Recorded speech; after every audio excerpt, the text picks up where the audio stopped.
kushindalo, unaweza yote, hakuna kigumu kwako, unaweza yote, unaweza Bwana. Hakuna kigumu kwako, unaweza yote, hakuna likushindalo, unaweza yote, hakuna kigumu kwako, unaweza yote, unaweza Bwana. Yeah.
a world record holder in Paralympics, an icon and a mentor. I'm happy I struggled so that many other people people with disability can be able to benefit. We are not yet there, lakini what I can say, we are somewhere. Things are changing. They cannot happen overnight, but I thank God things are happening. We are on the right direction. Sylvia's world changed in a single moment when she finally came to know the diagnosis. Embrace disability, mtupende, pende watoto wetu, juu cerebral palsy si contagious, haikushiki, haishikanishani.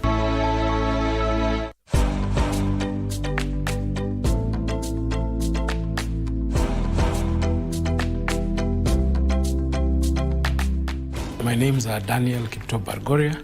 I work at the Energy and Petroleum Regulatory Authority as the Director General. We are charged with the technical and the economic regulation of the electricity and petroleum and gas subsectors in the Republic of Kenya. We are the referee in the sector. We are there to balance interests of investors, to balance the interests of consumers, ensuring consumers get the product, which is the energy, at the right price and at the right quality. When it comes to petroleum, similar to when you look at electricity's access, the second issue in petroleum is the issue of security of supply. Is the product that we do not produce locally available? So our primary concern is security of supply and energy access. Do the people have this access? When we then have access, the next issue we speak to is the reliability and the quality. And I must say, as a regulator, we've done well when it comes to adulteration. Our compliance levels are 98, 99%. When you speak to the issue of electricity, we know we've had a lot of issues in terms of the average interruption time for Kenyans. And a lot of times you hear Kenyans saying when it rains, stima inapotea. We have seen some improvement from the utility Kenya Power when it comes to the reliability indices, when it comes to quality of supply and service. This is because we, the regulator, have been able to set the standards for the utility, and the utility has been working hard towards this endeavor. Without energy, we do not have a nation. Our commitment as the Energy and Petroleum Regulatory Authority is to commit that we shall be fair, we shall be transparent, and we shall also ensure that we balance and protect the interests of all Kenyans as we regulate the energy and petroleum sectors. Kawi, ustawi, ushujaa. Wishing all Kenyans a happy Mashujaa Day.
Fellow citizens, it is with deep sorrow that I inform the nation of the passing on of the Right Honorable Raila Odinga, our former Prime Minister, Kenya's foremost statesman, and one of Africa's greatest sons.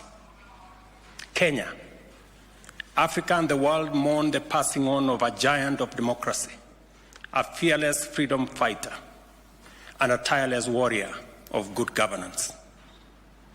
Raila Odinga's name will forever be etched in the story of our republic, a story of struggle, sacrifice, courage, rule of law, hope, and of our pursuit for excellence. For decades, Raila dedicated his life to the pursuit of justice, equity, and freedom. He endured detention and persecution so that this nation might know and enjoy democracy. He championed reforms that gave birth to the rights and freedoms we hold dear today. His voice spoke for the oppressed. His conviction inspired generations, and his vision shaped the course of our history. Raila Amolo Odinga is truly a once-in-a-generation leader, a man whose ideals transcended politics and whose legacy will shape the destiny of Kenya for generations to come. A giant who towered for decades over our democratic landscape. He was a colossus of Kenya's modern politics, an indomitable warrior in our struggle for freedom and prosperity, and a statesman of boundless selflessness. In his passing, we have lost a patriot of uncommon courage, a Pan-Africanist, a unifier who sought peace and unity above power and self-gain, an unceasing servant of the people who gave his all to the promise of a better Kenya. On behalf of a grateful nation, I extend my deepest condolences to Mama and to all Kenyans who share in this immense and immeasurable loss. In honor of the Right Honorable Raila Amolo Odinga's extraordinary contribution to our nation, I have declared a 7-day period of national mourning, during which the national flag shall fly at half-mast across the Republic of Kenya and in all our missions abroad. As a mark of respect, I have postponed all my public engagements for the coming days, and I ask all other public servants and leaders to do the same so that we can join the nation in this period of mourning and deep reflection. Our former Prime Minister, Raila Amolo Odinga, shall be accorded a state funeral with all attendant honors. In consultation with the family, a committee to be co-chaired by the Deputy President, Professor Kithure Kindiki, and the Siaya Senator Oburu Odinga has been set up to coordinate the funeral arrangements. At the same time, the Government of India, at the request of the Government of Kenya, has offered to facilitate the repatriation of the remains of our former Prime Minister. Consequently, a delegation comprising government officials and family members, led by Prime Cabinet Secretary Musalia Mudavadi, is leaving immediately for India to facilitate proper organization in the repatriation of the remains of our brother, the Honorable Raila Odinga. Other members of the delegation are Cabinet Secretaries Kipchumba Murkomen, Hassan Joho, and other ministers, National Assembly Majority Leader Kimani Ichung'wah, Minority Leader Junet Mohammed, and other members of the Odinga family, Jaoko Oburu Odinga, Kevin Obio Oginga, and others. And Aida. And Mama Aida herself, the family has finally decided that she will join those who will be going to recover the remains of the Honorable Raila Odinga. Fellow patriots, we have lost a beacon of courage, a tower of principle, and a father of our democracy. Let us come together as he always urged us to do, not as rivals, but as brothers and sisters bound by a shared destiny. As we mourn, I call on all Kenyans to reflect on his towering legacy and the lessons impacted by Right Honorable Raila Odinga's life, work, ideas, and example. In a political career spanning decades, Raila Amolo Odinga offered a compelling model of principled politics. And at a critical moment in our nation's journey, he always put Kenya first before individual or personal interest. May his soul rest in eternal peace. May God comfort his family. May God bless Kenya. I thank you.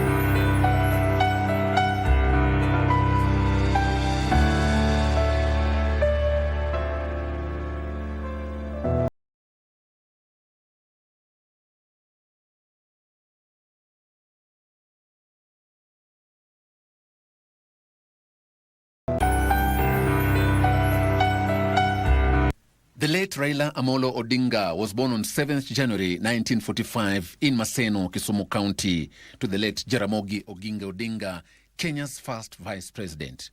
He studied in East Germany, graduating from the Technical University of Magdeburg with a degree in mechanical engineering before joining the University of Nairobi as a lecturer and later serving at the Kenya Bureau of Standards.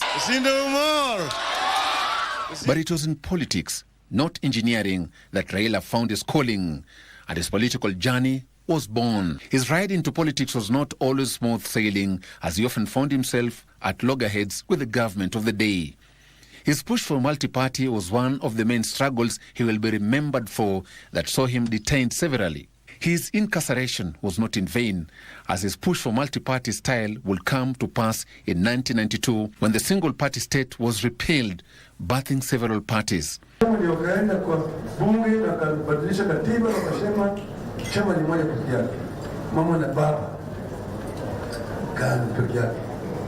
Raila was elected Member of Parliament for Langata, a role he played before he took a stab for the presidency in 1997, contesting against the then incumbent President Daniel Moi.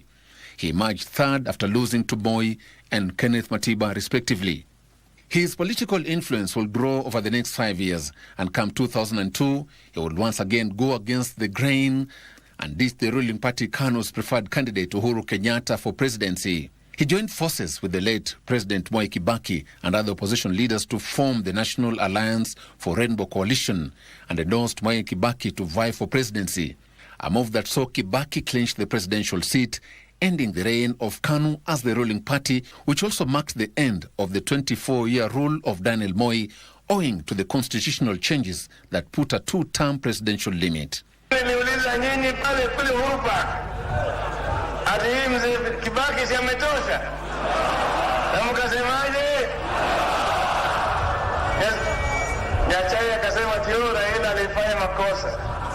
Mimi nilisema, niliuliza wananchi na wananchi walisema Kibaki yametosha.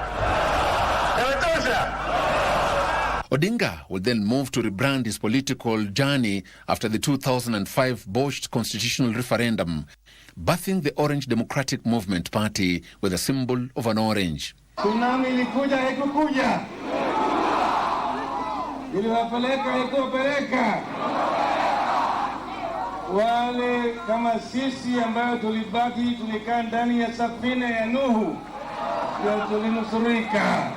He will use this political vehicle to vie for presidency in 2007 general election, contesting against the then incumbent President Mwai Kibaki, who he had backed for presidency in 2002. The 2007 was a hotly contested election, and the results announcing President Mwai Kibaki as the president was disputed, resulting in post-election violence. Naapa kwamba nitakuwa mwaminifu kwa Jamhuri ya Kenya na kuitumikia kwa moyo wangu wote. He was voted out. He has stolen the votes. Kenyans cannot tolerate it, and the international community cannot tolerate it. We are telling Mwai Kibaki it will not be long. He will have to quit State House because he did not lose. In the spirit of reconciliation, Odinga was announced as the Prime Minister and the head of government business in Parliament. As Prime Minister, Raila is credited with having championed constitutional reforms that culminated in the 2010 Constitution, a landmark document that entrenched devolution and civil rights. He will later vie for presidency in 2013, 2017 and 2022, each time coming close but failing short of making it as president. Across the nation's borders, Raila is celebrated for serving in various positions, among them the Africa Union High Representative for Infrastructure. And early this year, he took a stab at the position of the Africa Union Commission chairmanship, underscoring his continental influence. He, however, lost, but his political influence did not wane. In March 2025, President William Ruto appointed him Kenya's special envoy to South Sudan, tasked with mediating peace efforts. Even as he transitioned to statesmanship, Raila remained embroiled of Kenya's democratic struggle, revered by supporters and respected by rivals. At the time of his death, Raila had led his Orange Party into government under a broad-based government, and the party he founded in 2005 was preparing to celebrate 20 years of existence next month. He is survived by his wife, Dr. Raila Odinga, and 3 children, including Winnie Odinga, who followed his political footsteps and now serves in the East African Legislative Assembly. As the curtain closes on his legacy, his contribution to independent Kenya is a story that historians will continue to pen for decades, and his ability to reinvent himself politically is one that political science students will continue to research. Rest well, Raila Amolo Odinga. Joseph Ohungu for Channel 1 News.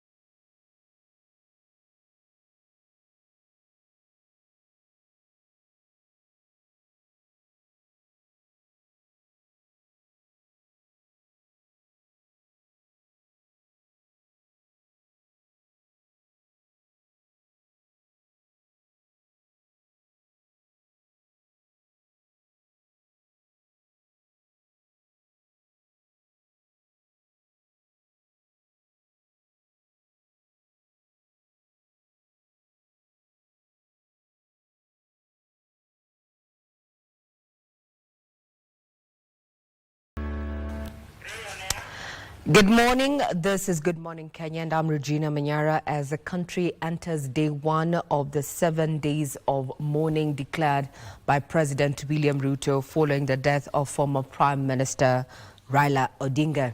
Before we proceed with this particular broadcast, we'd want to have a moment of silence, at least 30 seconds, to honor the man, the enigma that was Raila Amolo Odinga.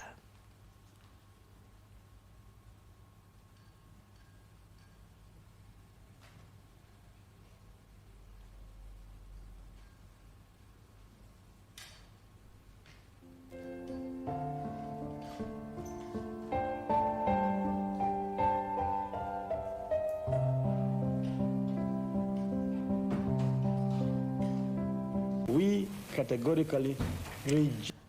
That was a moment of silence for the former Prime Minister Raila Odinga, whose death has taken not only the country, by storm, so to speak, given the responses that leaders, members of the public, both international as well as regional, as they eulogize the man that we have referred to fondly as Baba Agwambo Tinga.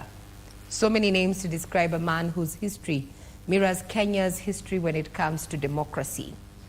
And we are going to be going down memory lane, what this really means for the country going forward, especially in the political circles.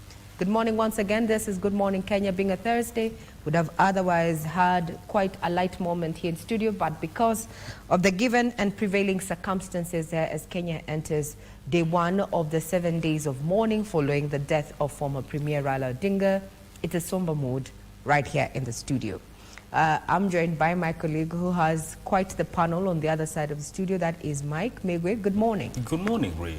Good morning to you. And to everyone who is watching Good Morning Kenya. You know, Kenya is mourning a man who has been known within the political circles, a towering figure in the Kenyan political landscape, known by many names, including Tinga, Agwambo, Baba, Jacom, Enigma, Nyundo, Rao, People's President, and Joshua.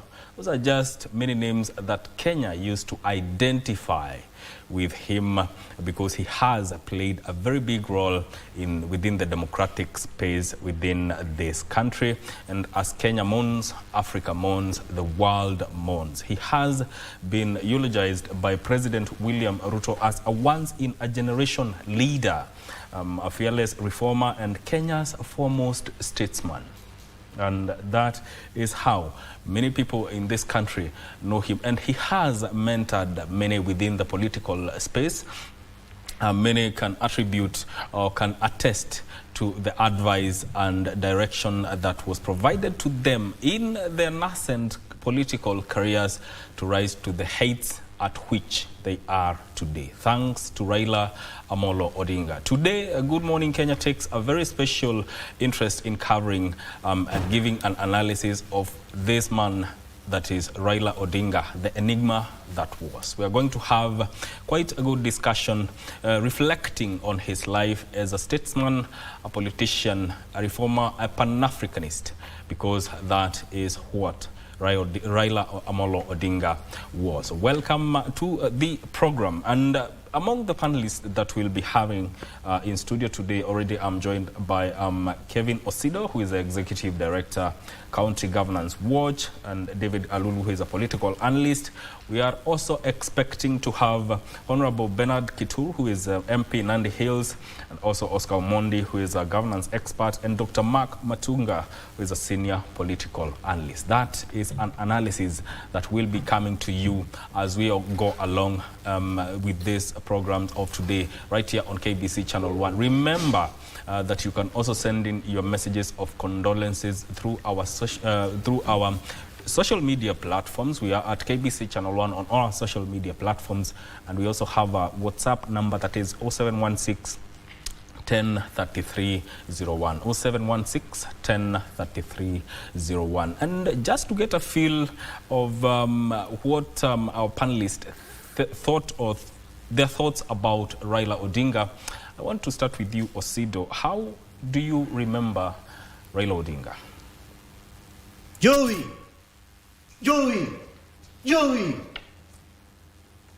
Baba, Jacom, Agwambo, Tinga, Ogakinyi, Woodjaramon, Hero Kamano.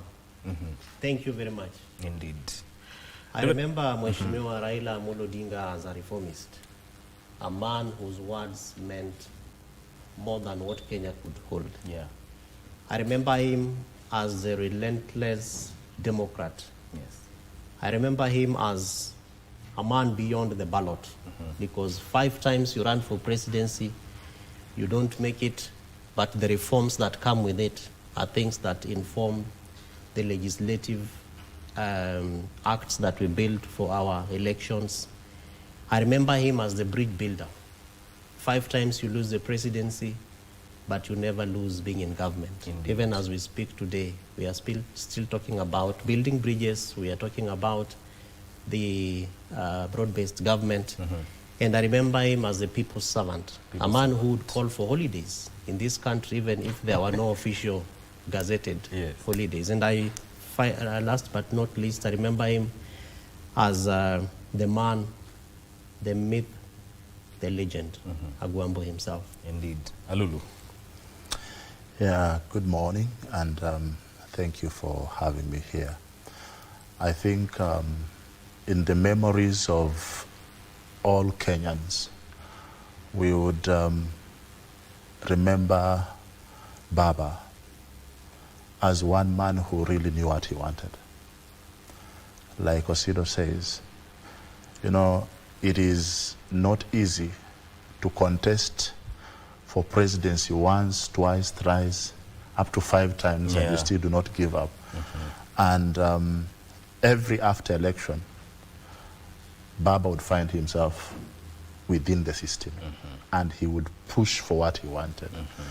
And so, like the president said yesterday, this man is was a man of his own caliber, his own stature. You cannot replace Raila Odinga. You cannot figure out who is equal to him. Raila Odinga was just Raila Odinga, the man that every serious leader, not only in Kenya but in Africa, would want to emulate, would want to take some notes from. And for politicians who are upcoming and growing, I think there is a lot to learn from the history of the man Raila Odinga. Indeed. We'll come back to talk more about Raila Odinga. But before then, let's get the news from Ray Manya. Ray? Thank you, Mike. Now, quick update. Something that we're going to be following up on is the Kenya Airways flight KQ202, which was transporting senior Kenyan delegation to India to coordinate the return of the late former Prime Minister Raila Odinga's body. Happened to be the most tracked flight in the world as of yesterday evening. Now, the Boeing 737-8HX registration CYD departed Nairobi's Jomo Kenyatta International Airport at around 6:55 p.m. East African time, nearly 2 hours behind schedule, and was expected to arrive in Mumbai, India shortly after around 3 a.m. Reports that you're getting is that it did indeed arrive in good time in India, and as such, we have our reporter John Jacob Curia, who is currently at the Jomo Kenyatta International Airport, where we're expecting to have that delegation back in the country after, return with the body of the late former Premier Raila Odinga there. So we have John Jacob Curia, who is going to be at JKIA, and in the course of this particular broadcast, we're going to be joining him to just bring us up to speed with the activities that are happening at the Jomo Kenyatta International Airport. Shortly after the delegation and the body arrives at JKIA at around 7:45, 8 a.m. this morning, the body is expected to head to the Lee Funeral Home, where it's going to be received by a reporter that is Timothy Kipnus, who is going to give us updates in regard to that particular state of affairs at the Lee Funeral Home, after which the body is going to be expected to head to Parliament, lying in state from noon to 5 p.m. And this is open for members of the public to view the body there at Parliament buildings. This is Nairobi. It's going to be open from noon to 5 p.m. After which, tomorrow we're expecting a Requiem Mass, that is Friday, to be held at the Nyayo Stadium. Then soon after, a vigil mass or a vigil to be held at the former Premier's home in Karen. We'll continue keeping tabs on what is expected.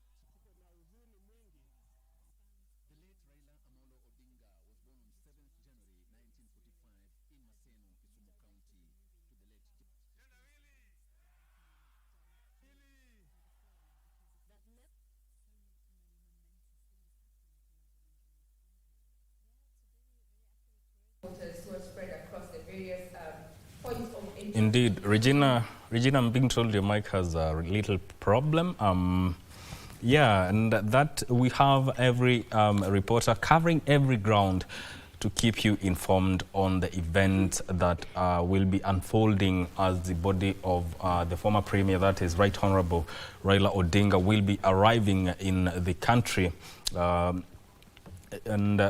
course, people will want to go and view the body of the late Premier, and as such, we shall be keeping you tabs as to what will be happening. Then, you know, one of the things that President Ruto said yesterday is that we'll have 7 days of a national mourning with flags flying at half-mast, and also the late Right Honorable Raila Odinga will be accorded a state funeral with all attendant rights. And President Ruto did suspend all his public engagements, and as far as the funeral committee is concerned, Deputy President Kithure Kindiki and Oburu Odinga are going to chair the National Funeral Committee. And as for the delegation that headed to India for the repatriation of the body of Right Honorable Raila Odinga, they made it there in good time, as Ray had said earlier, and the body is on its way back to the country. You know, President Ruto did say that Raila is a once in a generation leader, something that cannot be far from the truth, because we have seen the immense contribution of the former Premier, that is Right Honorable Raila Odinga, within the political landscape, and even his contribution towards the multi-party democracy, and also by far the fact that he contributed to us getting the 2010 Constitution. It was not an easy road, but he did play a role in ensuring that we did definitely get that document. And some of the positions that Raila held in government, he was the MP Langata constituency between 1992 and 2013, during which he was able to create his political base and rise to national prominence. He was also the Minister of Energy between 2001 and 2002 under the administration of the former president, the late Daniel Arap Moi. And this came about after a merger between his party, that was NDP at the time, and KANU. That was at the time a move that elicited a lot of conversation around that move. He also became the Minister for Roads and Public Works and Housing between 2003 and 2005 under the administration of President Mwai Kibaki. That was after the 2002 NAC victory, which took over from the KANU that had ruled Kenya for quite a long time. We're talking about 24 years. And he also became the Prime Minister of the Republic of Kenya in 2008 up to April 2013, still under President Mwai Kibaki. And this came about from the National Accord after the disputed 2007 elections, and the post-election violence that followed. This was the highest office that Raila held, marking area powers sharing agreement in Kenya. Those are just some of the positions that Raila Odinga held within government in Kenya. Ray? Thank you very much. Sorry for that technical glitch there on our sound, but this is to inform you, to just give you an outlook of what to expect as Kenya enters day one of mourning there. Remember, this was announced by none other than President William Ruto following the demise of former Premier Raila Odinga. Is that we're keeping tabs on what is happening at the Jomo Kenyatta International Airport, where the delegation that went to retrieve the body of former Premier Raila Odinga is expected to be landing within the Kenyan airspace between 7:45 a.m. and 8 a.m. this morning. John Jacob Keria is already at JKIA on standby to bring us up to speed with what is happening on ground there. After which this particular delegation, made up of government officials as well as members of the family, including the wife, that is Mama Raila Odinga, are going to proceed then to the Lee Funeral Home. At the Lee Funeral Home, we have our reporter Timothy Kiptunusu, who is going to be keeping tabs on activities around the funeral home. And in Parliament, the body is going to be laying in state and open to the public viewing as of noon to 5 p.m. Then a requiem mass has already been slated for Friday at the Nyayo Stadium. We'll continue keeping tabs on what is expected as Kenya now enters day one of mourning, a figure that has been referred to as an enigma.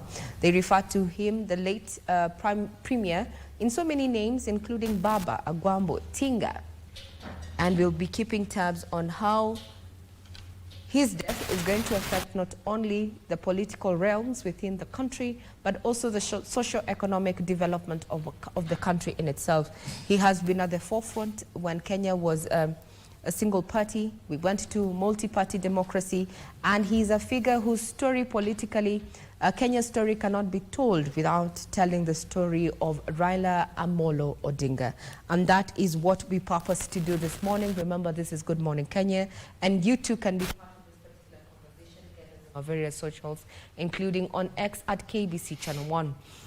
The set on, I'm flanked by two gentlemen who are going to be carrying on the conversation with our guests this morning. I have to my left, that is Mike Megu with his panel, and to my right we have Abdiaziz Hashim, who is also going to be joined by several guests this morning as we continue to unpack the impact, overall impact that we're going to feel, not just now, but also in future with the absence of Raila Odinga there. So we start off with just setting the ball rolling there as we wait to hear from those colleagues who are stationed in areas of interest this morning, including that we're going to be looking at what is going to be transpiring at Parliament as well as Senate for special meetings there, with legislators saying that they have been given up until midnight tonight to just continue eulogizing the fallen premier there. Remembering as a statesman as well as a man who led so many politically. We start off with, what do you know about the early life of Raila Amolo Odinga? Now, few political figures have shaped Kenya's political journey, but none quite like Raila Amolo Odinga, a man undoubtedly of immense charisma, courage, and conviction, known by many as Baba, the father of modern democracy. He dedicated his life to the struggle for freedom, justice, and democracy.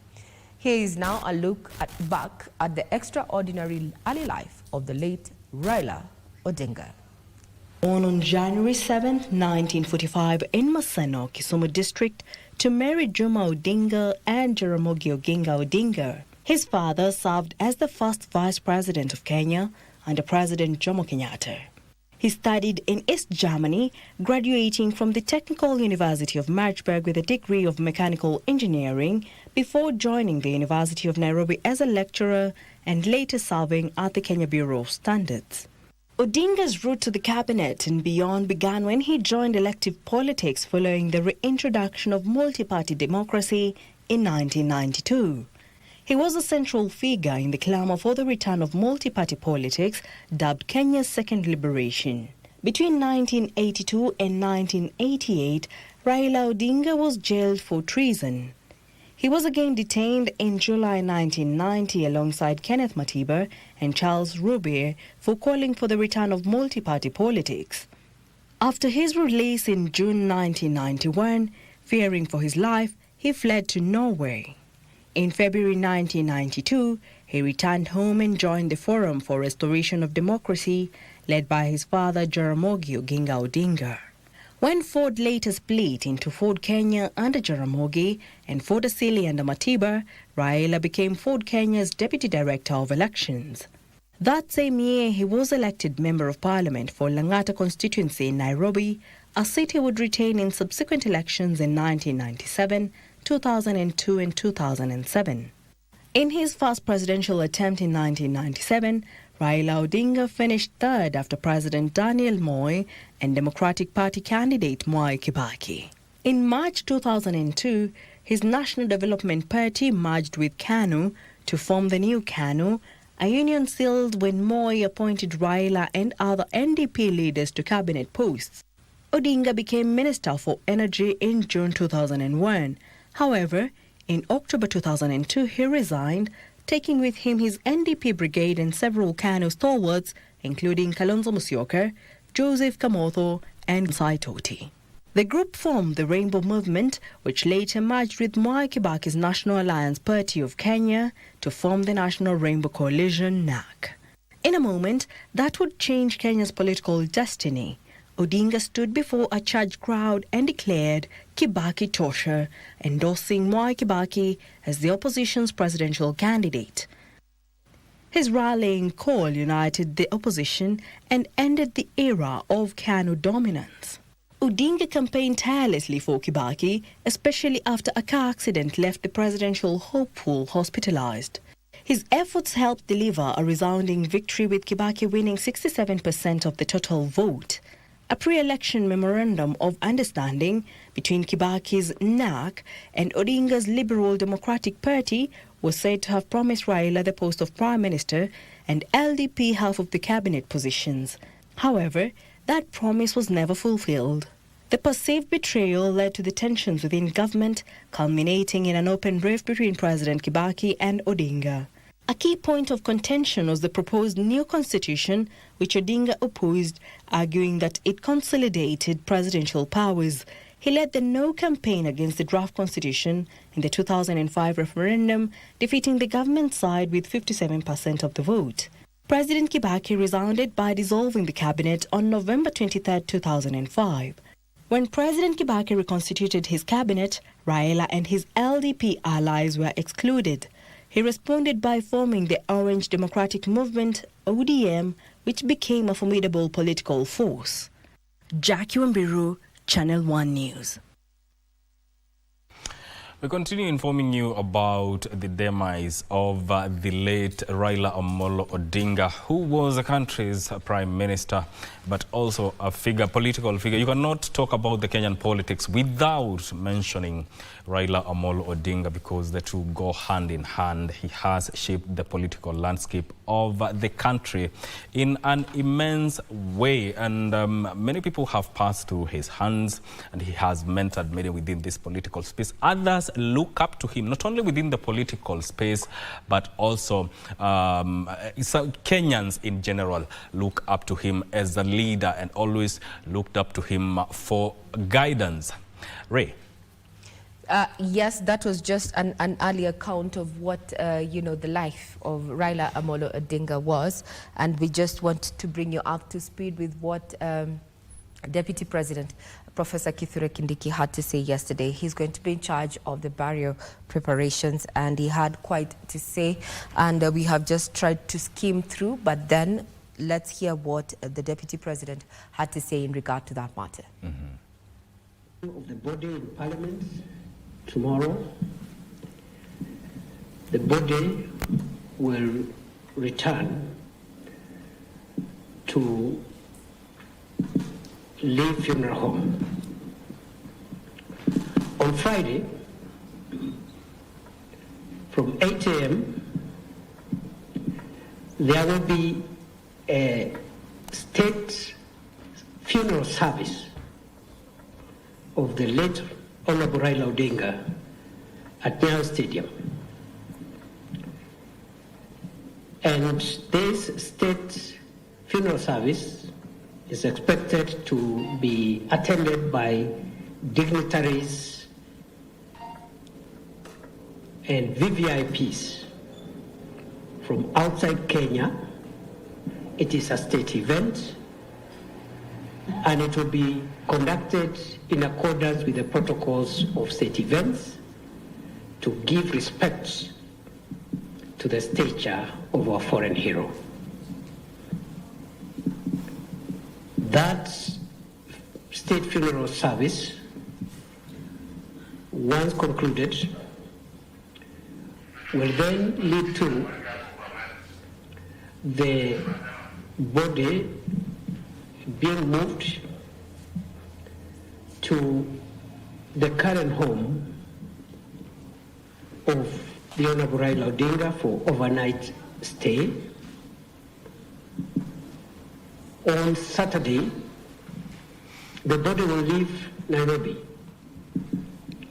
for Kisumu early in the morning.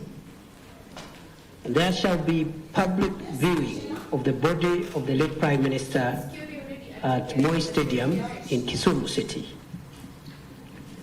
between 9 a.m.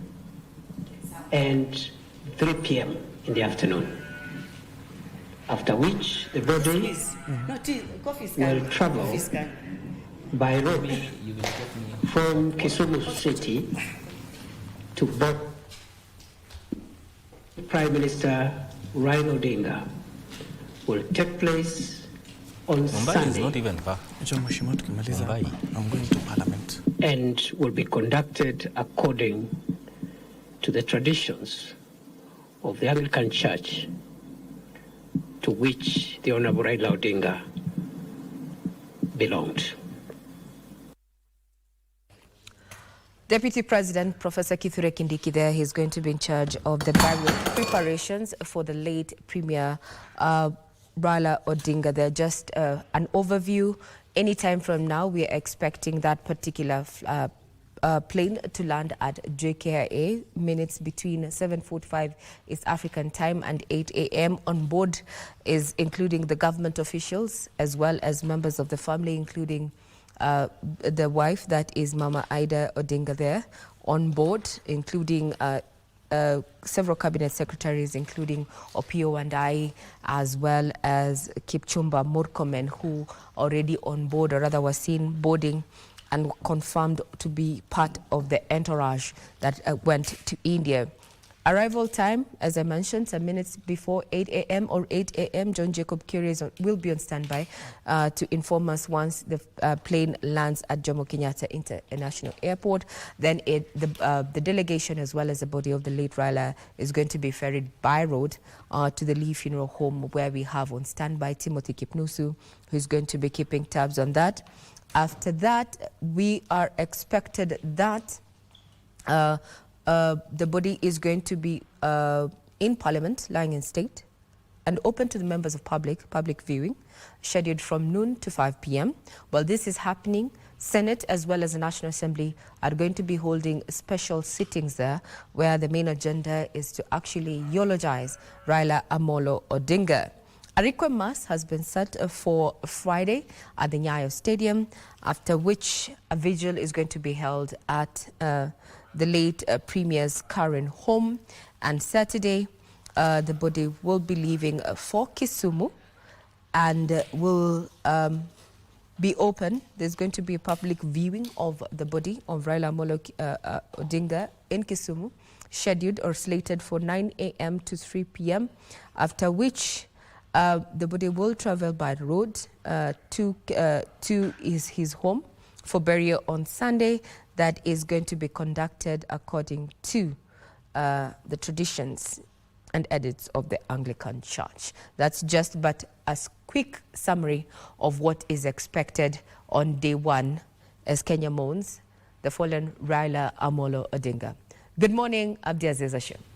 Good morning, Ray, and of course it is a sad day in this particular country, and just to inform you that, sorry for that, is that even State House Nairobi has ensured that the flags are currently at half-mast, of course leading the charge there, given that various, not only state departments, but every government agency or wherever this national flag is situated, it needs to be brought at half-mast following the proclamation by President William Ruto yesterday, of course just informing the country of the sad news that the enigma is no more. And of course, the former Prime Minister Raila Amolo Odinga's body is expected at the Jomo Kenyatta International Airport any moment from now. And of course, as Regina Manyara has told you, is that our very own John Jacob Kuria will be informing us more on that particular issue.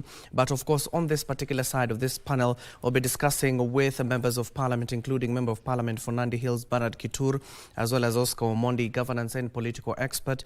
And also Dr. Mark Matuga will be joining us, senior political analyst, just to continue with the journey of the ODM leader, that is Raila Amolo Odinga. You saw the scenes yesterday, Ray and Mike, what was happening in Bondo, especially in his farm, including where his father used to live, in terms of the various itinerary that has been brought out by the ODM as well in conjunction with the government of the day, given that the Deputy President, that is Professor Kithure Kindiki, is currently leading the committee that is setting up the burial plans for the former ODM leader, including the co-chair, Senator of Siaya, that is Oburu Odinga, and we'll be looking at that particular issue. In terms of the state burial that the president announced yesterday is accorded to former heads of state, but given the magnitude or the man that Raila Odinga was, it was accorded to the former prime minister. It will follow the same proceedings that you witnessed when the burial plans were being prepared for the former heads of state, like, for example, President Moi, as well as the former president Mwai Kibaki. In terms of the preparations, will be accorded by none other than government institutions, as well as even the security forces will be joining in to ensure there is a smooth process. And we'll be asking a little bit later on, Mheshimiwa, especially Bernard Kitur, in terms of how Parliament will carry out this particular session, given that from 10 a.m. all the way to 12 midnight, they will be condoling with the family. And let me hand you over to Regina Manyara. Regina, if you can bring us up to speed with some other stories that you have and other developments that are currently happening across the country. What we are receiving is by way of the Kenya Gazette notice that has been shared this morning. It indicates that the declaration of a public holiday. Now, it is notified for the general information of the public that in exercise of the powers conferred in Section 3 of the Public Holidays Act, the Cabinet Secretary of Interior and National Administration declares that Friday, the 17th of October 2025, shall be a public holiday in honor of the departed former Prime Minister Right Honorable Raila Odinga. There it goes. This has been signed by none other than Cabinet Secretary for Interior and National Administration. That is Kipchumba Murkomen. We have a Gazette notice. So in terms of developing stories, Hashim as well as Mike, Friday is a public holiday set aside that is going to mark day 2 as Kenya enters mourning the fallen enigma there. That is Raila Odinga. Now, keeping up with stories as we're just setting the pace for the conversations that to come that are also open to your, feedback on our various socials is that Raila Odinga is credited for having played a central role in the country's national politics for the last 5 decades. During his political journey, he's vied for presidency 4 times under the Orange Democratic Movement Party and once under the National Democratic Party. Whereas he was never successful, the closest he came to presidency was in 2008 when he was appointed the Prime Minister, making him the 2nd Prime Minister in the history of Kenya after Jomo Kenyatta. Mchuma Odim examines his shot at the presidency and his resilience in his quest to become Kenya's president.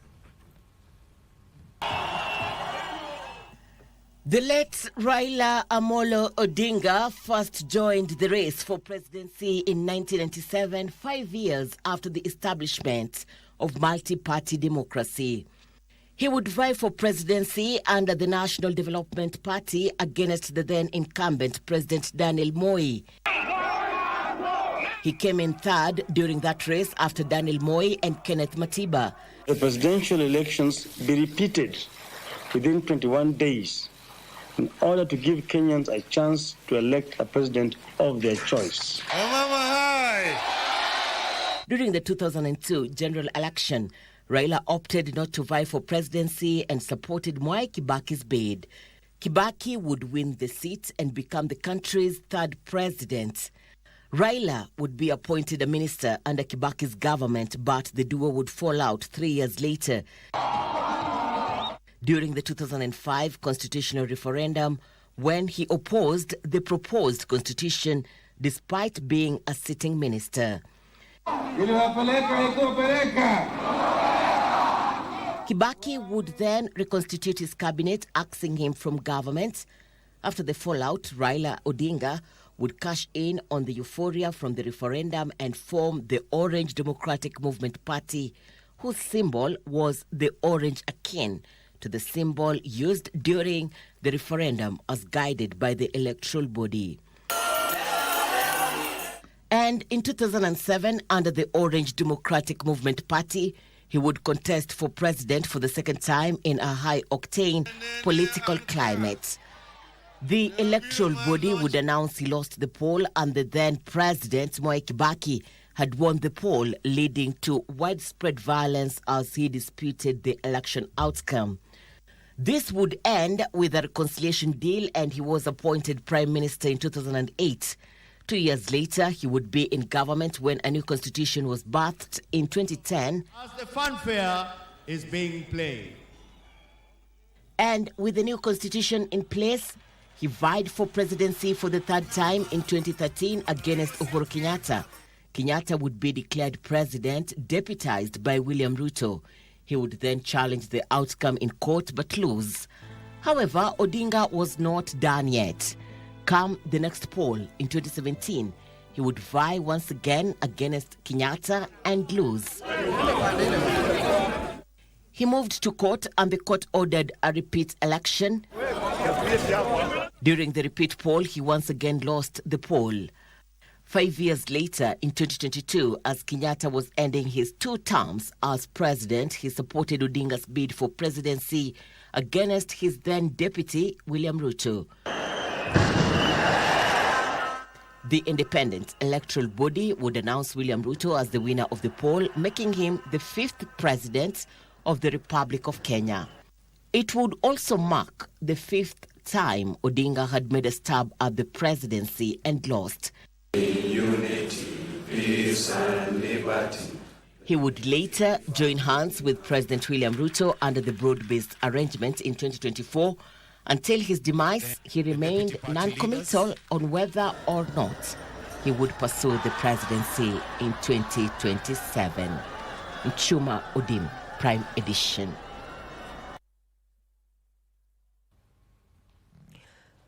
Those who have eulogized him have termed him as a political phoenix in a nation that rarely forgives its own. My colleagues Abdi Aziz as well as Mike Megwe have quite the panel that is going to be unpacking Raila Odinga's political career and what his absence from the political scene means for Kenya going forward. Before we bring in the gentlemen with their various panels, I want to take you down to the Jomo Kenyatta International Airport, where we are joined by 2 gentlemen. We'll start off with John Jacob Kuria. We can see him there. Good morning, Kuria. What is the status report at the airport? Over to you. Good morning to you from studio Abdulaziz Hashim and Regina Manyara. And indeed, we're live from the Jomo Kenyatta International Airport, the presidential pavilion, where the arrival of the body of the Right Honorable Raila Odinga is expected.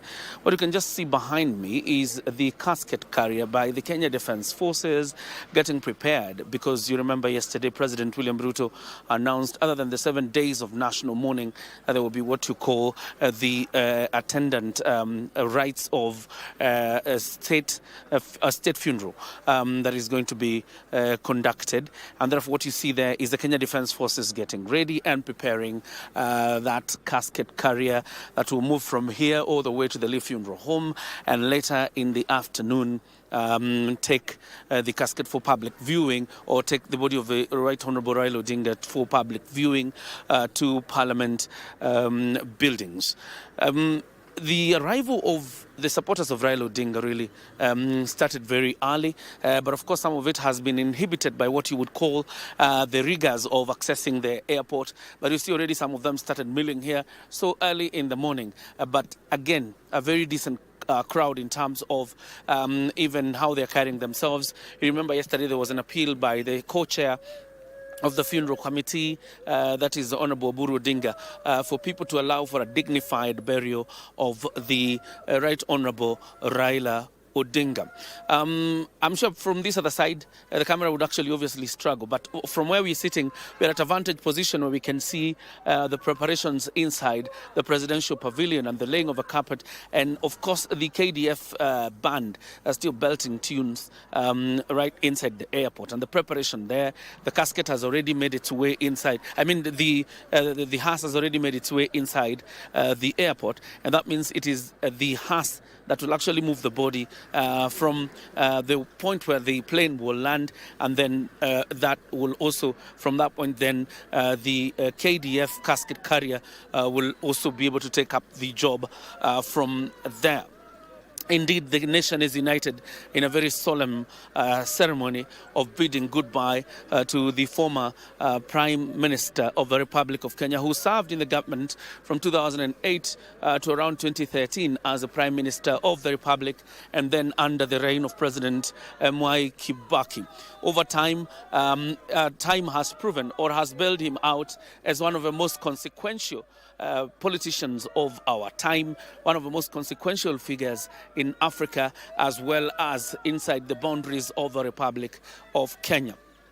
Being a state ceremony, everything will be driven by the Kenya Defence Forces. The articulacy, of course, the conciseness and preciseness of the event will be totally executed. And this time, you will be right if you use the word military execution is what will happen. We have a very short program, obviously, owing to the fact and the wishes of the Honorable Raila Odinga to be buried within 72 hours after his death, and that tells you the kind of rush that is in the entire program. But still, being a state funeral, you expect it to be executed perfectly as it would a military execution in the execution of it. There's a section of mourners here who have started wailing, and I think what they're asking for is access to the airport.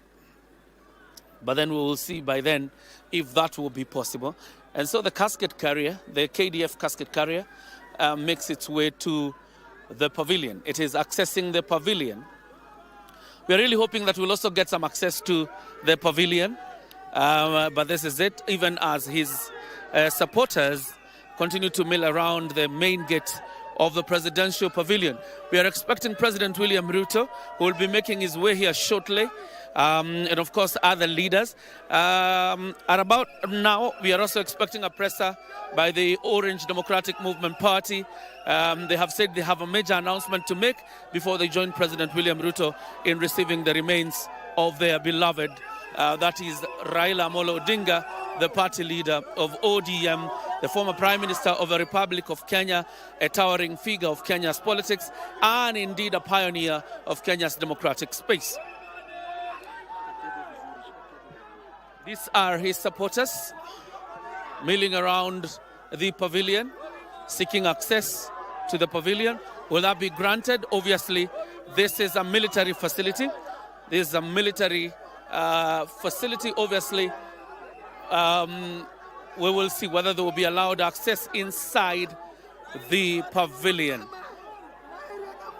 But you can see the kind of sorrow, the kind of mourning, the kind of confusion that has been brought by the death of Mzee Raila Odinga. And it's been a quite sad morning.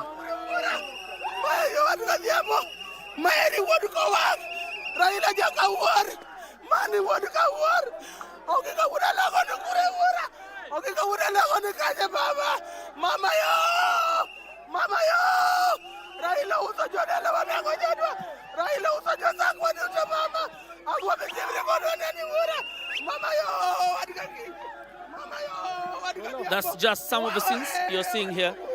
The kind of mourning, confusion, and pandemonium.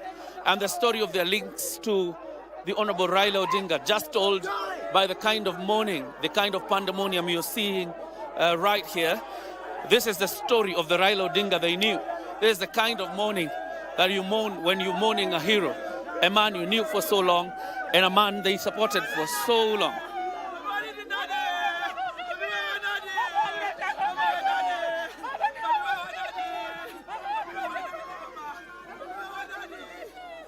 Meanwhile, access to the pavilion remains restricted to members of the public up until probably when the military feels whether they will be able to allow them inside or not. But that's the situation here, right here at the presidential pavilion, the entrance of a presidential pavilion at the Jomo Kenyatta International Airport. They're expecting the plane to land anytime between 8:30 to 9:30 a.m.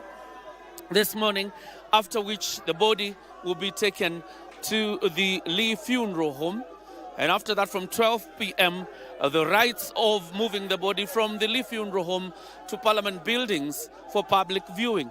Remember yesterday, the Deputy President, the co-chair of the funeral committee, announced a very tight program and revealed the wishes of the Honorable Raila Odinga to be buried within 72 hours. And that means then every program, every bit of a program is being stretched, but of course tightly so, to ensure that it accommodates all the interest of a community, the interest of a church, and the interest of a family, as well as the Honorable Raila Odinga. I'm sure you can see the access of the inside, and that is inside the presidential pavilion. The KDF band, the Kenya Defence Forces itself, lining up to receive the remains of the Honorable Raila Odinga. The final rites for the Honorable Raila Odinga, Kenya's true son, is coming back home for one last time as we bid goodbye to the former Prime Minister. The KDF band will be the ones belting the tunes, of course, the national anthem, the East African anthem, all in honor of the Honorable Raila Odinga and in the wishes of the government of the Republic of Kenya to grant him the rights of a state funeral. It's a 4-day program. It is going to be very tight and in accordance with the wishes of the former Premier.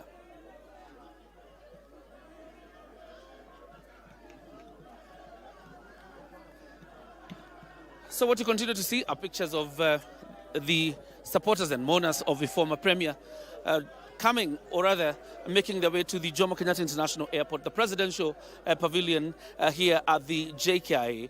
In a few minutes, we expect President William Ruto to make his way here, because he will be leading the rest of the Republic in receiving the remains of the Honorable Raila Odinga in the Kenyan soil. And this is one of the biggest, one of the biggest events, obviously, to happen in the soil of the Republic of Kenya. How many people really have been accorded this honor of a state funeral? Not so many in the Republic of Kenya. And Raila Odinga makes history as a person who is being accorded this right. Strategically, I mean, Raila Odinga has made history all his life and has left landmarks in terms of how he has lived his life after taking over the opposition reins from his father. And he's even, you would say, broken even the record of Mzee Jaramogi Oginga Odinga. And look at how he breaks history even in terms of how he's been bid goodbye. This is the shortest ceremony we've ever had in terms of funeral rites for a person who's been accorded a state funeral. And secondly, we are burying this legend on a Sunday. That never happens. That has never happened before. And here we are bidding goodbye to one of Kenya's biggest icon, to one of Kenya's sons, and that is the Honorable Raila Amolo Odinga. I want to hand you back to Broadcasting House. We'll be coming here shortly again, of course, as we expect the arrival of His Excellency, the President, who is leading the government delegation and other leaders in receiving the remains of the former Prime Minister. But just like I've told you, it is about... at this point, I think the ODM party is issuing a statement at the Aja Hotel along Mombasa Road. They said it's a major announcement. We don't know what it is, but of course we will be able to tell you in the course of the day. And after that, they will come to the airport to join His Excellency the President in receiving the remains of His Excellency the former Prime Minister Raila Odinga. Between 8:30 to about 9:30, that is the expected time of arrival for the remains of the Honorable Raila Odinga. Of course, accompanied by a very big delegation of senior government officials. We have the Honorable Musalia Mudavadi, the Prime Cabinet Secretary in Tao, the leader of majority. We have about there are 4 cabinet secretaries in the delegation. That is Hassan Ali Joho of Mining. We also have William Kabogo of ICT. We also have the Honorable Kipchumba Murkomen of Interior. And indeed, we also have Opiyo Wandayi of Energy. We have a host of PSS and also senior ODM officials led by the Secretary General Edwin Sifuna in that lineup. So definitely it's going to be a big lineup that really escorts Mzee, Baba, Won Nyalego, Won Fidel back to the country, back to his country of origin, back to his original soil for one last time. Back to you in studio. Very much, John Jacob Curia, for that particular update on the status report, what is happening at JKIA. He is live from the presidential pavilion there at the JKIA. Among mourners and supporters of the late Raila Amolo Odinga, they are still baying for access. That is a military facility. We'll wait to see if indeed the military is going to allow the supporters and mourners who are already on ground to actually get there.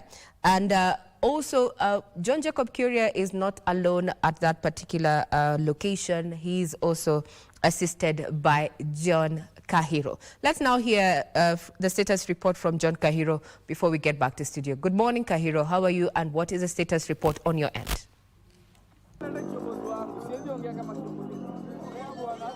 Thank you so much, Ray, and your team there back in studio. We're coming to you live, loud and clear at the entrance of the Jomo Kenyatta International Airport that is off the Mombasa Road on this second day of mourning, a father to many, a political endgamer, and most importantly, a father to democracy. That is the former Prime Minister, the late Raila Odinga. And I remember yesterday after President William Ruto confirmed the passing of the former Premier Cabinet Secretary Musalia Mudavadi, close associates of Raila Odinga, and of course other political leaders and his family members flew to India.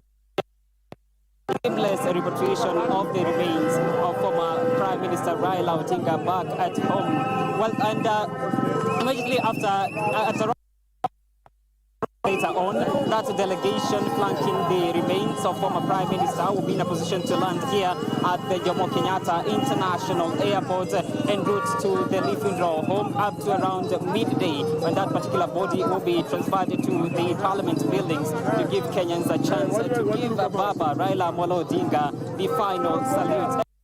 At this particular stretch, Kenyans get a chance to wave goodbye to former Prime Minister Raila Odinga, and of course we'll be coming to you live to just ensure that you give a chance and for being in a position to come back to ring.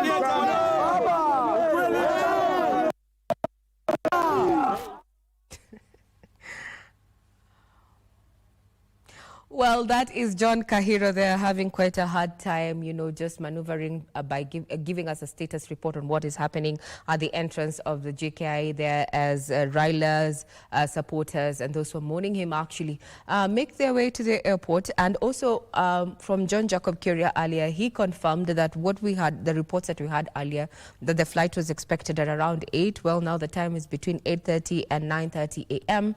and after which it's going to get to the presidential pavilion, and then the hearse is already ready there, after which the KDF casket carrier is already in position. The question is, will the military allow members of the public, you know, mourners and supporters, to gain access to the presidential pavilion? We'll be keeping tabs on that. So John Kahiro, as well as John Jacob Kuria, are on ground. What you're seeing on your screens there is members of public who are mourning the fallen Raila Odinga. To many, he has been a political figure, but to some, he was a member of their family, someone who's walked that particular journey with them. So we'll continue keeping tabs as emotions run high across the country, from family, government officials, regional heads, as well as international heads, who are coming in and just eulogizing Raila Odinga. We'll continue keeping tabs on that. We have the rundown there from JKIA. We're expecting the hearse to move to the Lee Funeral Home, where we're going to be joined by Timothy Kipnusu. But before we get there, we also understand that the ODM, that is the Orange Democratic Movement, is holding a press conference at the Argyle Hotel around Mombasa Road, Nairobi. Who are going to be participating or expected are top ODM leadership, and this is just the party to just give its view on the funeral plans of Right Honorable Raila Odinga. This particular plans, burial plans, or other funeral plans there, is going to be an intricate balance between the wishes of the late Raila Odinga, who, as per his will right now, indicates that he said that he'd want to be buried within 72 hours. We're going to be, or rather, we're going to likely to see an intricate balance between the wishes of the country, the community, the church, the family, and the man himself. We have a rundown. We'll wait to see, as John Jacob Kuria said, a burial on Sunday. But yeah, a deviation from the norm, but that is Raila Amolo Odinga. Now, over to you, Abdiaziz Hashim, and your panel. To you. Thank you so much, Regina. And of course, that is a status update from the Jomo Kenyatta International Airport. And as I assure you, not only what you're witnessing within the Jomo Kenyatta International Airport with those mourners and supporters, even Cairo has shown you the status update of outside JKIA, especially on its main entrance, how people have congregated there. That particular house, when given that the military is overseeing this particular process, will be going slowly all the way from Mombasa Road to the Lee Funeral Home, where is expected to be preserved at the end of the day before being taken to the Augusta House. That is the National Assembly, the main corridor before you enter the corridors of the National Assembly side. That is where the body will be situated. And of course, those are the live images you're seeing on your screen in terms of what is happening at the Jomo Kenyatta International Airport. Of course, emotions running high, as Ray just clearly stated that we're waiting to see if the military will allow those supporters and mourners to enter the presidential pavilion, given that the head of state and the family, the first family, will be spearheading that particular venture alongside the family of the late Raila Amolo Odinga, in terms of what he meant not only to the great people of Nyanza region but to the country at large, how he has served them in various capacity, from being a prime minister as well as a member of parliament. And of course, this particular set has a member of parliament in the form of Nandi Hills member of parliament, that is Bernard Kitur. I also do have Oscar Omondi, a governance and political analyst, and Dr. Mark Matuga, a senior political analyst, will be joining us in a few. On key matter to note is that the ODM will be giving a presser, and of course led by NEC, the National Executive Council, especially the committee will be there, including the heads of that particular party, including Homa Bay Governor, that is Gladys Wanga, and other leaders, given that some of the deputy of the party leaders have gone outside the country to India to collect the remains of the ODM leader Raila Amolo Odinga and bring him back to the country. And of course, given that you've heard even John Jacob Kura talking about in terms of how we used to receive Raila Amolo Odinga when he came back to the country, normally you will see people flocking to JKI. There is no difference here, given that the only difference here is that he's no longer alive. People will continue supporting what he stood for as a human rights defender. You have seen how he fought for the country's democracy since the times of Moi, as well as during Kibaki's reign, Uhuru Kenyatta's reign, and even the current president, that is President William Ruto. When, of course, we received this particular story yesterday, we were currently in Kitui, where President William Ruto was expected to start his Ukambani region tour, especially in Mwingi East, to launch some of the various various projects that the president had planned ahead of the Mashujaa Day celebrations. And of course, the scenes there, you wouldn't expect any difference, was that the people of Ukambani were mourning following that particular news as and when it was broken to them by the various government officials who are attending that particular session. And of course, the members of parliament from that particular area ensured there was a moment of silence for the great leader. And of course, talking about how he worked not only with the various administrations that he aided, but the political leaders, including the Wiper Party leader Kalonzo Musyoka, who hails from that particular region,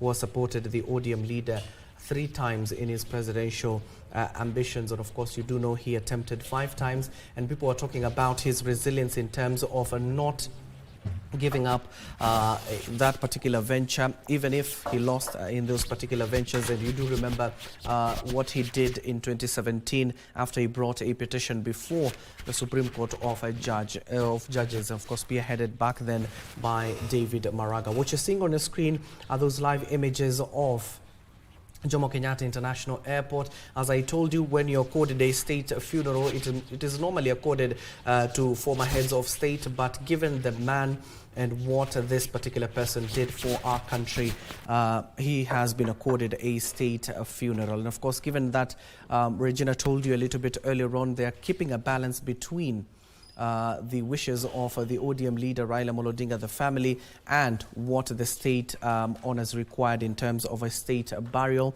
As I told you, he will be taken to Parliament, and as usual, the public will be given an opportunity to view the body of the former ODM leader Raila Odinga. And I want to toss it now to Mike Mwigui. Mike, if you can hear me, you've just seen the scenes there at Jomo Kenyatta International Airport.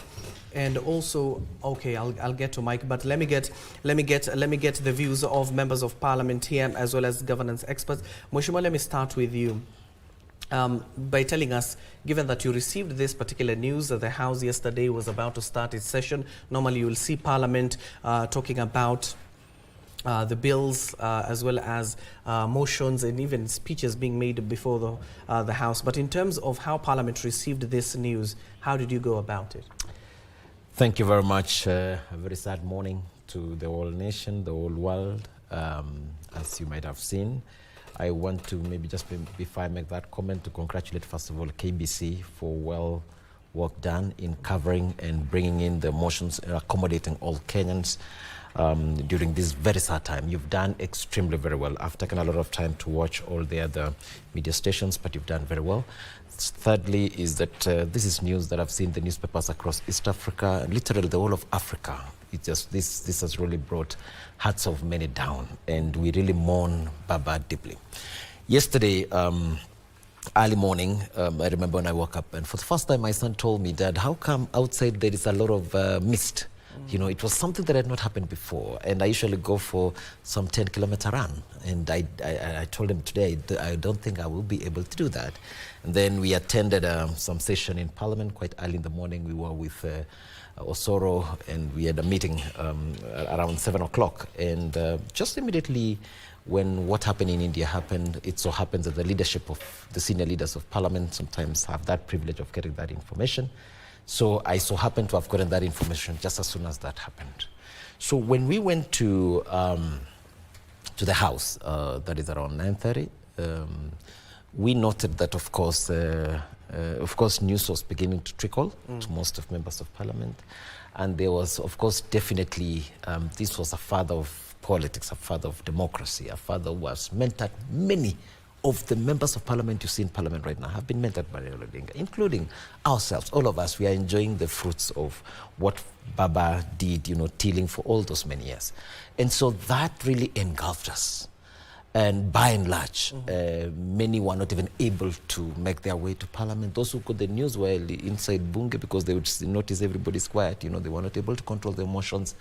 And when we noted also the Speaker was, ordinarily delayed, extraordinary delay by coming in of the Speaker, then definitely we knew many people now, those who didn't know, get to know, you know, things were not, right. There must be something wrong. But of course, with the wisdom of the Speaker, of course, he had to contain, because the whole nation is watching also how the leadership of this country is going to take this. So I must appreciate the wisdom of the Speaker of the National Assembly, because then when he noted that the whole House was very gloomy, so we just had to run through the normal procedure. But when it got into the point now where we were now supposed to begin transacting the business of the House. That is when the Speaker now said that he has very important information to pass across, and he would wish that the House, adjourns all the way to 2 p.m. And at 2 p.m., of course, the Leader of Majority, we did the normal procedure of Parliament, and then the Leader of Majority moved a special motion, where then we again adjourned, because it was difficult to be able to transact any business in such an environment. And I repeat again, these are the leaders of the country. We are all mourning. We are all engulfed. So if we were able to, we had to also manage, the emotions of the country. And therefore, the best thing we had to do was also to still adjourn for us to be able to accommodate the amount of, the loss that was in our hearts. So then, of course, I'm sure by today, by the bringing of the remains of Raila Odinga, we will be able to probably now be able to manage our emotions. And I'm sure now today in the afternoon, or from 10 o'clock all the way to midnight, we will be able now to vent. And as that happens, I think it will help most of us now to accommodate and acclimatize. Oscar, just tell us, when you received this particular news, where were you and how did you react? This was a shocking news that I received yesterday. I was at home, and I was called by a sister of mine who happens to be a member of County Assembly in Siaya, who had just talked to Raila Odinga's, I think, Shemeji, who was an MC in Siaya. It was devastating news because for some of us who've lived and grown in this country, never knew Raila would die. And it was unprecedented. And now Raila Odinga is somebody who lived his life and he was high above life. He lived above his times. And that is why I think in his political career, he might have been misunderstood many a times because he lived long ahead of his times. Whatever Raila Odinga stood for, whatever Raila Odinga was trying to do in the country, are things that will take us ages for some of us to understand. Because if you look at his journey, his life from Bondo to his schooling to a level where he starts now agitating for change, and you know about the 1982 coup, and he goes to prison and detention without trial, because detention, when you detain, that law was that you don't have any big mistake and not taken through court or through legal procedures, but you're detained at the whims of the president, and he takes 8 years in detention and comes back and still continues to agitate for change. And I think now he's gone, but what has he achieved with us? He's achieved a new constitution with us here. The changes that we're looking for, if you look at our neighbors, they are not there where we are as a Kenya. We are the freest state in the Eastern Central Africa compared to other regimes. If you go to Uganda, Tanzania, Sudan, most of them have also collapsed. And also Raila Odinga was the man who always got the country anytime the country was going to flip, including last year when we had the Gen Z revolutions here. It is the guy, he's the guy who talked about dialogue and conclaves and handshakes and negotiations and all this type of language that Allah is talking about. So one of the things that I felt, and I still feel, it was scary for me because I looked at Kenya, the nation. I still feel scared till today because I was called to a railway station again when I was walking out of town, and there were a bit of something to do with the riots and vandalism. And I was saying, he says dialogue, he talks of handshake. Who will be able to take that space in his absence? So I still feel scared that unless we get a leader who can stand above himself and compromise, and that forgiving nature of Raila Odinga, then we might be able to end up in a very bad situation. I compare him with Nelson Mandela. Then when I looked at his sickness, then I realized this guy could have been very, very sick, but he was hiding so much from the public for the sake of the people. You know, when a leader gets so sick and it cannot be said, it is because he doesn't want his people to lose hope in him. But if you could see Raila the way at some levels he could not walk properly, at some level he had slurred speeches, at some level he could not be able to move, but still he was in the struggle, struggling for the people that I'm with you, I'm not leaving you. The last thing that I will talk about Raila Odinga is about the new constitution. You know, we put in place the new constitution in 2010. So it's been 15 years, we've not finished implementing the new constitution. But for the last 15 years, Raila Odinga has tried to stay the course, trying to make sure that let's make devolution work. Let's make devolution work. Let's make the constitution work. He's been in struggles, including last year before even the Gen Z. You remember when we had the Unga revolutions here. Odinga was still struggling for the people, and I want just to thank the family of Raila Odinga for sharing Raila Odinga with us. And I hope that the legacy of Raila Odinga and what he stood for, we never lose it. Because if we lose it, Kenya, Somalia lost it when Said Barre left.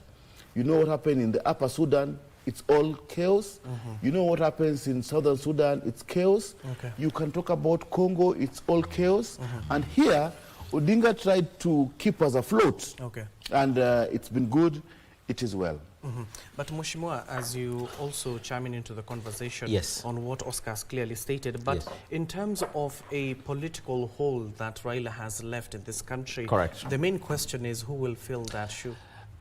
First of all, indeed, I agree with Oscar that this is a father of democracy in our country. No doubt about that. If there is, as I indicated also earlier, father of the political parties, many of them democracy, a mentor. He has, and I want to tell Oscar, Raila Odinga did mentor many leaders who are currently in leadership, and they learned from him. And there's also something, while Oscar was speaking, it came to my mind, the way Raila Odinga, I had an opportunity to engage him a couple of times. Very brilliant. I was so shocked when I engaged Raila Odinga, and he actually even understood almost my village. And he understood the dynamics of my place more than I even didn't know. So I was like, wait a minute, who is Raila Odinga? The kind of information he carried. In fact, when he said that he wants to be buried 72 hours, I think he really minded much about Kenya, about not only supporters, Kenya, so that because the mourning is so deep, it has affected all of us. And he didn't want, because of the love of his country, he didn't want people to be able to go through this. So when you look at the history of Raila Odinga, from the time he was in Fort Kenya, I think that is part of the entry that he made in, when he formed the NDP, and then later on, I think they merged with KANU, came in LDP, you know, merging with NAK, forming the NAC, and then came in again the ODM, and then moved to CORD, and then moved to NASA. In all this journey, he has and of course, the Constitution. He has set great foundation for this country. And we are way much better. I agree again with Oscar, that it is not even Oscar in Eastern Central Africa, literally the whole of Africa. We are well high their position because of the man Raila Odinga. So the foundations that Raila Odinga has set in place, and we have a solid leadership right now in our country that has, in my view, opened up the political space and democracy of our space. There is an ODM party that has full structures and everything. So, of course, we will be expecting so many unfolding events up in the very near future, but be guaranteed that the ship will be steadied because of Raila Odinga, because of the foundations that he set it right. So let us not get completely disheartened. I want every Kenyan to look at Raila Odinga all the time and think, what would Raila say? What would Raila look at? What would be his opinion? And let me tell you, when I had also an engagement with him around that time when Gen Z movement happened. That is the day I knew who the other side of Raila Odinga, that many, you know, all of us actually really didn't know him. He loved this nation. And at some point, he would let the nation go above himself, because he said it is better for this country to be steadied. A country that will be led by military is worse off, and that was part of his statement. So he's telling us which one is better. He would also still probably get an opportunity to lead this country through the back door, but with the suffering of the people. And he did not agree to that. That is the time I realized this man would let the nation go ahead of him. My final statement is this. Listen, Raila Odinga put the firm foundation of where all of us stand and the generations to come will stand in. And so the future is safe. The future is brighter. Let us always consider, what would Raila do? Or what would Raila say in such an event? Oscar, a month ago we were discussing, even when the former Prime Minister Raila Odinga appeared in an event and of course talked about devolution, we know he fought for it wholeheartedly. He didn't allow politicians to, of course, overtake devolution in its form, in its current form, since the promulgation of the 2010 Constitution, even taking on senators, telling them it is not their jobs to interact with governors. It's the work of the members of the County Assembly to assess how the governors are operating at the down level. So in terms of devolution, have we achieved it the way Raila wanted it? You see, the people who oppose devolution are people who are interested in probably corrupt issues. But I think we've achieved so much. For example, I think in the next general election, people who will be interested in politics to go to state senate or parliament will be people who are not just businessmen and interested in corruption, because we have this e-procurement thing. When we have that e-procurement thing, it will protect devolution, because what business will be governors doing in terms of corruption when e-procurement is done? Everything is done in a standard manner. But I think whatever has happened, and I've told you, Raila lived above his times. He was a man who was above life, in my understanding. For example, you know, before he started fighting for devolution, he fought against the police state, because we had a police state here. Before Raila Odinga and the devolution, and you could be arrested and not charged and kept in police custody for weeks, and nobody charges you in this country. Nowadays, you can only be put in police custody for 24 hours. Some of the things that we've achieved here, which are very fundamental, very fundamental, and that's why you see, even when Raila Odinga is still cooperating with William Ruto in the broad-based government, but he could stand and say, no, no, no, for abductions, no. We can't take that one. If your government is doing abductions, we're not part of it. And he was able to stand, to say truth to power at any level, at any time. Even when things are getting so hard, Raila will always come, and people are looking up to Raila that, okay, things are getting out of hand. The latest demonstration that we had here, when people were burning shops here, you know, always Kenyans, my mother will call me, that, Oscar, you guys talk to these guys. What is Raila saying? The country is burning down. What is Raila's thought? Because when Raila will come out, what will be his language? Conclave, dialogue, a handshake. Let us have a common ground.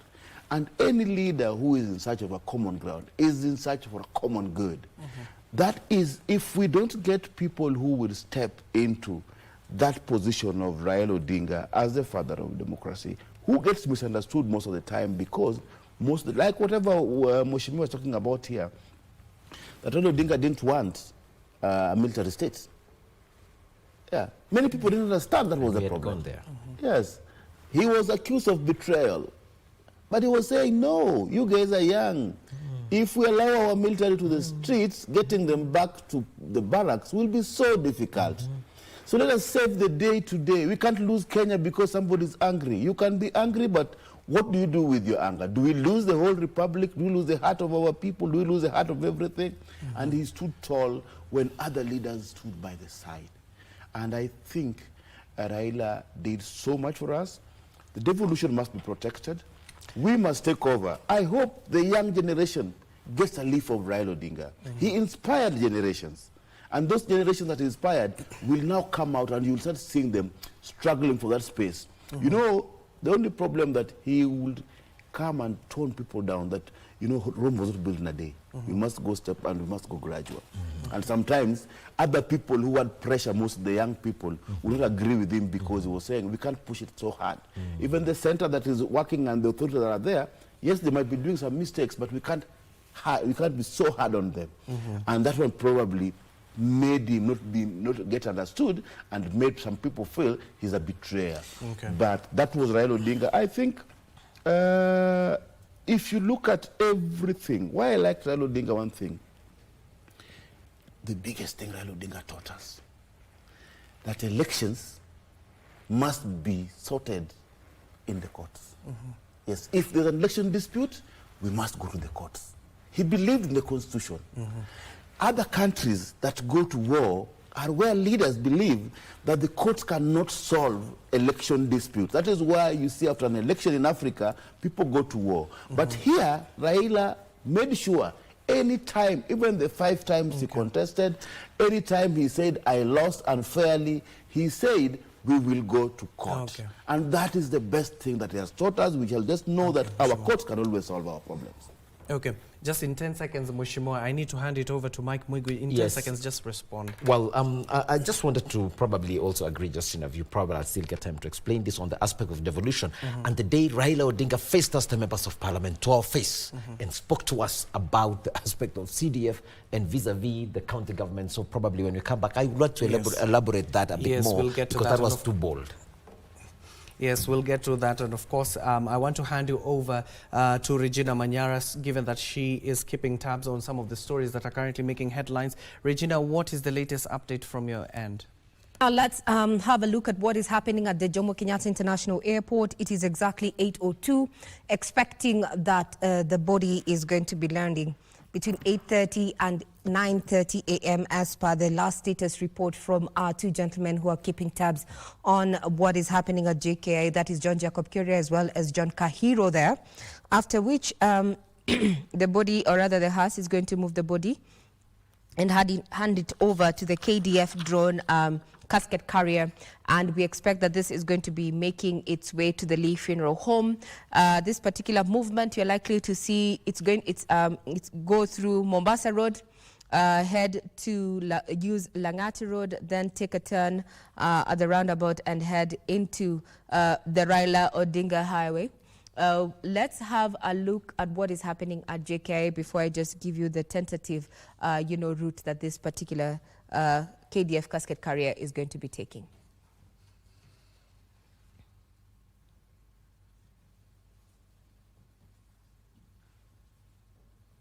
Yes, we're already having government officials there making their way to the JKIA. As you can see, that's a contingent of security apparatus there.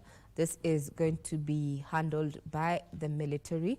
KDF is in charge of the presidential pavilion at the Jomo Kenyatta International Airport. We're expecting any minute from now. We also have President William Ruto make his way there. And while that is happening across the road there on Mombasa Road, we are having, or rather it is expected that the ODM party is going to be holding a press conference to just weigh in on the ongoing funeral arrangements there. From the question is, will this time members of the public be allowed to get into the presidential pavilion? We're yet to see that, borrowing heavily from what we saw earlier in our earlier brief in regard to what is happening at JKIA there. You can see even Mwangi area there.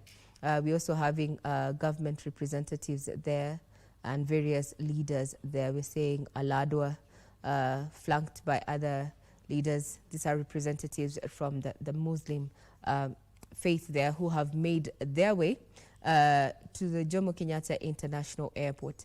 Any minute from now, as I mentioned earlier, we're expecting to see President William Ruto also make his way there. Various leaders, including Puro Aburi there, what you're seeing on your screen. We're also seeing Jeremiah Kioni. And when you speak and see this mix of leaders coming from various political divides coming together and converging at JKIA, it just shows that Raila was a unifying factor. And even what our panel has just mentioned here is that he leaves quite the void when it comes to matters of politics. We are joined by Honorable Bernard Kitur of Nandi Hills, as well as Kevin Osino, David Alulu, and Oscar Mondi. Now, that is just, we are tracking the plane that is going to be, or rather where the Kenyan delegation is on board. With the various political officials, government officials, including a few cabinet secretaries, as well as the leaders of the National Assembly. We know that Majority Leader Kimani Ichung'wah is on board that particular flight that is expected to land a few minutes from now. Since yesterday, it has been the most tracked flight to and from India, Mumbai there. That is going to be bringing the body of the late Raila Odinga, escorted by also members of parliament, as well as members of his family, including his wife, Mama Ida. Once it touches down there, the house is going to move to the presidential pavilion. And earlier in the earlier pictures that we showed you of what is happening at JKIA, it's then going to be loaded to the KDF casket carrier that is then now going to travel via road from Mombasa Road all the way to the Lee Funeral Home. We expect that it is going to be using Mombasa Road, then Langata Road, and then take a turn at the Raila Odinga Highway, which was former Mbagathi Highway there, leading all the way to the Lee Funeral Home, where we are stationed to also just bring you live pictures from that particular venue. What you're seeing is the JKIA presidential pavilion there. It is not open to members of the public, yet some of the supporters as well as mourners who went to receive their fallen hero, that is Raila Odinga's body, as it's expected to touch down between 8:30 and 9:30 this morning, have been clamoring to have access to this particular spot. We'll wait to see if this is going to happen. This is a military military handled duty, so to speak. Raila Odinga is going to be given a state funeral there, and this is day 1 of mourning. We'll continue keeping tabs on the activities on ground, and any time from now, we're expecting the president, that is President William Ruto, to arrive at JKIA. Now, I want to bring you back to studio. And the question that the panel has posed and would want addressed going forward is, Kenya is mourning the enigmas whose silence leaves a huge void. Now, let me hand over to Hashim, and then you can rope in also Mike Megwe with his panel on the other side to just discuss what way forward now for Kenya's politics in the absence of the enigma Raila Amolo Odinga. Well, thank you so much, Regina Manyara, for that particular update. And of course, as you can see from your screen, that was side by side, even showing the map of the plane, given that we're tracking it all the way from India to JKIA. We'll be informing you as and when it arrives at the Jomo Kenyatta International Airport. And of course, President William Ruto and the first family are expected there. But right now, I want to quickly toss it to Mheshimiwa before I release him to go to our sister radio station. Mheshimiwa, in terms of a devolution, you wanted to talk a little bit earlier on when Raila Odinga stood before you MPs and told you about CDF. I think that was extremely incredible to find the leader, Raila Odinga, facing the members of parliament and all the leadership of both ODM and of the broad-based government, and telling us to our faces, the direction you are taking, the foundations that has been set is not the way he envisaged, the way he thought that the constitution and the way this country should be run. In his view, in the many years that he's been in leadership, that is why I say he would shake the foundations of what he believed, that if he felt something was not right, he never feared to face anyone and tell us to our faces, this is not right. Look at it this way. I think in the first times when we had a one-party regime in our country, he's one of those that shook that to bring in the multi-party leadership. And the reason why he wanted mainly is so that the resources could be devolved from the central government right down to the people down there.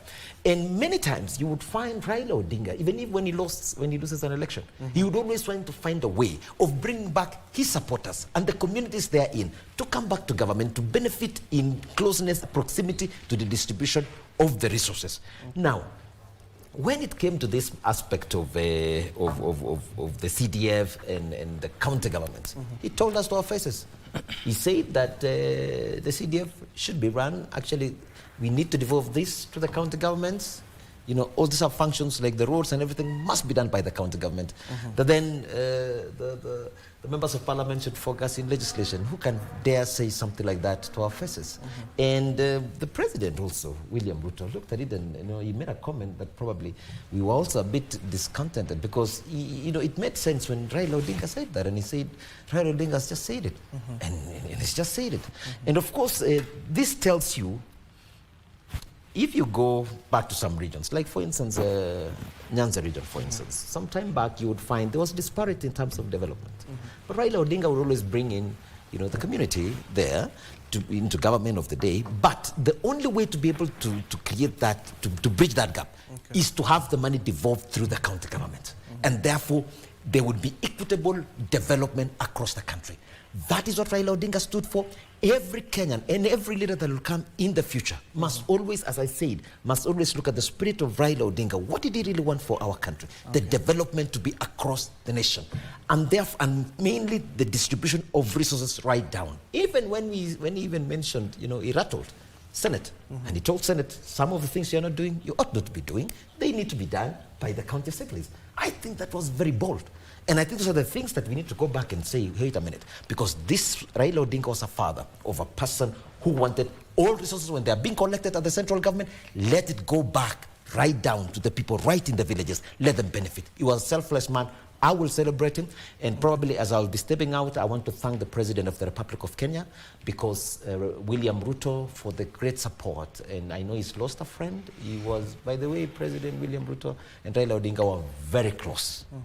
Leave alone sometimes what we see, the differences that happens within the screens and what we watch on, on a personal level. Things were very close friends. I want to of course, control the president as well, and also thank him for the support, the pronouncement that is made. His government has made proper arrangements, including the military, so that things are done in precision. This is what we need to give Raila Odinga. I give him all the salutation, and as Raila is being laid to rest, as young leaders, we will really want to walk in the footsteps of this great giant of Africa. Okay, thank you so much. Mheshimiwa is headed over to our radio station, so of course catch him live there, and as well as members of parliament will be congregating to the August House as and when the body of the late Raila Amolo Odinga arrives on the August House. And of course the members of parliament will be the first to view the body of this political figure that has just died, and of course we'll be looking at that particular situation. And of course let's head over to the Jomo Kenyatta International Airport. I am reliably being informed that a number of supporters as well as mourners are currently outside the Jomo Kenyatta International Airport, given that the security has been mounted to ensure everybody gets a view of the body of the ODM leader Raila Amolo Odinga. Already the Kenya Defence Forces from the Army, Navy and Air Force are currently mounting a guard of honor and practicing as and when that particular plane lands at exactly 9 a.m. this morning. And of course, given that President William Ruto already had proclaimed that this will be a state funeral, it is being overseen by the Kenya Defence Forces and other security apparatus to ensure a smooth transition. Earlier on, we were brought those live images by our very own John Jacob Kuria, who was inside JKI, especially closer to the presidential pavilion, where we saw mourners and supporters, of course, congregating there. Those are the live images. Those are peaceful demonstration outside the Jomo Kenyatta International Airport. As you can see, they're carrying leaflets as security operators are currently ensuring that they ensure there is security. Let's listen in a little bit.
Indeed, those are just Kenyans who have converged outside JKIA, ready to receive the body of the late Raila Amolo Odinga.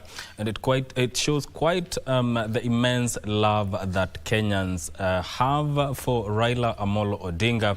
And as you can see, they are just here expressing themselves and really mourning the passing of ODM leader Raila Amolo Odinga. And going by yesterday's on social media, it was awash with tributes to Raila Amolo Odinga from various corners of the globe, and that speaks to the respect that he commanded, not just within Kenya, but beyond the borders of Kenya. At the continental level, he was a man who was respected. And I just want to bring in Alulu on this matter.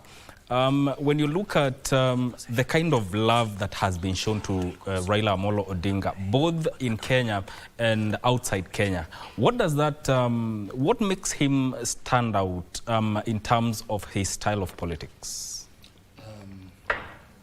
Mike, you know, Raila Odinga has over time in his political career life demonstrated an image of a man who not only speaks for the democracy in Kenya, but we have seen Raila Odinga representing the voice of democracy across the globe.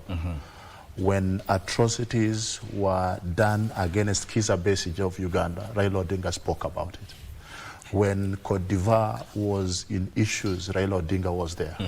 So we know Raila Odinga as a man who, across the globe, has had a tone of, one, speak of democracy, but also push for reconciliation or peace amongst the people.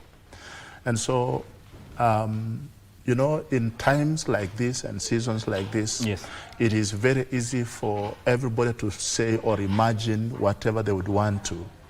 But sincerely speaking, this is that time when we reflect on a life of a man who gave his all. He sacrificed his family time, his personal time, and actually, like Oscar said a short while ago, you know, it just came to our attention yesterday that this man was actually very sick. But nobody knew. Nobody could actually know, because to him, the nation was more greater than any other thing, even including his own health.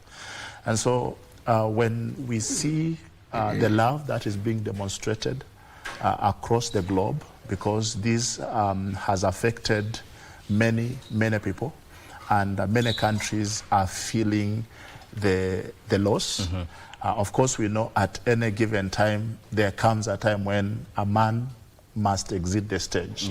But even as Baba exits the stage, he shall actually be missed so dearly in the democratic and political space, not only in Kenya, but Africa as a whole, because Baba would speak. I was remembering some of the moments that I personally remember. He stood out, and people would not understand him. People would not predict what would happen next, because the man knew when to hit, and he also knew when to sit back and relax. He knew when to speak, he knew when to remain silent. He knew when to defend the country, and he knew when to speak about himself. So Raila Odinga is exiting the stage as a man who always meant well at that particular time. You know, in our daily lives, there are things we do or say that people might never understand. But until when we are not there to do those things or speak the way we did, is when people would realize what we meant. Just recently, I think a few weeks or months ago, he said a thing and said, Kenya missed a biggest opportunity to improve JKIA. He spoke, and everybody was like, what is this man saying? Because back then, the opposition was against Adani and JKIA being improved and all that. He spoke, and I kept thinking, and until this morning I was thinking, and I said, sometimes, much as we are too excited with political affiliations and alignment, it is good to also listen to the counsel of people who have been here long enough. Raila Odinga was here long enough. To those who are aspiring, to those who desire to be in political space, I think there is a lot of take-homes to do. There is a lot of notes we need to copy from Raila Odinga, because Osido said earlier, the man contested 5 times presidency. And one would ask, why would you want to keep doing this over and over again? Why not just give up and go home and rest? But then you'd realize, even as he rests today, the space feels lonelier, it feels empty. You could see how emotional the head of state was yesterday. That tells you the man feels. He feels the pain of the loss of this man. This man, having departed the stage, leaves a lot of people emptied. I saw somebody saying a quote somewhere that when Baba exits the stage, he exits with a lot of people's careers, because there are very many people who have aligned themselves. I remember the famous say by Honorable Junet, who said, whatever Baba says is right. Because, you know, this Baba was more like a small god. When he says it is Mike, there are people who don't question who is Mike. Yes. So long as Baba said it is Mike, Mike will excel. And so his departure is a great loss. And as a country, we pray for Kenya that will remain united and stable, because that is what he demonstrated in 2018 when he had a handshake with the Uhuru. Recently, when he came into broad-based government, he demonstrated that. Even during Moi's era, the post-election violence, when he came into handshake with Kibaki, the intention was, we always looked at Raila Odinga as a man who wanted power, but his motive was to make sure the country comes back together and moves forward. And you see, if my coming and sitting here would make people relax, then why not I sit here now and calm the situation? The battle will continue when time is right. So Baba leaves us empty at this particular time, but we have harvested much from him. We have earned a lot, and as a country, the best gift we can give Baba is to stick together, love one another, embrace our nationhood, and love Kenya as a country. Absolutely. We cannot allow Kenya to fall. Not at this time, not ever. Absolutely. Osido, you look at Raila Odinga. He's a person who stood by his position, whether popular or unpopular. Case in point is how he expressed himself about matters to do with NGCDF. What does that speak of what you would call his conviction, especially when it comes to the direction in which he saw the country needs to take? Of course, Mheshimiwa Raila Odinga was a man who believed not just in what people would probably imagine to be what would be right for everyone at that particular point in time, but he was keen to look at even the future, and especially based on his sufferings. Because I look at Baba and I imagine, so the entire life of a human being has been spent making sacrifices for people. And so even as he spoke about some of those very controversial issues, the most important thing in my view would be that probably we lost an opportunity to find time to ask him, why are you convicted about this around NGCDF? Why are you convicted about this around devolution? I remember the 15% ETC. Why are you convicted about this around Pesa ya Wazee?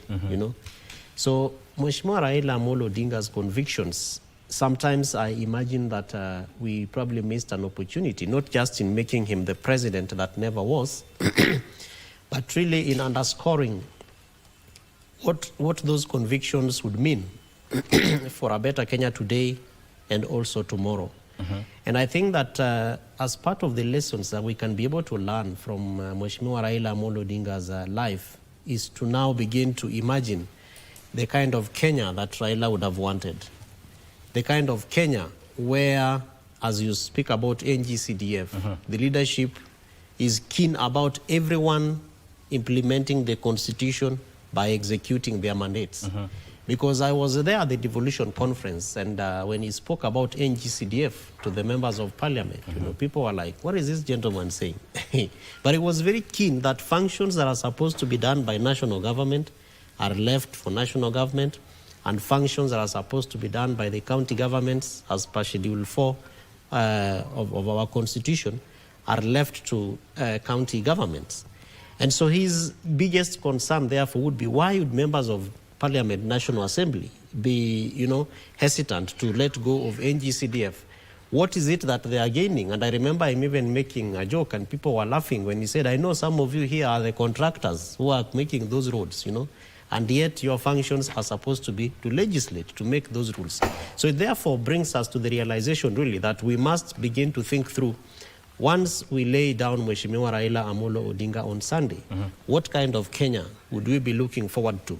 What kind of lessons would we be, picking up from the kind of life that he lived, particularly insofar as strengthening our democracy, strengthening our governance, and making institutions work. Because Mheshimiwa Raila Odinga, I even remember during the BBI, because we were part of a team that was put together, and I remember us having a conversation with Ambassador Martin Kimani and saying the youth have not been brought on board, so they are not members of the task force, you know, 14 members plus, and you have no under 35. And having done some work with Ambassador Kimani while he was at the National Counterterrorism Center, mobilizing young people and also university students to fight against radicalization. So we sat down somewhere and they were saying, how do we ensure that the voices of young people are actually brought over here? And when this matter, through Professor Adam Solo, went to Mheshimiwa Raila Odinga, I was very keen to ask, by the way, why didn't we think about the youth? And so that gives you, a sense of how Mheshimiwa Raila Odinga was keen even to look at not just what is happening now, but that institutions are built that are also able to safeguard future generations and the future posterity of the country. Hold that thought. I want us to cross over to Bondo, where our reporter Alan Aoko is on standby. Alan, if you can hear me, what's the latest from that side?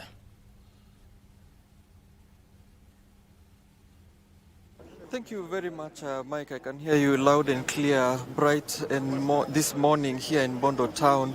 We are at the center of what is a marketplace, and we are seeing businesses are going on as usual.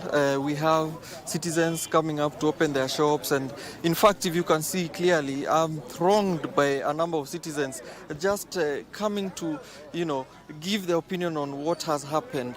And when we came in, the roads were a bit deserted because we came from the Siaya side coming into Bondo town itself, and we did see some activities on the road just to give you a feel that okay, there's a somber mood, but businesses are still going on as usual, people trying to make their daily bread.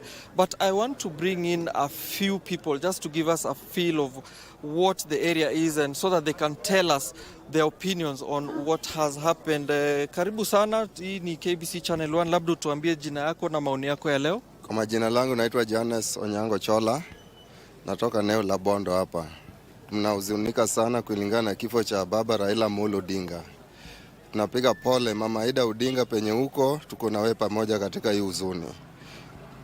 Na labda wewe ni mfanyikazi wa hapa, umefungua biashara yako, umeendelea na kazi yako kama kawaida ama namna gani? Kazi haiwezi endelea kwa sababu hii huzuni ni yetu. Sasa tuwezi kuwa na kazi haiwezi endelea. Nani mwingine anaweza tuongelesha, tupe maoni yake? Karibu, jina lako na unafanya kazi gani hapa na maoni yako. Mimi naitwa Okelo, mimi ni contractor hapa Bondo, na siku hii ya leo tumehuzunika sana kwa sababu baba ambaye alikuwa anatupigania rights zetu kama wafanyikazi, sasa tunaona kama kuna mtu ambaye atatupigania, sababu baba ndiye alikuanga jeshi wetu, akisema amesema, na kama ni kwenda mbele. Si tunaomba tu rais wetu amejua kitu baba alikuwa anapenda, asifanye kinyume ya ile baba alikuwa anataka. Ama bunge ni aje? Bunge power. Bunge power. Bunge power. Tunaomba rais wetu asifanye kinyume cha kile ambacho baba alikuwa anapenda. Hiyo tu tunamuomba. Kama anataka amani, tunaomboleza. Amejua the ideals, the spirits za baba, vile baba alikuwa anapenda kabla afe. So tunamuomba shikilie hiyo spirit na asiache. Kama ataendelea na spirit ya baba, si tutasikiza rais kwa sababu baba alikuwa anapenda rais. Na kama atafanya the ideals, the spirits za baba, mambo na labda vile unaendelea kusema hivyo, kuendelea mbele, na najua mmefuatilia vile msafara ya baba pia inaendelea huko Nairobi. Ni nini mnahitajia kufanya kabla ifike hapa, hiyo msafara ifike hapa? Baba alikuwa ni shujaa. Shujaa nazikwa kama shujaa. Na kama shujaa wetu tutazidi kuomboleza baba.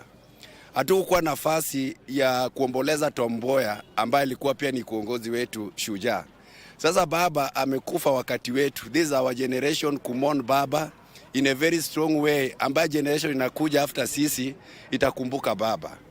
So tunaomba tu Kenya mzima tuombelee baba kama shujaa ambaye katika vitabu zetu za historia atasalia kama yule ambaye aliombolezwa zaidi ya Mandela. Baba ligi yake ni Mandela, ligi yake ni Julius Nyerere na Kwame Nkrumah na wale washujaa wengine. Ndio. Labda mwisho, maoni ya mwisho kutoka mtu hapa kabla tuvuke mpaka sasa hapa, nani mwingine anaweza tupea maoni yake haraka haraka? Kwa majina mimi naitwa Fred Oduora Luoch, mkaji wa hapa Bondo.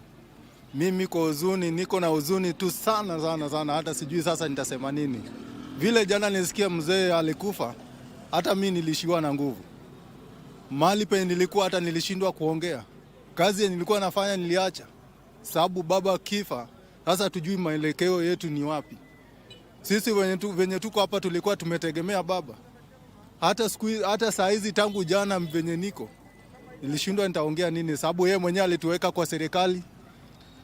Tukaendelea ati tutakaa huko ndani. Mambo yetu tulifikiria itakuwa mzuri sababu tuliona kaa tuko ndani ya serikali. Na kwa saa hizi baada hatuwezi sema chochote sababu baba ni mtu wa amani. Alituweka hapa hivi ili tukue na amani.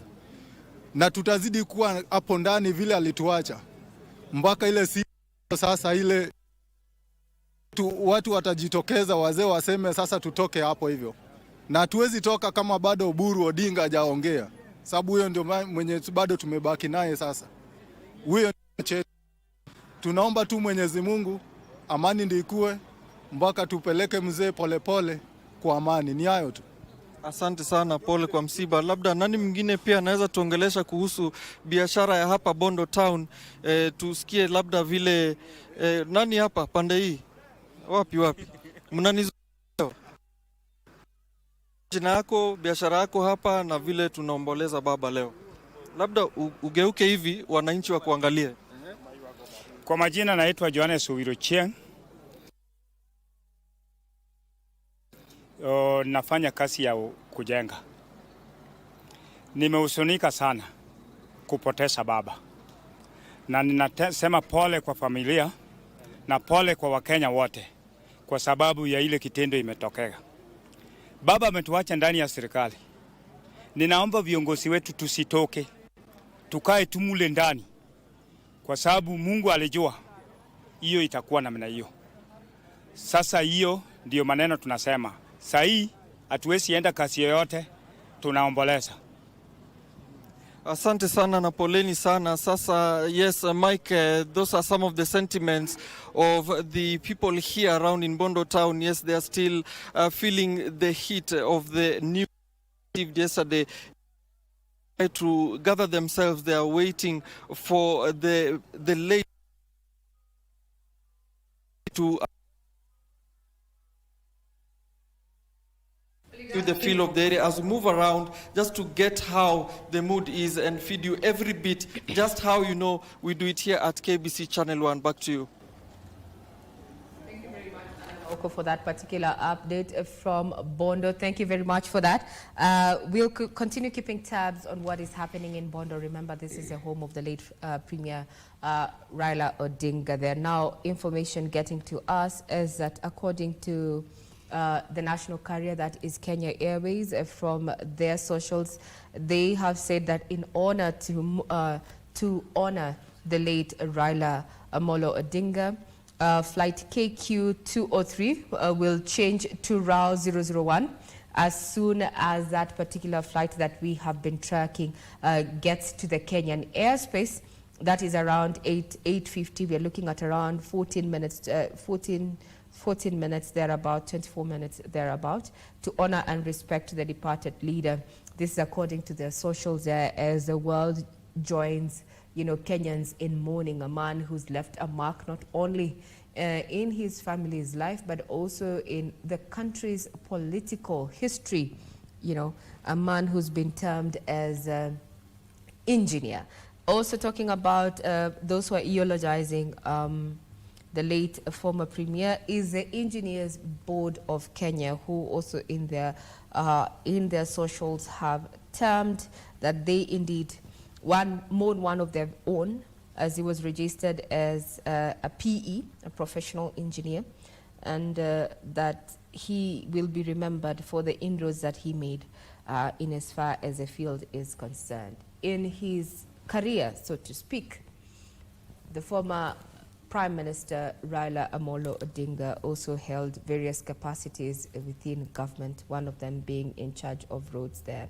And just looking at what he has done, or rather his contribution towards the social economic development of the country, I'd want to bring to your attention what he, or rather what we know so far in regard to that particular contribution to the economy there. We had a report on the role that Raila Amolo Odinga played in as far as the economy is concerned. He sat in key committees, including the Vision 2030, Kenya's blueprint, to turn around Kenya's economy, so to speak. We'll be looking at that and what the role that he played, aside from matters politics. Now we want to take you to Argyle Hotel along Mombasa Road, where the ODM party is currently having a press conference. Let's have a listen in.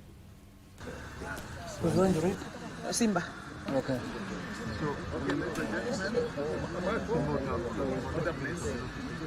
Where is it? So, ladies and gentlemen of the press, are you ready? This has been This has been the neck of the ODM party, National Executive Council of the ODM party that we have held here at Agile this morning. Our resolutions will be brought to us by our deputy party leaders.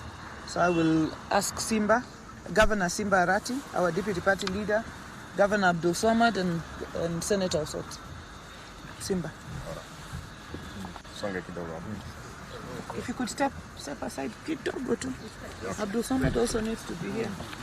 If we spread out a bit, This is a press statement by the National Executive Committee, NEC, of ODM Party. The National Executive Committee, NEC of ODM Party, joins other members of the party, supporters, the nation, and the entire continent of Africa in mourning the untimely death of the party leader, His Excellency Honorable Raila Amolo Odinga. Yesterday morning, while undergoing treatment at an hospital in India. The death of Baba, as he was fondly referred to by many, is not only a blow to the party but also to the entire Republic of Kenya, which he vehemently fought for, and the continent of Africa, which he championed for its growth and economic emancipation. The NEC members used today's meeting to commiserate with the family of our departed leader, more particularly his spouse, Mama Dr. Ida Betty Odinga, his children Rosemary, Raila Jr. and the Winnie, siblings, and the entire ODM family for the loss. The members paid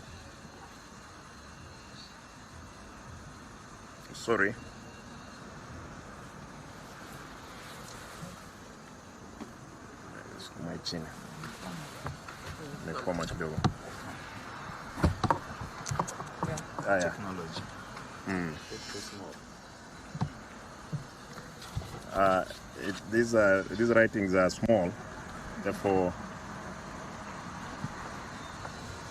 All right.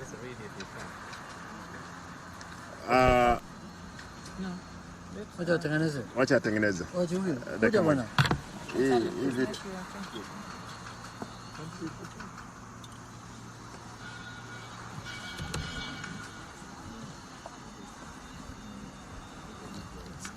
Make it bold.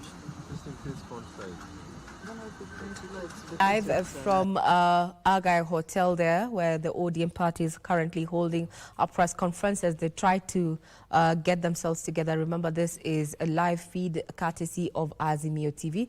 I see they're back online. Let's have a listen in. Embodiment of truth, champion of democracy, a love of human dignity, a champion of women and the youth empowerment, a selfless leader, and the father of devolution. In his death, ODM, the whole nation, have lost. Kenya, Africa, and the whole world are mourning. We mourn the passing on of a towering giant who spent all his youth and early life fighting for the rights of the people, hence freedom we all enjoy today. The NEC calls on all our members, supporters, and general public to mourn the passing on of this great son. As outlined by the funeral organizing committee, which is chaired by the Deputy President, His Excellency Professor Kithure Kindiki,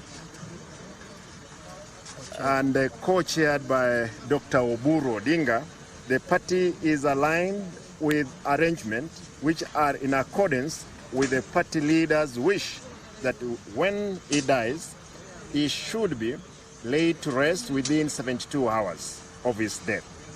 We shall strictly observe the program to the later until the day of his burial on Sunday, 19th October 2025. Allow me to finish part of that statement. Having said that, the party wishes to make the following announcement to our members in Nairobi and across the country. The party has opened condolences books in all our offices.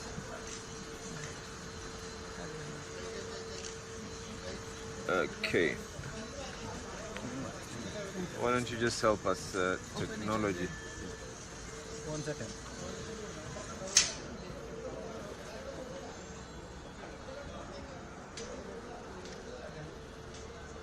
Are we good? Okay.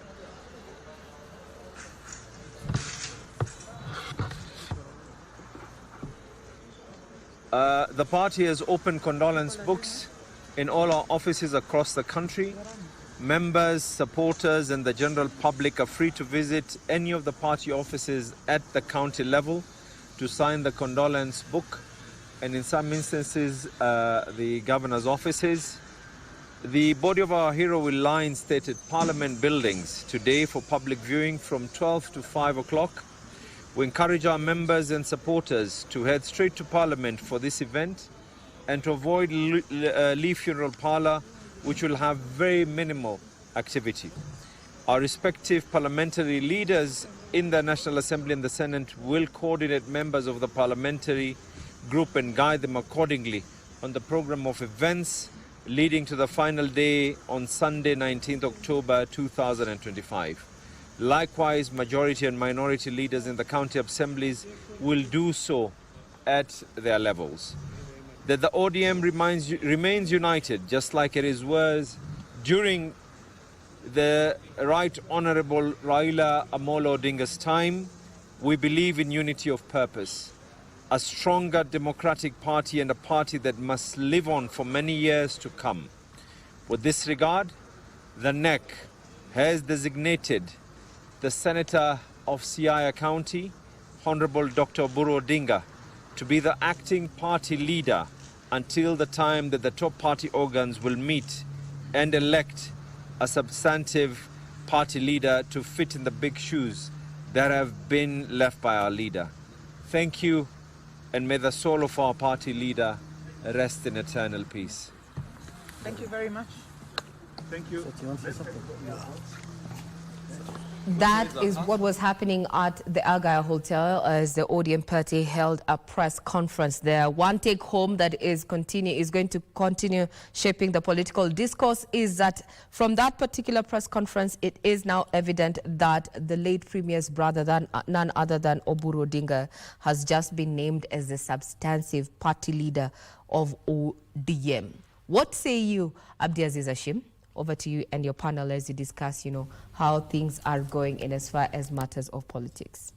Well, indeed, Ray, that is the one key take-home. He should be in an acting capacity until, of course, a new leader has taken officially over the Orange Democratic Movement. And, of course, now the political divide will be reacting to that particular NEC meeting and a briefing that you've just even witnessed. Some of the leaders were even struggling with technology and making the speech there. But the one key take-home away is that the CIS Senator, that is Dr. Oburu Odinga, will be taking over the reins as the acting party leader of the Orange Democratic Movement, of course, taking over from his late brother, that is Raila Odinga. Major developments there, given that even the residents who were speaking from Bondo, they were wanting a way forward in terms of who will take over the ODM outfit and ensure that the ODM, the pact they made with the ruling coalition, that is the UDA, should remain in impact. Given that ODM and UDA, do remember they do have a pact that they made at the Kenyatta International Convention Center, especially between President William Ruto and the late Premier, that is Raila Odinga. And of course, I want to rope in my guest here, given that that is a major development. Let me start with you, Oscar. Oscar, in terms of this particular major development, how do you think not only the ODM members and party supporters, how do you think they will react to this decision that has been made by NEC? I think on appointing, for example, NEC of Dr. Oburu to take over the reign of, or to take over the leadership of ODM as a party leader at this particular juncture is just to fill the vacuum. Because leadership at any level fears vacuums, and because of sympathetic nature. Number two, most of these political parties, like for example Chama cha Mapinduzi or ANC, mostly the leadership is never elected. It's like comrade so-and-so has left and comrade so-and-so can take us to the next level. So I think for a brief, it's a good affair because now it stops what? Stops elections. Yeah, because now, you know, we might come from the funeral and it's all campaigns and people want to be kingpins and people want to do some of these things which might only mess up the ODM that is very fragile. But you see, for the many years when, for example, when I was young, when you remember every news item that was in this country used to start with Mtukufu Rais Moi. You know, ODM has also been, ODM and Raila has been like almost one and the same thing. So the demise of Raila might mean the demise of ODM as a party. It's a big shake, and to recover ODM, to get it back to where it is, I think this move is a very good move. Okay. And Odinga taking over from another Odinga sometimes for the sake of continuity at this particular time during mourning period is a good thing. Okay. So I think the NEC has done a good thing. Okay, okay. And Dr. Mark Matuga is currently also joining us. I'll give you a chance to talk, Daktari, but give me a moment. Let me take our viewers to Opoda Farm in that particular part of the country where Wycliffe Okech is currently there. Wycliffe, good morning. Given that you were there yesterday and today morning, what are the scenes there, especially at Raila Odinga's home?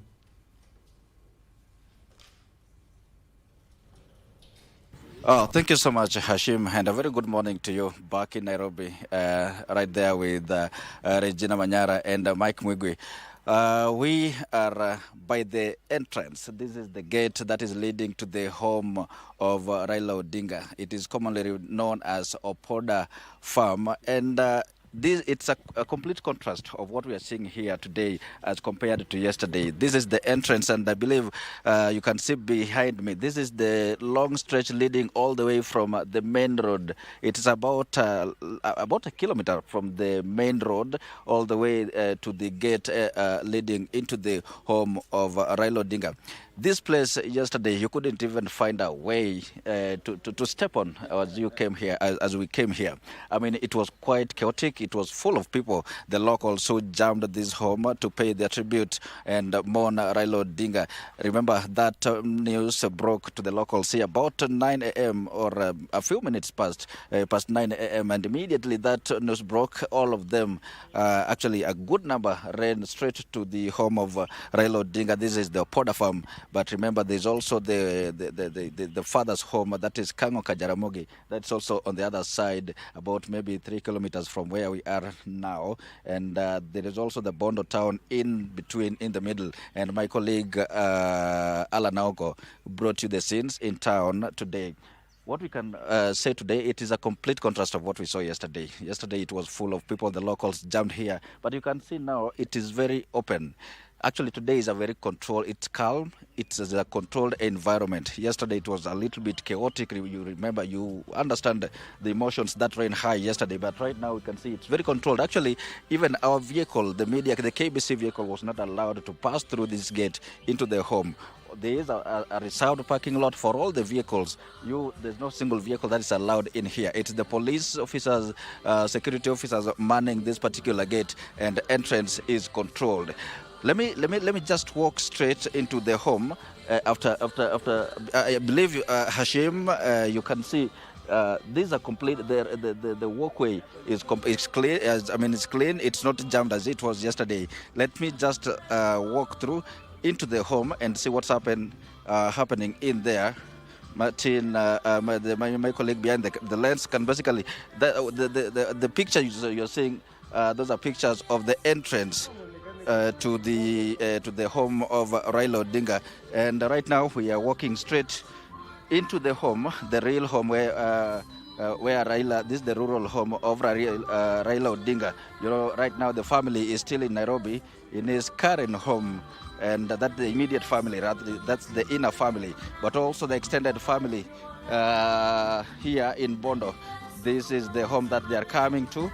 And from the background, I know there is some sort of music in the background, but I believe you can still hear me. It's all clean. It is now complete contrast of what we were seeing yesterday. All this compound yesterday was full of people. We couldn't even find a place to do our link yesterday. And I believe you saw the pictures that we showed yesterday on TV. The picture you're seeing right now, that is the condolence book being signed by friends, family, and also the locals that have continued to come to this home to pay their tribute and mourn the former Prime Minister, that is Raila Odinga. As you can see, that is just one of the mourners that has just come here to sign the condolence book. As it is, that is what we expect from now all the way to the evening. Remember, the remains of Raila Odinga will be brought here. That is on Saturday. You can see those are the pictures of one of the mourners here signing the condolence book. And Martin, if you can just show the tent of the locals that have arrived here, and also this is the group you're seeing on your screen right now. That is it contains friends, extended family, and also the locals here that have just come to pay their tribute to the former Prime Minister. Maybe we can just walk there and also maybe able to speak to one of them, and or rather two, just to get to understand who are they, where have they come from, and because this is a development that is attracting mourners from across the country. We just want to listen to them, and also probably they may want to tell us who they are. Brother, how are you? I'm fine. This is KBC Channel 1. Yes. We want to know, I don't know who is this. We want to know probably, you may want to tell us your name, who you are, and what time did you get here? Because we know this is a development that is attracting mourners from across the country. Probably you want to tell us who you are first, your name. Yeah, I'm called Honorable Richard Ogendo. Honorable Richard Ogendo is an MCA from Homa Bay County and the majority leader, Homa Bay County Assembly. Yes. We are here together with the Speaker and a delegation from the County Assembly of Homa Bay. In fact, all of us are here. We came here very early by saa moja na nusu, and you know we've lost our Baba. The party leader, was so dear to us, and when we heard that he passed on yesterday, we are to adjourn the proceedings of the Assembly. We joined our electorates in Mourning. That is the reason why we saw it twice, maybe to come all the way from Homa Bay to his home here in Poda, Bondo, so that we join the people of Bondo. Right. Yeah.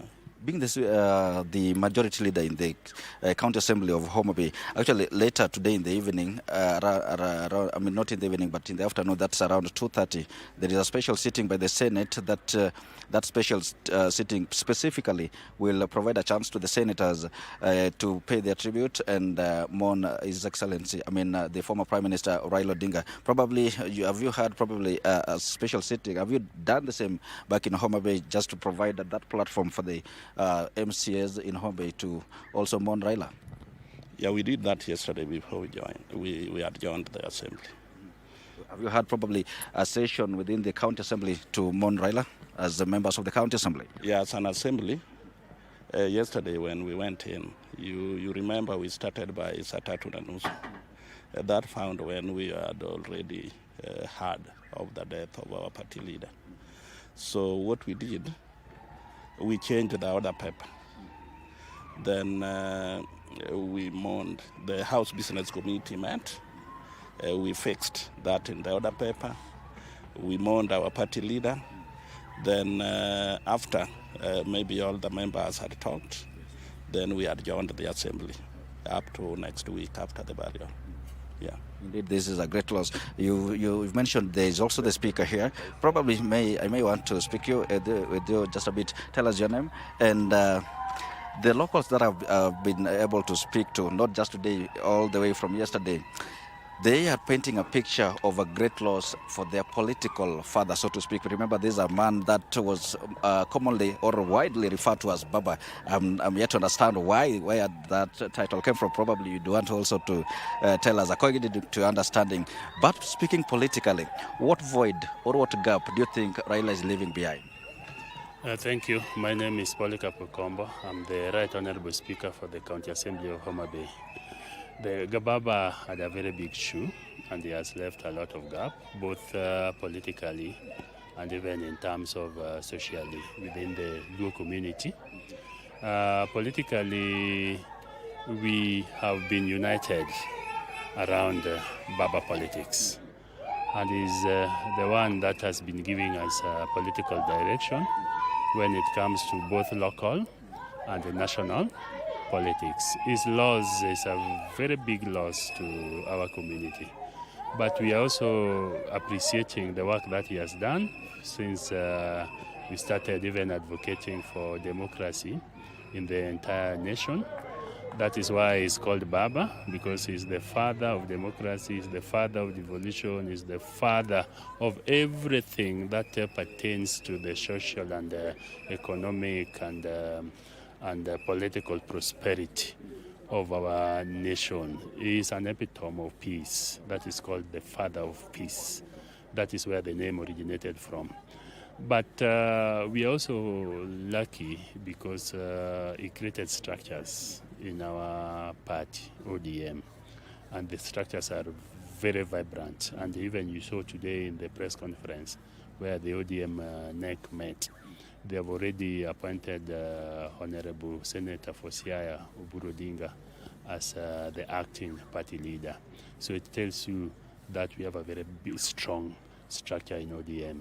So what we only advocate for as political leaders is for peace, and that we also remain united under the structure that Baba left. He also did something very wonderful for us because he had promised us Canaan, and the Canaan that he had promised, he left us in Canaan, because Canaan to us was about economic prosperity, was about being close to the government. So he also left us in government. That is something that we also have to sit around and talk about and find a way of us remaining there, because that is where Baba left us. Yes. Thank you so much, Bwana Speaker. Hashim, just for the sake of gender balance, these are the MCs from Homa Bay County, and just wrapping up, let me have also a voice from one of the women leaders that have been able to come here to also pay tribute to the former Prime Minister. You may want to rise up, tell us your name and probably the ward you represent back in Homa Bay, and how do you remember Raila Odinga? Thank you so much. My name is Honorable Florence Ouma. I'm a specially elected member of County Assembly of Homa Bay. We have come here as an assembly to pay tribute to our late Baba. Baba, as a woman leader, Baba was known for someone who was advocating for women leadership. And we are so pained because he was fighting for us, for our spaces. And you see, as in Homa Bay, we are a county that benefited from him loving women. He gave direct nomination to our governor, who has also not disappointed us. And he has not also disappointed Baba. And Baba was looking forward to having more women leaders in the political spaces and every other space that we've had. So it's a big loss. Indeed, is a big loss. Hashim, just some of the remarks that we continue to cover for the sake of our viewers, just to also have a clear picture of what is happening here on the ground. We remember we're still at the home of Raila Odinga. This is his rural home, Opoda Farm, here in Bondo. And in the background, I believe you can hear some of the locals that have just arrived now, mourning the former Prime Minister, Raila Odinga. Some cleanup is happening. Remember, this place yesterday was jammed by the locals here, that's like I told you, and so there is some later around, some cleaning is going on. I mean, we'll continue to give coverage, bit by bit coverage of whatever is going on here, and I believe my camera person can basically show you the entrance, or rather the doors to the main house remain locked. I spoke to a close family member here by the name Morris, and he just mentioned to me that the innermost family, the family of Raila Odinga, is still in Karen, that is in Nairobi. They are maybe expected to come here on Saturday, when the body will also will be airlifted to this region. But those doors remain closed also for security purposes.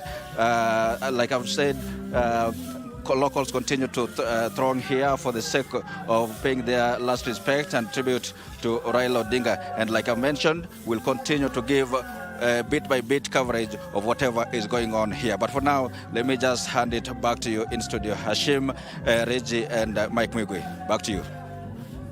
That is our very own weekly forecast. And quickly, I want to take you to Mombasa Road. You can see all those images. We got you covered from Parliament all the way to Mombasa Road, especially outside the Jomo Kenyatta International Airport. You can see peaceful protest outside there with the supporters, especially from ODM and members of the public, as they wait for the body of the ODM leader, Raila Odinga, to start. The convoy, of course, being spearheaded by the Kenya Defence Forces. It will be taken all the way to Lee Funeral Home, and then you can see also the preparations in the Augusta House, where the public viewing will begin from 12 p.m. all the way to 5 p.m. so that not only the members of parliament and leadership in this country, but the members of the public can get a view of the great man, the ODM leader Raila Odinga. Also, we have been able, if you're just joining us, one of our cameras has been able to enter the Jomo Kenyatta International Airport Presidential Pavilion. As and when we get those images, it will be highly appreciated. Well, of course, where all the preparations are being prepared, that is where the plane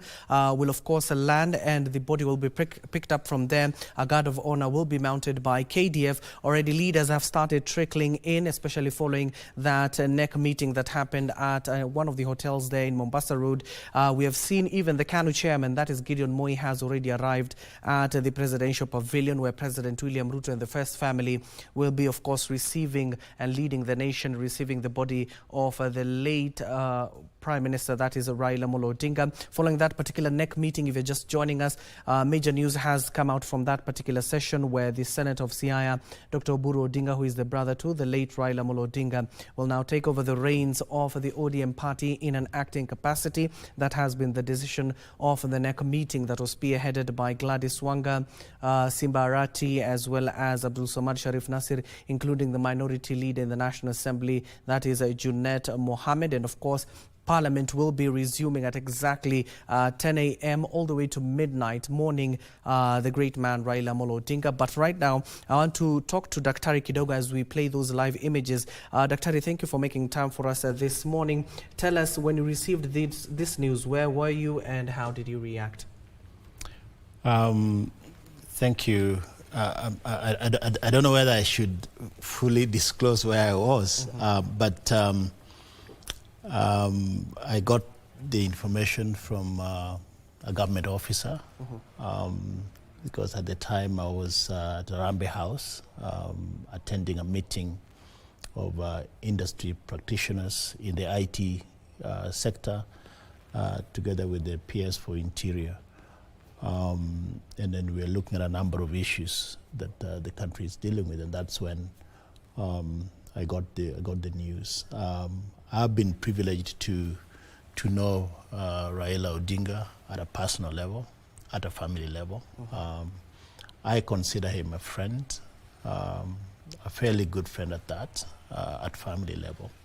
And wherever I was, and in public engagements that I've had in other media houses, I've expressed my deepest condolences to the family, and I continue to do so. One thing that already came to my mind the moment that happened, after including the sadness that captured the whole situation, is the political, because this is a political leader. So very quickly you would think of the political impact. And I think that is really what is going on. A lot of the discussions now is basically the political impact. And I could see that to be a huge turning point in the Kenyan politics. Okay. Yeah. And of course, Dr. will be getting your views as the show continues. Now, I want to take you to Mombasa Road, where our very own John Kahiro, who is keeping tabs at that particular, especially at the entrance of the Jomo Kenyatta International Airport, given that a heavy security has been mounted. A number of supporters in their hundreds are currently outside the JKIA and, of course, waiting to see the procession led by KDF. Kahiro, good morning. If you can hear me, we are seeing peaceful demonstrations on Mombasa Road. What more can you tell us? Right.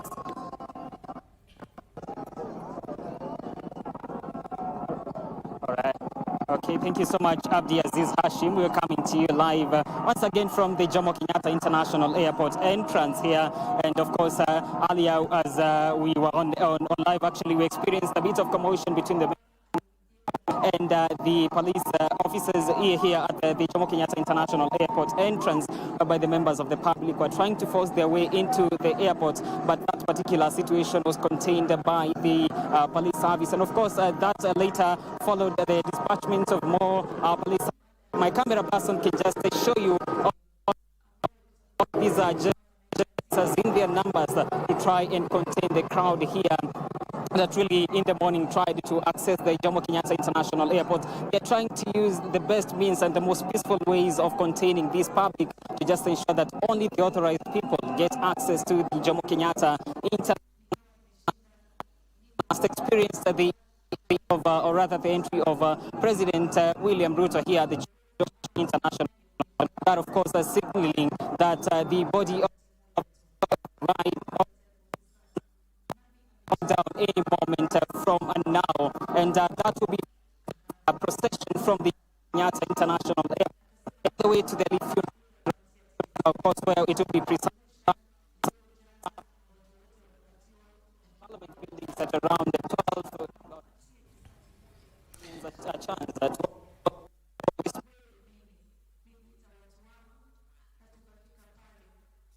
that is our very own John Kahiro there outside the Jomo Kenyatta International Airport. And of course, President William Ruto has arrived and of course will be heading there in just a moment. President William Ruto alongside the former president, that is Uhuru Kenyatta, are currently arriving at the Jomo Kenyatta International Airport to receive the body of the ODM leader Raila Odinga. And there, those are the live images of Parliament. Preparations are ongoing, of course, to ensure that once the body of the ODM leader Raila Odinga arrives in Parliament, it can be placed in an ample space, clean, and of course to ensure the publics get the opportunity to view the body of the late ODM leader Raila Odinga. Once again, if you're just joining us, we do have all 360 coverage of this particular special proceedings, and as I informed you earlier, President William Ruto as well as the former President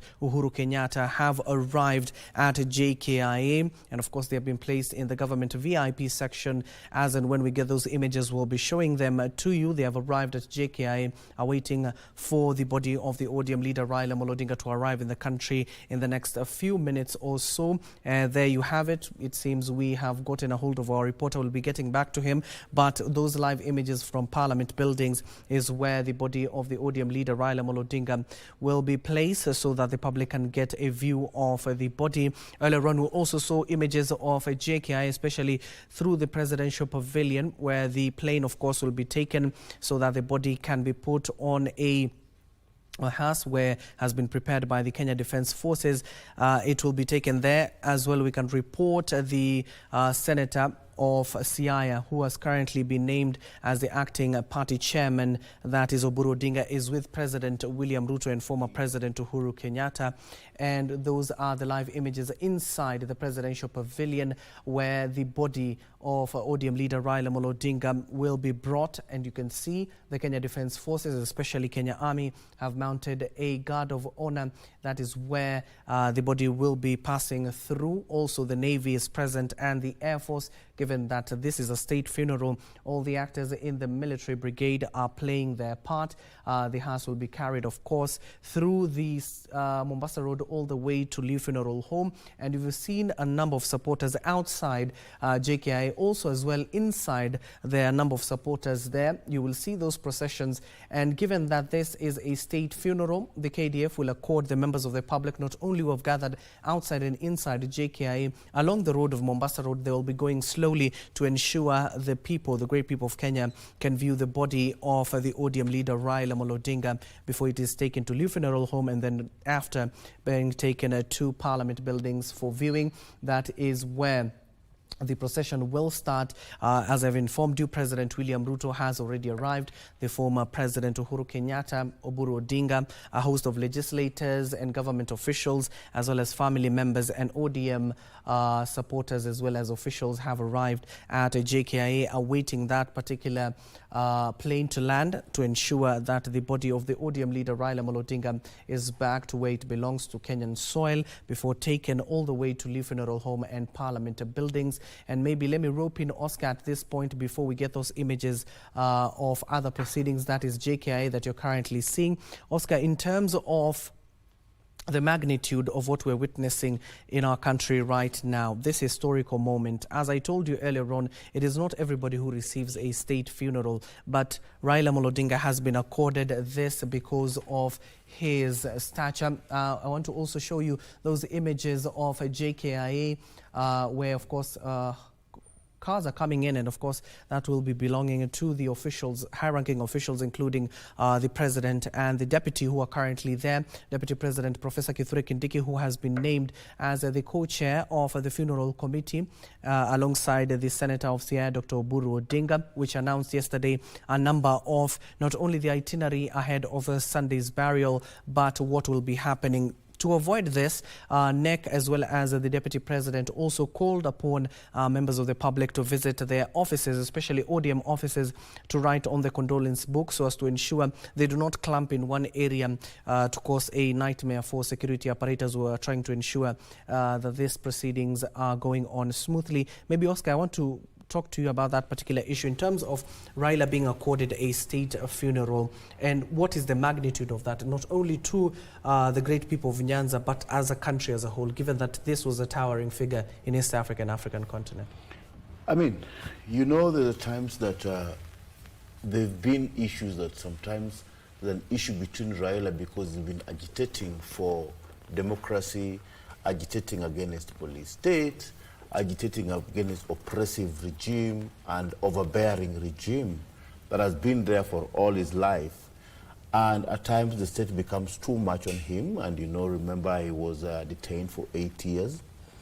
They've been that he is the people's president, the president that Kenya never had. So according in this is also helping to bring in political stability that we actually need. And I told you before that the void of Raila, when I heard about his death, I was actually scared. And I'm still scared that are we really, because he's been there anytime the country is almost falling apart. And he's always been the towering figure on all this regime. You know, his first handshake with the Grand Coalition handshake, not even the Grand Coalition, the handshake with President Moi, handshake with President Kibaki, handshake with President Uhuru Kenyatta, and the handshake with Ruto. All these times have been at times when the country is always losing it. But Raila has always stood tall. So it's just a good thing, just not just for Raila and for the people of Luo Nyanza, but again for stability of the political stability of this nation. And you know, death of such leaders, you know, story of, for example, that peaceful country called Libya. Immediately after the fall of Gaddafi, who was a towering figure in the Libyan state, when Gaddafi passed on, Libya has never seen any peace. Not even that one. Even the ANC, which is the longest surviving party in Africa, ANC, after the death of Nelson Mandela, they've been in fightings, and you know, Julius Malema forming another one, Zuma forming another one, and this has not built the democracy and the development that we need in South Africa. So such a leader, when he dies, it needs a very good way of dealing with it for the people, from the people who are managing the state. And I think the way it is managed, giving him a state burial, is to the status of Raila Odinga, because I told you Raila Odinga is somebody who is above life. His legacy will always remain. And I've told you one of the things that we'll always deal with, how do we implement the new constitution? And again now, we have a government that was put together between Raila Odinga and his cooperation with William Ruto for survival of this regime. And now we have the broad-based. The question is, without the leader of Raila, what is the impact of survival of the broad-based government? Yes, that is a question that I will ask you. Pose it right there. I even want to pose that question to Daktari as well. Let me take you over to my colleague Regina Manyara. Regina, what do you have on your end? Right, what you're seeing on your screens is what is happening at Jomo Kenyatta International Airport. In the next few minutes, we're going to have that particular flight make a touchdown at JKIA that is carrying the body of the late Raila Amolo Odinga there. And you can see song and dance, they're characterizing what JKIA looks like. On the other side, we're also seeing members of the public there who are currently just holding peaceful demonstrations, wanting to access JKIA just to receive the body of Raila Odinga. But as we deviate and move away from JKIA, just being also conscious of the time, we're expecting that particular plane to be landing at exactly 9:30. It left Mumbai as KQ-203, but it's going to be landing on Kenyan soil as RAO 001, as the national carrier KQ honors Raila Amolo Odinga there. And some statistics that are coming in on the flight tracker is that over 37,000 individuals are tracking the movement of that particular plane, or as it gets into the Kenya airspace. Now, what you're seeing on your screen is Kangoka Jaramogi. That is where the final resting place of Raila Amolo Odinga, just as his predecessors did. That is the homestead of the late Jaramogi Oginga Odinga, and is also within this particular grounds that the late Raila Amolo Odinga is going to be laid to rest. You know, this is a family burial grounds are within this particular homestead. The question is it going to be a public mausoleum? We'll be waiting for Sunday to actually find out if this is going to be so. But this is where he will be buried, just according to their family culture and traditions there. The father was laid to rest there, the mother too, and it is expected the son of Jaramogi Oginga Odinga, that is Raila Odinga, is going to be interred there. We're going to be keeping tabs on that. We have Wycliffe Okech, who is at that particular location. Kangoka Jaramogi there, all the way there. Wycliffe is going to be bringing us up to speed if at all there's going to be any activity there. Remember, this is like a 3-kilometer distance between his home, that is late Raila Amolo Odinga's home there, and we are going to be shuffling between Kangoka Jaramogi as well as Raila Odinga's residence down there to see the activities there. So what you're seeing on screen is what is happening at JKIA as well as Parliament. Now, what do we expect in the next few minutes from Parliament? As from yesterday, we're expecting a full day with members of parliament from the bicameral parliament eulogizing Raila, starting from 10 a.m. all the way to midnight to give everybody an ample time to speak. It is also advised that members come in a somber state, you know, with some somber attire, meaning they are advised to dress in black, and those who do not have, you know, or cannot actually dress in black, the ladies should provide black ribbons so that they can demonstrate respect and appreciation for the fallen heroic leader. That is going to be an open debate. Those are just quote-unquote words from Speaker Moses Wetangula yesterday there, as he just alluded to what is going to be taking place at Parliament buildings today. Now, to our panelists there, I'd want to know from where you sit, those who are sitting to my left and to my right. We have heard from those who have spoken there, especially the members of public and staunch supporters of Raila, urging the government to continue in the spirit of Raila Amolo Odinga. This somewhat looks at the future of the broad-based government. I'll start off with Mike and your panel. I'd want to hear from your panel there. What do they think is the future of the broad-based government now in the absence of Raila Amolo Odinga? And with the new developments in regard to who takes up the mantle, though on a tentative capacity, that is his brother, that Oburu Odinga. To you, Mike, and your panel. Indeed, that is a very big question that people now are asking, given that the broad-based government was constituted recently. And Osido, as to what Ray is asking, what do you think is the future of the broad-based government? Yeah, Mike, of course, it's interesting to give it that terminology, because that is what it is. It's a government. Yes. And given the kind of meticulous nature that we have seen the president being very concerned about the passing of the Enigma, the passing on of the Enigma himself, the expectation would be that the spirit of Raila Amolo Odinga in the broad-based government lives on.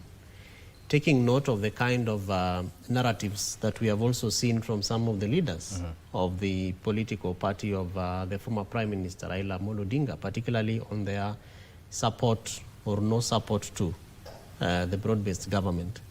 It's going to be a moment for the party to really solidify itself, especially around the broad-based government internally, and also to look at the spirit. So the expectations that Mheshimiwa Raila Amolo Odinga had of the broad-based government. And remember that as at the point in time at KICC, when the MOU between UDA and ODM was being signed, we would assume, therefore, that there is already a pact, an agreement that, that shares the objective, the spirit, and really the mandate of both governments to be able to support the broad-based government. So at the forefront, the imagination is that those objectives are going to be met by the government, or the broad-based government as a government. Of course, there have been lots of issues, particularly from a wider Raila Amolo Odinga supporters around the benefits of the broad-based government. Rather relates closer to the implementation aspect of some of the promises and objectives or programs and projects and programs that have been touted out there to follow, you know, the spirit of Raila, particularly in his agreement with President William Ruto, and specifically within the wider Luo Nyanza region, and of course some other regions where the broad-based government picked some leadership, like in Mombasa, even in Turkana, among other places. So there is also, of course, that particular expectation that the programs that the government had, that the broad-based government had, to be able to implement in various parts of the country are going to be implemented. Of course, as an accountability champion, I would say, and someone who is interested in governance, there is a bit of some missteps, I would call them, in terms of what people expect. And part of those missteps are in the timings of some of the programs, the delays that have been occasioned by the implementation of these particular programs. Of course, there could be other different excuses or reasons for those kind of delays. But I think the most important point right now, especially with the demise of Agwambo, is to imagine that President William Ruto and the wider infrastructure of government, including the PS Raila Odinga, are going to be very, very particular around the spirit of Mheshimiwa Raila Amolo Odinga in the broad-based government. And probably just to bring it closer home, yesterday the president assented to a number of laws. Yes. And what I've seen some people saying is that, you know, for example, on the Cyber Misuse Act, etc., that there are certain, provisions that do not go well with what is happening on the ground. For example, that government now will be able to access people's, passwords and even bring down some of these accounts. And some of the people asking, what if Mheshimiwa Raila was alive? Would he really like to see those kind of things happening? So that, in my view, is going to be more or less the accountability angle that the broad-based government is going to be having, to be able to look at the spirit of Mheshimiwa Raila Amolo Odinga, if he was there present, and he would be probably standing to see how the implementation of the programs of broad-based government, the legislations, attendant legislations that are supposed to support the budgeting aspects, would they really follow that spirit of Mheshimiwa Raila Amolo Odinga? Of course, politically speaking, it is an opportunity maybe to reap, especially by the president's party, and I think they have been very clear. Arrangement of the laying off of Mheshimiwa Raila Amolo Odinga, the send-off is being accorded a state funeral. It's not a small thing. It is one of those political messages that you send, and you send them in a very big way. And because Mheshimiwa Raila Amolo Odinga was a very peaceful man, and I think we have said this over and over again, it is expected that moving forward there's going to be the call for peace in our political engagements. Even now, as we are seated here, that some by-elections are going on, it is expected that the spirit of the broad-based government is going to be ramified even into the political scenarios. And I think that one of those big wins probably would be President William Ruto, and that if he's able to navigate that spirit of Mheshimiwa Raila Amolo Odinga, and based on the 50% plus one, the threshold for presidential votes in this country, then managing the politics of the death of Mheshimiwa Raila Amolo Odinga moving into the 2027 on the backbone of the broad-based government I think is one of those big wins that the president has. And as I finish, I think as we talk about winners, they're also going to be losers. And so the people who are used to being, hand-lifted, where Mheshimiwa Raila Amolo Odinga will come and say, David Alulu, Tosha, Tosha, Tosha, Tosha, Tosha. I think if the broad-based government is keen to also identify those kind of people and to support them effectively, then that spirit of raising hands and lifting people and, touting them as the best among equals, I think would really give some positive anchorage to the broad-based government. But again, as I said, that has to really relate to Vitu Kwa ground, because we can see them at this very high level space, but how the voters see them, the expectation of the common mwananchi. I think because we are talking about the life and times of Mheshimiwa Raila Amolo Odinga, we have to go back and ask ourselves, what would Raila Amolo Odinga, Tinga, do if he were there with us? Indeed. Alulu, on the same question, and giving in matters of the future of the broad-based government and the objectives of the same, and even rolling in, as Osido has said, matters of accountability. What do you think is the future of the broad-based government? I think from the look of things, even from the press that just came in from the ODM NEC, it will tell you there is still a desire to keep broad-based working. We know in the recent past, we've seen Honorable Oburu Odinga being more of the hardcore supporter of the broad-based government.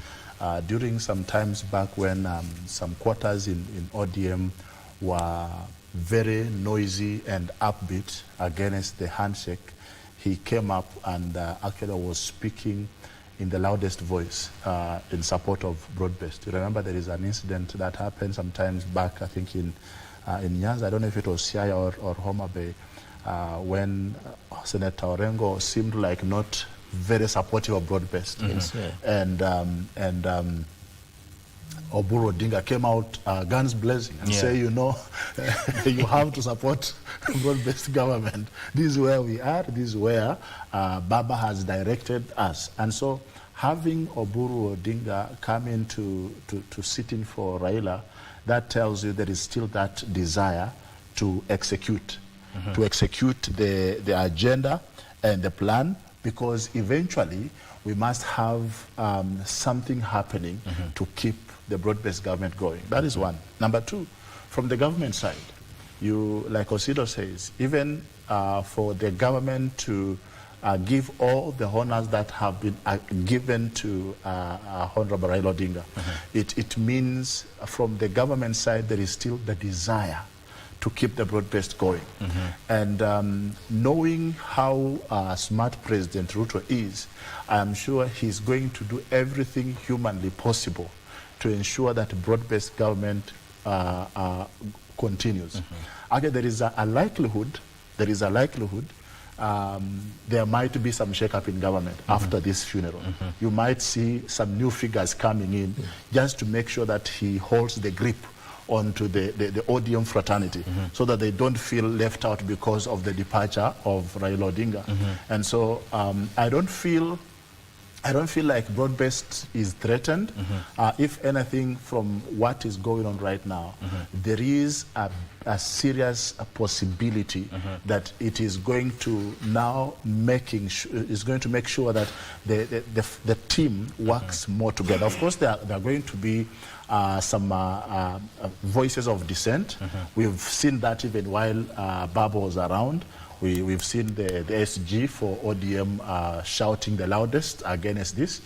But, this will not stop the agenda to progress, because like Osido says, before the broad-based was formed, there was some sort of agreements that were signed, and from all indications, President Ruto has indicated that he wishes to honor the agreement.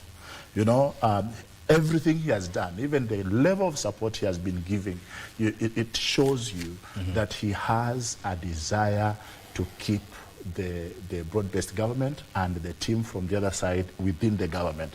So every time there is a sign or an indication of discontent, you will see him going out to making sure that he seals that. He has always given Raila Odinga a red carpet since the broad-based came in. And you see he has extended that even to giving the former Prime Minister the state honor by giving him the presidential state honors. But by that, it means the man is very keen, very, very keen. And so I'm looking at a very interesting future. I want to differ a little bit with my brother Oscar when he says he's very worried Kenya might fall into a wrong direction. I don't think the passing of Raila Odinga is going to affect Kenya negatively. From the look of things, actually, there is every reason for Kenya to stay united, because since he passed to this very moment, you can, from the tone, from the indications of everything, it tells you the nation is united around this.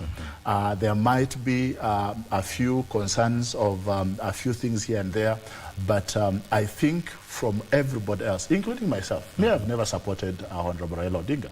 But then at this particular time, I took moments since yesterday to reflect on some of the things we can take home from the life of Raila Odinga. And you realize, just like I said, Raila Odinga's life is something for everyone to try and emulate, to try and honor, to try and pursue. That is my thinking. Yes, let me just cut you short there to just draw your attention to what is happening on the screens at the moment. Is that Rao 001, the plane that has been mostly tracked from yesterday all the way to this morning. Looking at statistics, we're looking at around 37,000 individuals who've been tracking the movement of that particular flight. Has already touched down at the Jomo Kenyatta International Airport on board. We have family members to the late Raila Odinga, as well as government officials who have accompanied Mama Ida, who's on board, to just bring back the body of the late Raila Amolo Odinga. So we have a mixture of cabinet secretary as well as principal secretaries there on board, including majority leader, that is Kimani Ichung'wah, cabinet secretary in charge of interior, Kipchumba Murkomen, as well as cabinet secretary in charge of energy there, Opiyo Wandayi. They arrived estimatedly at around 2 a.m., 3 a.m. this morning, in the morning in Mumbai, India, and now at exactly 9:30 they touched down at the Jomo Kenyatta International Airport. Those are live pictures. We expect that once they disembark from that particular flight, the hearse is going to ferry the casket there to the presidential pavilion, after which we are expecting to see it mounted into the KDF casket carrier. And also we have, a guard of honor that is on standby on the ready at the presidential, or rather the presidential pavilion there. We also understand that the president is already within Jomo Kenyatta International Airport, as well as other government officials there from the pictures that is said. So Hashim, what are we likely to see as we watch that particular? Actually, that's a welcome, the water gun salute there for RAW 001. There as it makes its way through the JKIA runway. Over to you, Hashim. Indeed, Ray, you can see, of course, the composure as well as the salute they are giving him, especially given that you clearly alluded that Kenya Airways will be doing this to ensure that they celebrate the man, the myth, and now the legend that is Raila Amolo Odinga. He has arrived in the country. There you have it. That is the plane all the way from Mumbai, India to Kenya, landed at Jomo Kenyatta International Airport already. The people not only have congregated there, President William Ruto, as well as the former head of state, that is Uhuru Muigai Kenyatta, Oburu Odinga, the senator who has currently been named as the acting chairman of ODM, or rather the party leader of ODM. You can see it now. There is that particular flight carrying the body of the ODM leader Raila Amolo Odinga. Of course, aboard that particular flight, Regina has talked to some of the leaders who are inside it, who went to collect the body of Raila Amolo Odinga, including delegation being led by the Prime Cabinet Secretary Musalia Mudavadi, the Majority Leader Kimani Ichung'wah, ODM officials, including the SG of the party, that is Edwin Sifuna, is also the Nairobi Senator. Cabinet secretaries, including our very own ICT Cabinet Secretary, that is William Kabogo, as well as CS Opiyo Wandayi. Those are some of the leaders who went to collect the body of the ODM leader Raila Amolo Odinga and are currently landed. Those are live images from Jomo Kenyatta International Airport, the presidential pavilion. You can see the KDF already mounted a guard of honor. The plane is turning to where KDF has currently situated itself, given that it is a state funeral. He will be receiving a guard of honor from the Kenya Army, as well as the Navy and Air Force are currently on standby before it is placed on that particular hearse. And currently the procession will be starting from Jomo Kenyatta International Airport all the way to Lee Funeral Home. We also have those live images from Lee Funeral Home. We'll be sharing them with you. This is a remarkable moment in our country. And of course, earlier on you've heard from our panelists describing Raila Amolo Odinga as a towering political figure, many asking who will fill that particular shoe, given that it is a bigger shoe not only on the political circles. Many revered him as a father of this nation, as well as the East African community and the African continent as a whole has lost a leader. You do remember the support he got overwhelmingly when he was seeking the AUC chairmanship seat, how presidents talked about him and how he was revered, especially when he even had a role within AU itself, the African Union, in terms of ensuring that there is amicable tarmacking of roads across the African continent and to boost trade within the African continent. That time he was asking, why should we need passports to crisscross the continent? We should be crisscrossing the continent freely, given that we are Africans at the end of the day, to ensure that the continent economic ventures are achieved. There you have it. You can see now the body will be, of course, taken out of the plane itself, and then through that particular guard of honor mounted by KDF, it will be passing through there. Given that it is a state funeral, it will receive all the accolades from the Kenya Defence Forces, as well as other security apparatus are currently there. You can see they're preparing to bring out the body of the ODM leader, Raila Odinga. You can see the number of people, not only the supporters, you can see even JKIA officials who have congregated outside their offices normally where they will be operating, to see that the ones who are wearing reflectors, those are JKIA officials who are currently witnessing this historical moment. Maybe Daktari, take us through what we're witnessing now. It is, and I want to put this in some very interesting perspective. What we're seeing here, it's historical. Remember, Raila Odinga has died at age 80. Raila Odinga made a name by working against the establishment to bring about certain freedoms that at least we enjoy today. And one of the things that Raila had wanted to actually also achieve in his lifetime was to become the head of state, where he would be accorded the honors he's being accorded now. So for over 50 years, he also worked toward this kind of honor. He never achieved it in life, but he's achieved it in death. Something also very controversial that we still remember is that the 82 coup, where the military thought and in their systems and records that Raila was blacklisted. But then today, we are sitting here witnessing a very interesting scenario.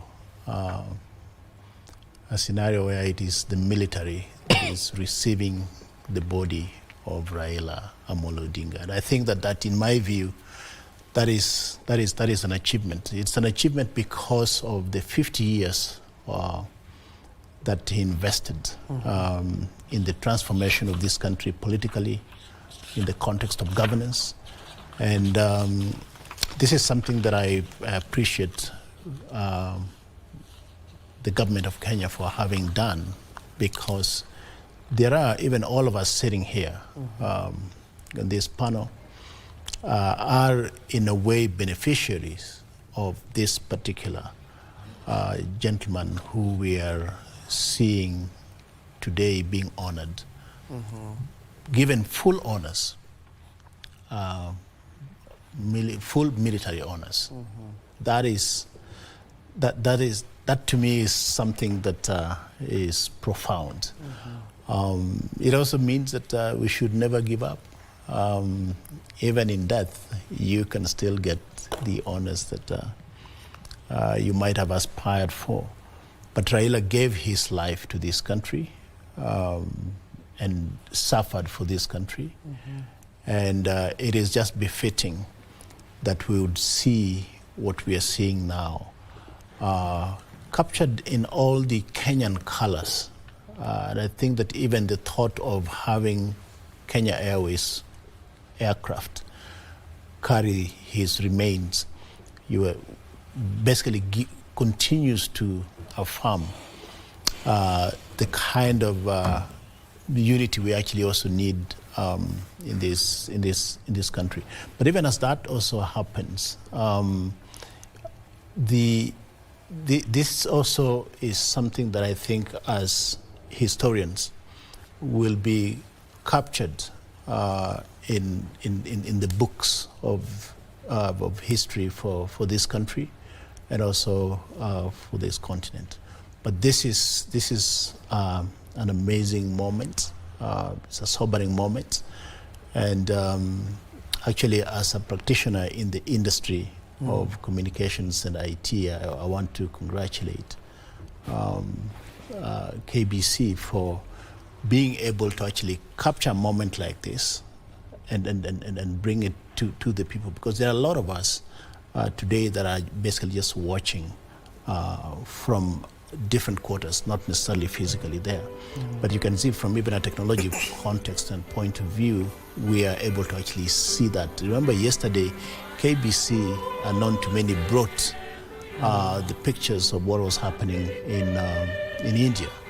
That is something that we also continue to appreciate. But as I finish my thoughts on this, and maybe it might not have been the best time to say this, but truth be told, to our photographers. Truth be told, the broad-based government will continue in the way it's been formed, because, as my brother said, Oburu is the strongest. Even within ODM, of course, even Raila, in certain cases, would not even have the courage to say the things that the current acting party leader, the brother of the late, would say. So I see a continuation of broad-based ODM staying in the broad-based government. Remember, ODM is not only it's not the only party in broad-based government. KANU has also come in. But this, the will continue to 2027. I think we should be looking at what will happen after 2027. But it's a great moment that KBC is bringing us live pictures. Okay, thank you so much, Daktari, and of course allow us to share the environment of JKI, especially with our viewers. Let's get the natural sounds from that particular area, given that the program is about to start. After which we'll have prayers before we progress with the rest of the program. We don't expect it to be a very long program, but that generally is the run-through of the event. After it is draped, we'll have the casket wheeled out, and at the point it touches down on Kenyan soil, we'll have the national anthem. It then will be wheeled past the parade, where we'll also have the anthem again, together, well, the two anthems, the Kenyan anthem, the East African anthem, after which we'll have a prayer.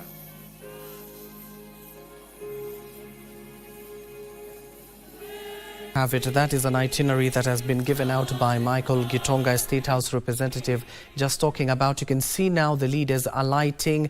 Once we get those images, the leaders are already alighting the flight itself. That is the Cabinet Secretary Ali Hassan Joho. Edwin Sifuna is already coming out. We can see those leaders that we mentioned to you earlier, including with Regina, who are coming out of that particular aircraft, being led by the Prime Cabinet Secretary, following a proclamation made yesterday by President William Ruto. Already President William Ruto, as well as the former head of state Uhuru Muigai Kenyatta, are currently at JKIA. You've just heard from Michael Gitonga talking about once that particular casket is out, the itinerary will be, as we told you a little bit earlier on, the national anthem will be played as and when that casket touches down to Kenyan soil, to just signify that Baba is back home, as well as will be taken through the parade that has been set up, a guard of honor that has been set up by the Kenya Defence Forces, and then a prayer.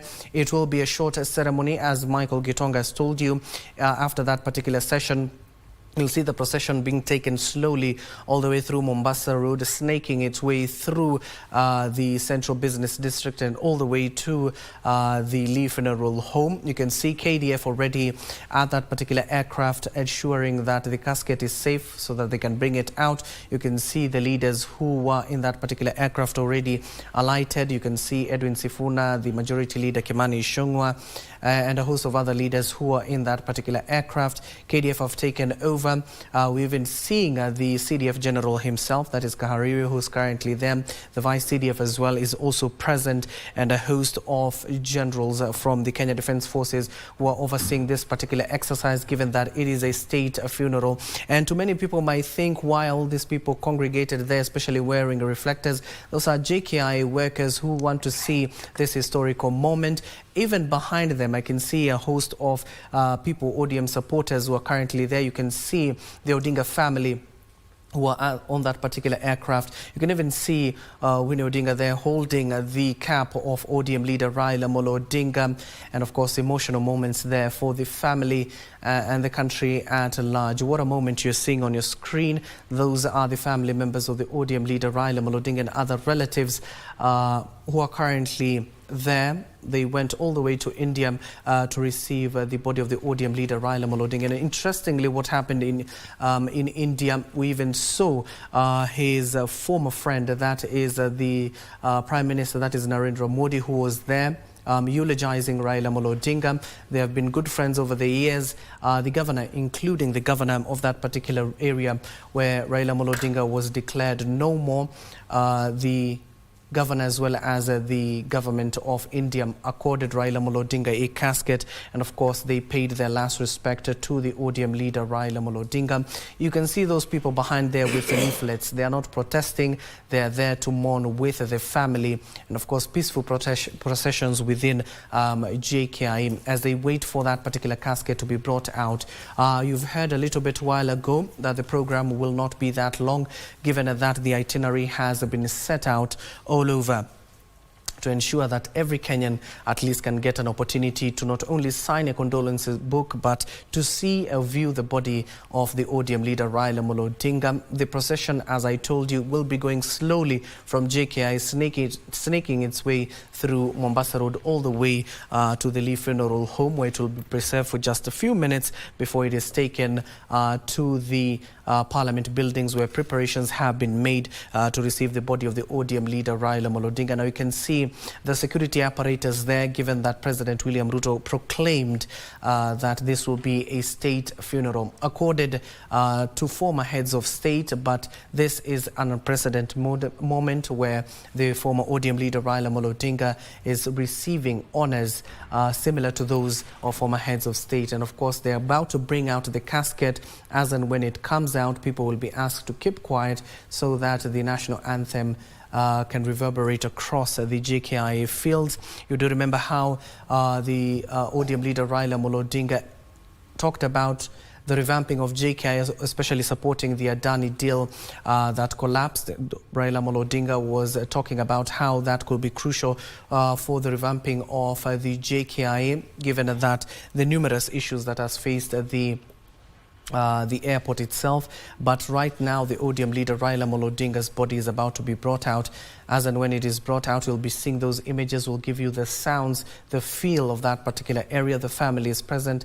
ODM officials who currently addressed a while ago at one of the hotels along Mombasa Road are also present there. And of course, a number of them have already greeted President William Ruto and the former head of state, Uhuru Muigai Kenyatta, in terms of condoling not only with the family, but the leadership. You do know that the pact President William Ruto already made with the ODM leader Raila Odinga earlier this year at the at the Kenyatta International Convention Center, which is the KICC, that brought together a 10-pact agenda. You can see now there is the casket coming out of the plane, already adorned, the Kenyan flag on it.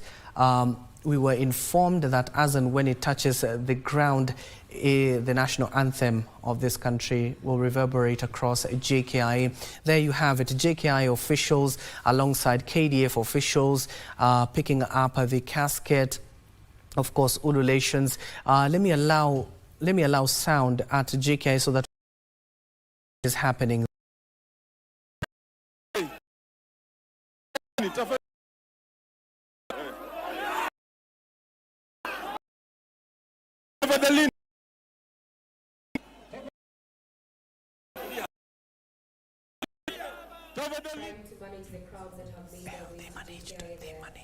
There's been a call by the co-chair of the barrier committee, that is a brother to the late Raila Amolo Odinga, that is Oburu Odinga, and who is currently the interim party leader of ODM, for just Baba's supporters or Raila's supporters and mourners to maintain calm. What you're seeing right now is our camera persons just trying to give us,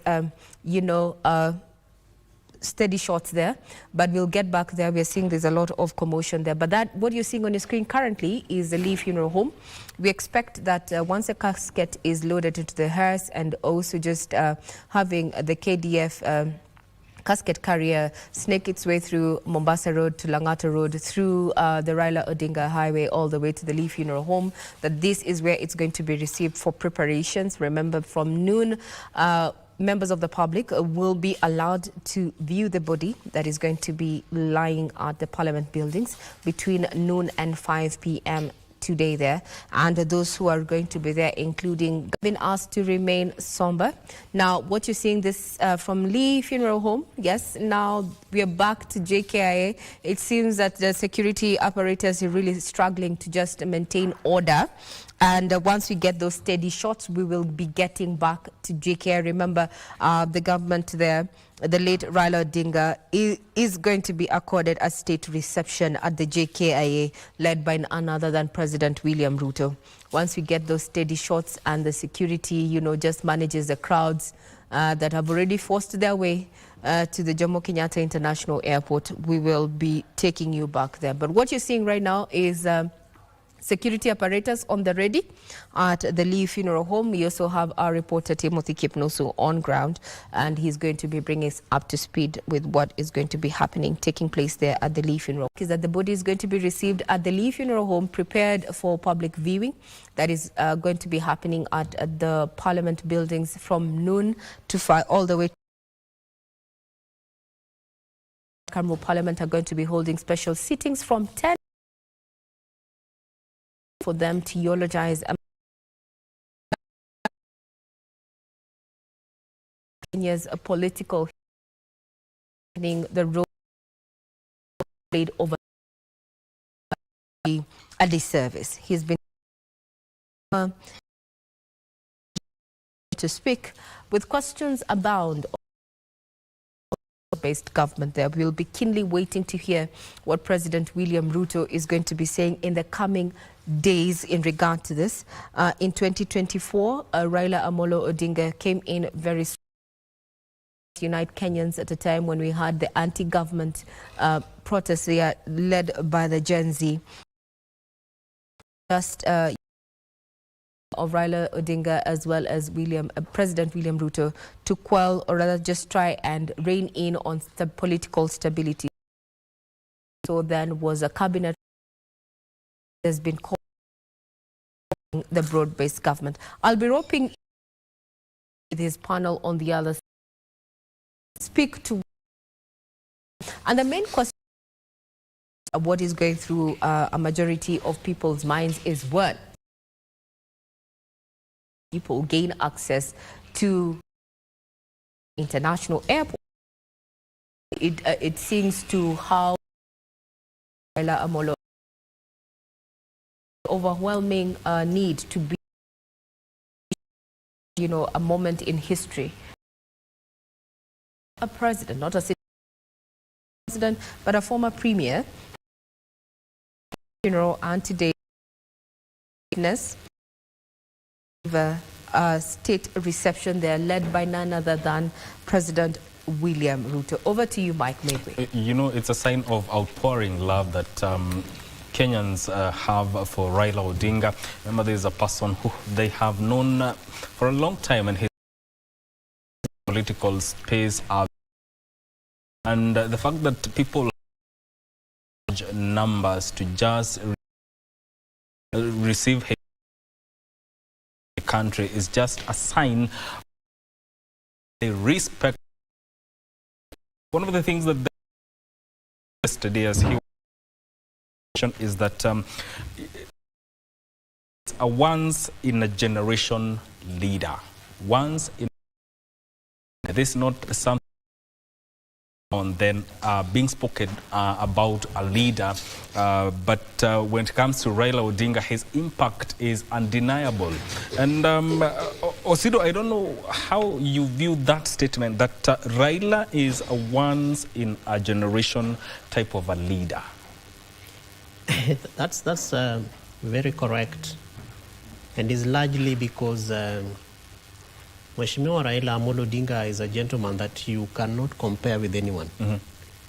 And as Dr. Matunga said, you know, you die at 80, but for 50 years of your 80 years of life, you are busy making tremendous changes that bring reverberations to governments, whether it's President Daniel Toroitich Arap Moi's presidency, may God rest his soul in peace, whether it's President Emilio Mwai Kibaki's presidency, may God rest his soul in peace, whether it's President Uhuru Muigai Kenyatta, and now President William Ruto, because we are talking about the broad-based government.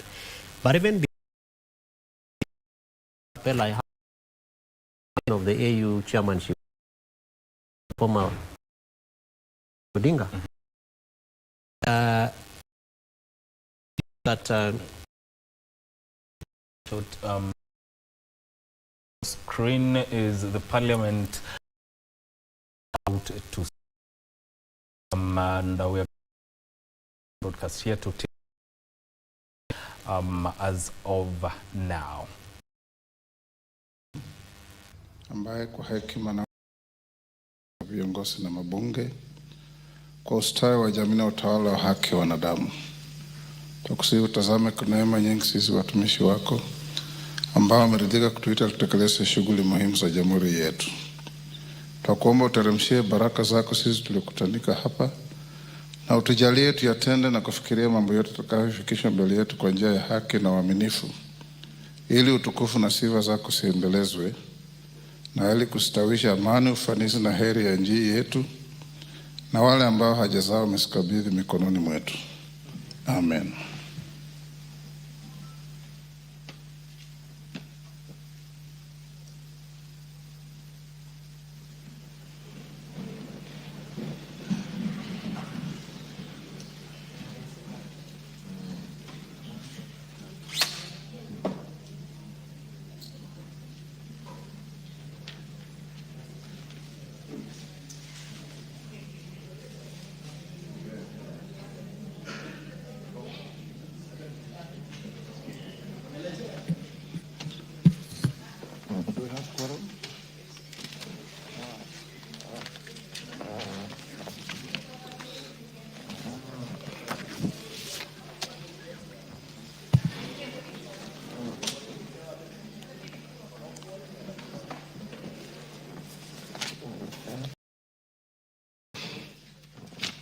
Your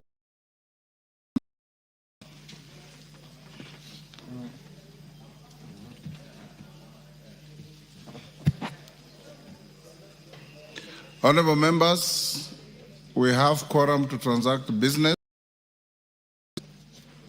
Clerk.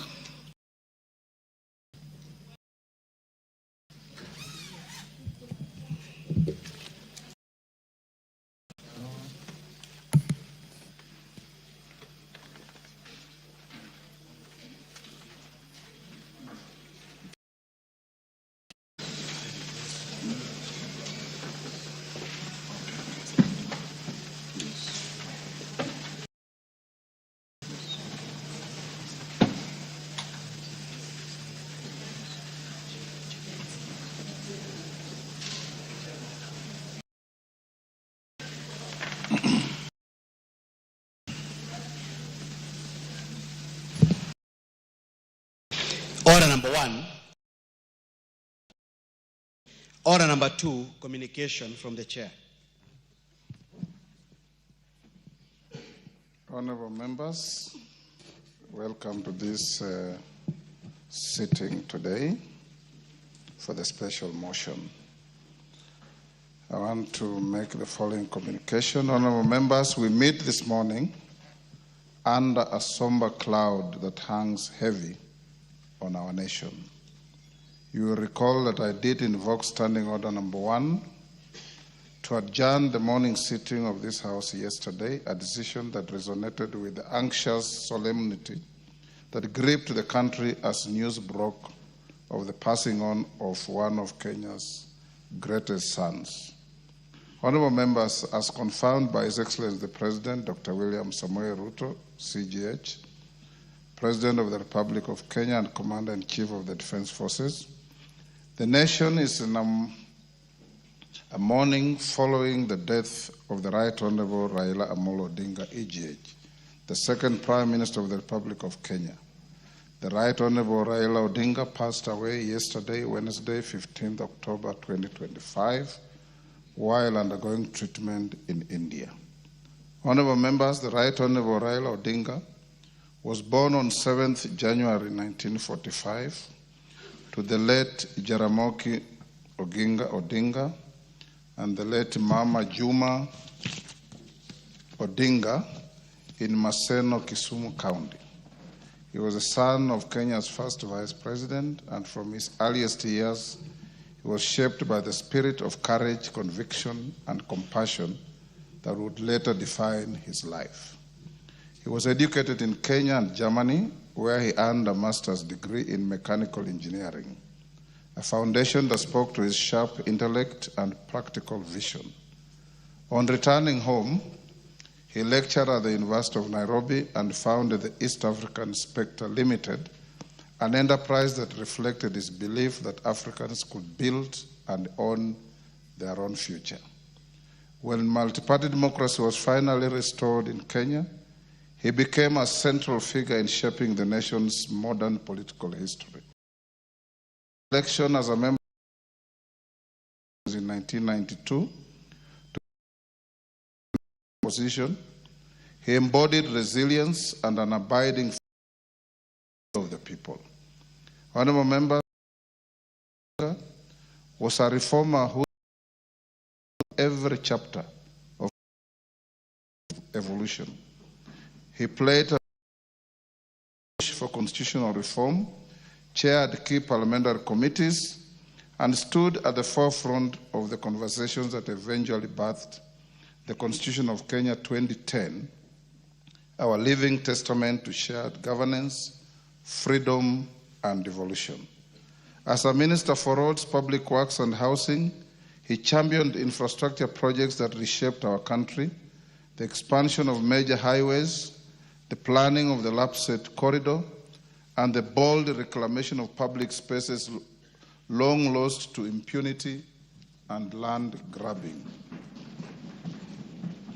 Honorable members, as Prime Minister in the Grand Coalition Government, the Right Honorable Raila Odinga steered national reconciliation after the 2007-2008 post-election violence, working alongside the late President Mwai Kibaki to rebuild a nation torn by grief. As a principal in the eventual Grand Coalition Government, the Right Honorable Raila Odinga and His Excellency Mwai Kibaki appointed a team comprising His Excellency President William Ruto, Musalia Mudavadi, James Orengo, Professor Sam Ongeri, Martha Karua, Sally Kosgei, the late Mutula Kilonzo, and yours truly, Moses Wetangula, to join the former UN Secretary General, His Excellency Kofi Annan, Benjamin Mkapa, the late former President of Tanzania, and Mama Grace Machel, the former First Lady of Mozambique and South Africa, to negotiate on bringing the country back to normalcy. His commitment to unity and justice did not end at our borders. As the African Union High Representative for Infrastructure Development, he continued to serve the continent with the same energy and vision that defined his public life. Honorable members, even in moments of political contest, the Right Honorable Raila Odinga often chose peace over power. This was demonstrated in the year 2007, 2018, and 2020. The stability above personal ambition. Time and again, leadership is not only about holding our nation. People known to millions, Baba, Jacob, and many other acronyms.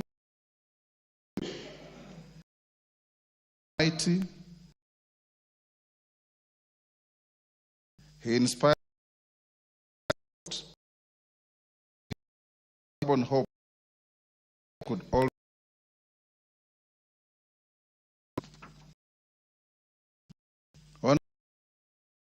as we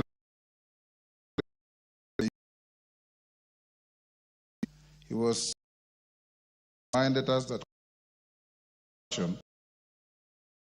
and go on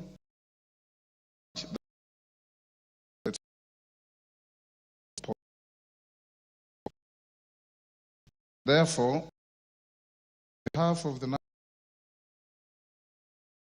nation I extend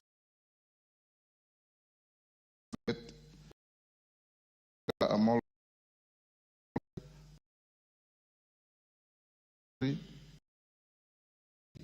and Dr. Oburu and Honorable Ruth Odinga Busia to his friends and to all Kenyans who mourn this father of the nation. Honorable members wishing to pay their respects may do so in the course of the day today. In the meantime, you approved an exceptional motion co-sponsored by the leaders of the majority party and the minority party to enable this House record its tributes to our departed former Prime Minister. In line with the presidential proclamation that the Right Honorable Raila Odinga has be accorded a state funeral, necessary arrangements have been put in place to ensure that this will be done in a manner befitting his stature. As a matter of fact, His Excellency the President, in consultation with the family, has set up a planning committee headed by His Excellency the Deputy President and Senator Dr. Oburu Oginga to coordinate all necessary arrangements. The committee will keep the country updated as appropriate. Honorable members, later in the day, the body which has already touched down at JKIA will be brought to Parliament to lie in state from noon until 5. Within that period, members of the public who are already queuing in their thousands out there will be milling through to pay their respects. The House will continue its sittings for you to eulogize the fallen leader, but members will be at liberty from time to time to step out, to go and pay your respects, view the body, and come back to continue with our debate. His Excellency the President will be arriving in Parliament at around midday to join us, a few of us, in receiving the body. The House will continue until we break for lunch, resume at 2:30, and debate until midnight or until the last member who wishes to speak speaks, whichever comes earlier. We will, in the course of the day, be advising you as we go along. We'll have many visitors within Parliament, be good hosts. There'll be cabinet members, there'll be military and service commanders, there'll be diplomats coming to Parliament to pay their respects and play, as you always play, as good hosts. Equally important, tomorrow there will be a state funeral conducted at Nyayo Stadium. I've instructed the clerk and Parliament to ensure there is enough space for members at the stadium to be part and parcel. Thereafter will be taken. Some members have requested to fly to Kisumu. Also can record your name to the clerk. You will be taken for the funeral on Sunday and be brought back. Those who want to come back on their own, you are free to do so that we can be part of this process. The Honorable Raila, if you were not close to him, was a man who begrudged nobody, was a man who stood head and shoulders above the clouds of politics, was a man who interacted with everybody. You are truly here, and those of you who love football, always sat together with the Honorable Raila watching Arsenal, which was our team, and a team that he loved so much. When Arsenal was playing, Honorable Raila would not talk to anybody until the match is over. He will pay military attention to the game, and he would count all the players up to the subs. Arsenal was in his blood like it is in mine. And I'm told Jacko Wamboka has also Arsenal in his blood. So we have lost a great man. We have lost a great statesman. In the debate we are going to have, once I finish this, I'll invite Owen Bayer to move the motion. The leadership on this side, I'm told Gisairo will second the motion. No theatrics, no side shows. We're honoring a great man. Let's not use this moment to settle unhelpful and irrelevant political scores. Let's use this moment to honor a man who fought viciously like a buffalo and immediately made peace like an antelope with all the people he fought with. Whoever imagined the Right Honorable Raila would have worked with President Moi, who had detained him for 9 years? He did. Whoever imagined the Honorable Raila would sit in the same government as Prime Minister to President Kibaki after the 2007 vicious political contest? And he did. Whoever imagined the Right Honorable Raila Odinga would have a handshake with Uhuru Kenyatta, our former president? And he did. Whoever imagined the Right Honorable Prime Minister Raila Odinga would sit with President William Ruto after the last contest in 2022, that he was bruising and vicious, and he did. He's an example for all of us to emulate, that a political contest should not develop.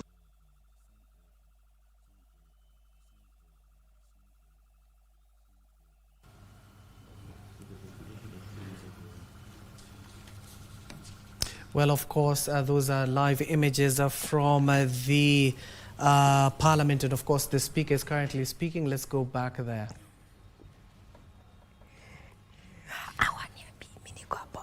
Most fair country. We have only one Kenya, and everybody has a duty, a patriotic duty, to contribute to the well-being of our nation. You will find Honorable Raila in Burma taking porridge with the ordinary people. You would find Honorable Raila in the Hilton eating caviar with the mighty. That was the great man he was. And I encourage you, young politicians, emulate this and our country will go places. Emulate this and our country will spring from a developing country to a developed country. The ball is in our court. Rome was never built in a day, but the Romans were there to build it. Kenya cannot be built in a day, but Kenyans are there to build it. And you have been given the rare privilege at this time in our history to be the leaders of our country. Let's lead from the front, let's show good examples, and let's emulate the Right Honorable Raila Odinga, that in your heart there is no space for malice, there's no space for hatred, there's no space for vitriol, there's no space for cheap and unhelpful politics. There's only space for Kenya. Honorable members, in honor of parents, take your seats. Take the nearest seats.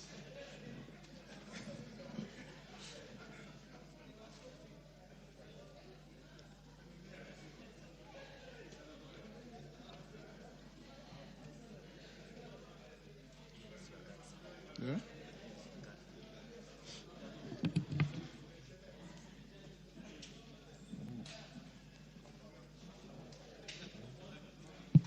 Take the nearest seat, honorable members.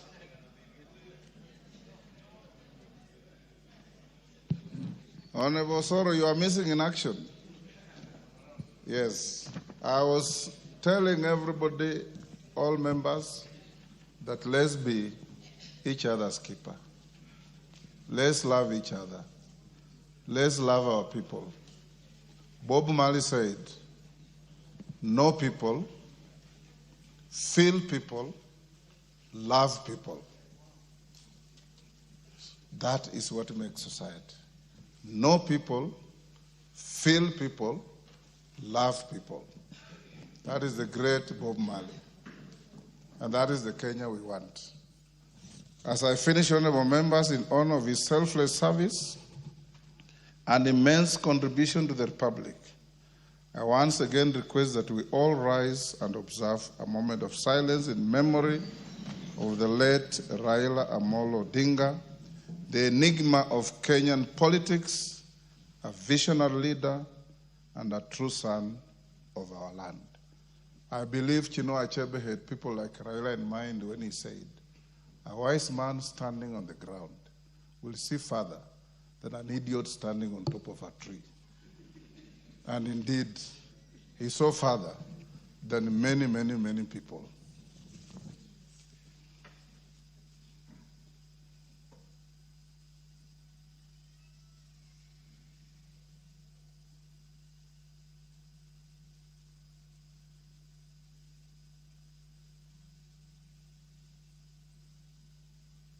May the good Lord rest his soul in peace. Honorable Raila Odinga is dead. Long live. Thank you.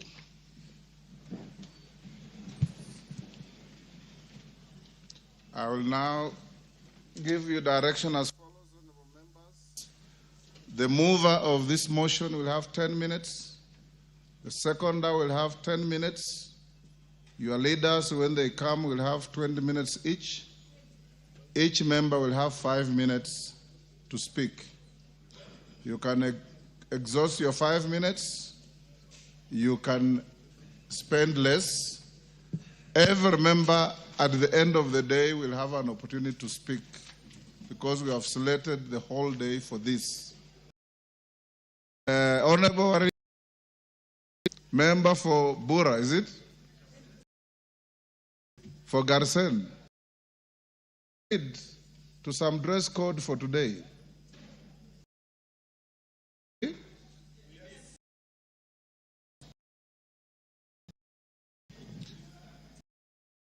In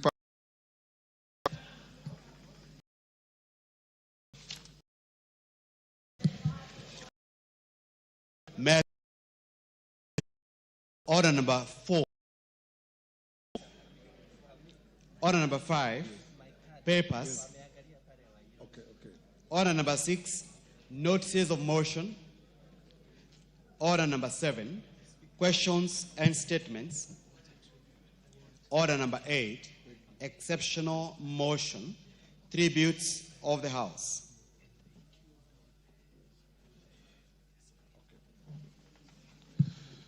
Thank you. Owen Bayer, you have 10 minutes to move the motion. Okay.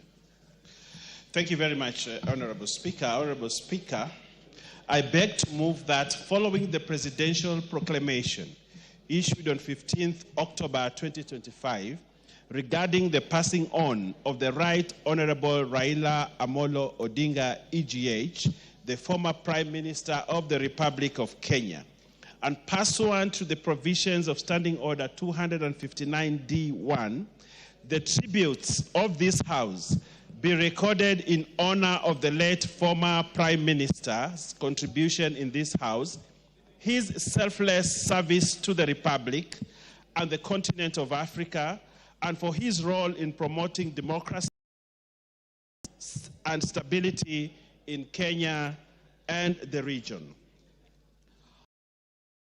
Speaker, on my own family and the people of Kilifi North constituency, and indeed on behalf of the convey our deepest and most heartfelt condolences to the family of the late Right Honorable Raila Amolo Odinga following his demise. Honorable Speaker, in mourning the great Right Honorable Raila Odinga, I want to paraphrase the words of John Quincy Adams, the 6th President of the United States of America, and say this: Raila Odinga's actions inspired this nation to do more, to be more, to learn more, and to become more. Honorable Speaker, the Honorable Raila Amolo Odinga was a leader for all Kenyans, even those who did not believe in him. He was a warrior for Kenya. He was our Mandela. Honorable Speaker, you may recall when Mandela was released from prison, he shook hands with his jailers and served in the same government with his jailers. It's the same spirit with which the Honorable Raila Odinga took every time there was a contest, a fierce contest in this country. But every time, those who ridiculed him, those who said words about him, but every time we ended an election, Honorable Speaker, the Honorable Raila Amolo Odinga sat with the same people and steered this country towards the next level. And that was the man, Raila Amolo Odinga. Raila personified liberation, justice, and the rule of law, epitomized by the coming into force of the new constitution, and that he believed in constitutionality because that's what he thought and believed that this country should be governed on the principles of constitutionalism.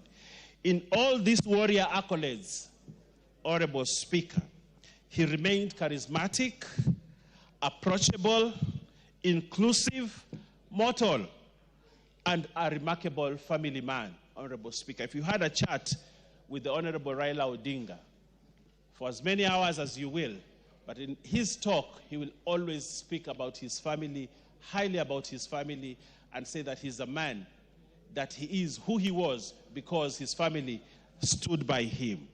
Honorable Speaker, the Honorable Raila Amolo Odinga had a higher purpose for his life.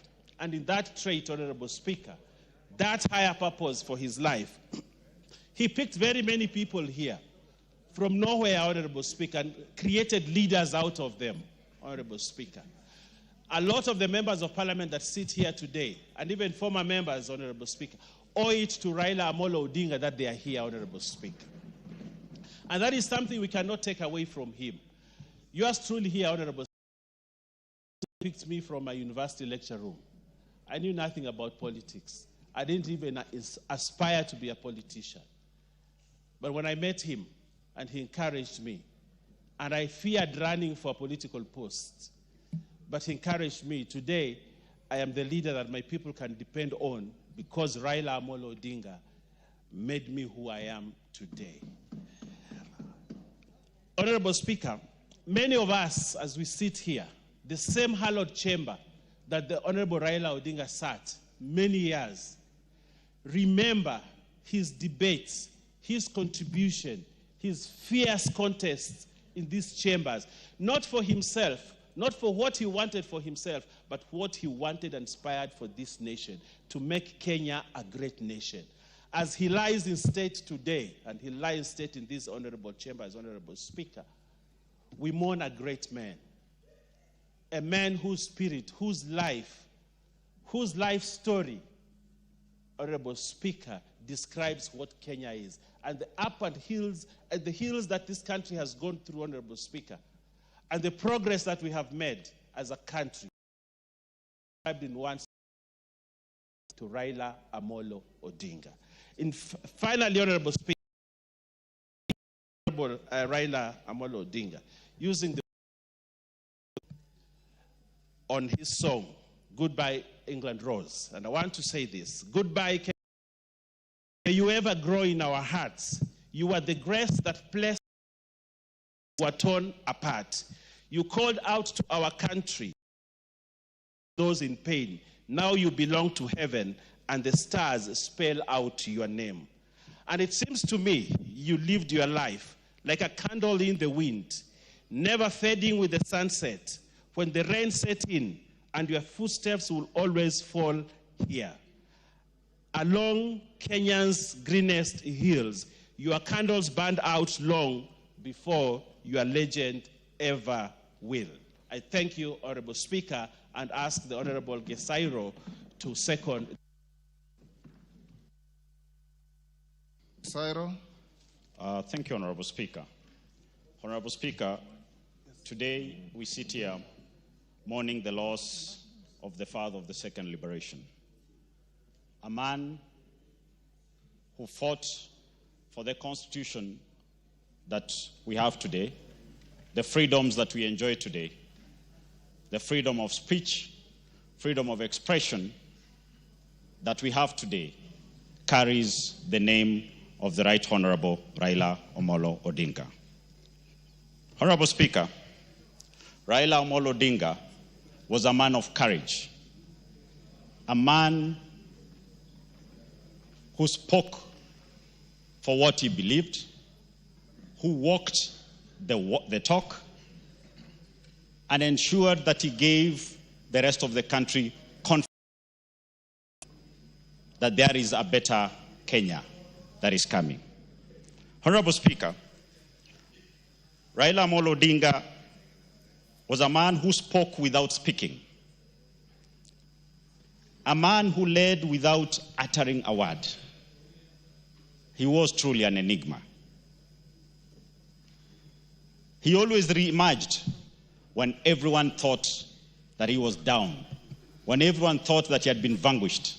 Baba had a way of coming back. Have you read a poem by Sound of Silence?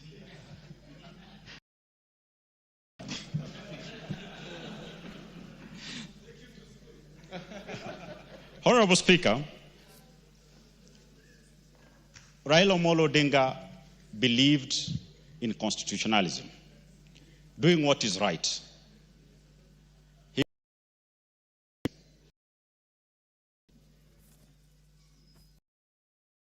was a member of parliament, Honorable Speaker, and I managed to construct my private office in my constituency. I was looking for some. Honorable Speaker, the Right Honorable Raila Omolo agreed and honored me to commission it. He did come. I got to learn a lot. The man who had the history of this country at his fingertips. As I sat with him in his car, as we drove from where he landed in Mocheno in Kitutu Masaba to Keroka, down Keumbu to Kisii town, the people who came just to have us look at a man who had not even invited them just told me the story of the man, why everybody was touched by him. People loved him. And this country today has lost a person millions of Kenyans, and Kenyans are all, believed in. A person who spoke, who was their voice, and who fought for them when they felt like they had lost hope. Honorable Speaker, I wouldn't want to speak much because it was a shock to all of us yesterday when we got this news that Baba was no more. It left most of us wondering, what next? Where next?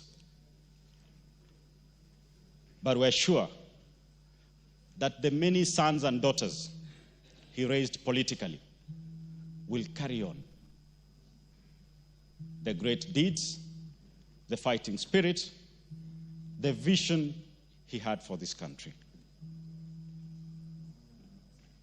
On behalf of my family, the people of Kitutu Masaba, and myself, I convey our message of condolences to the Odinga family, to the ODM family, and Kenyans as a whole for losing a man who believed in us, who believed in this country.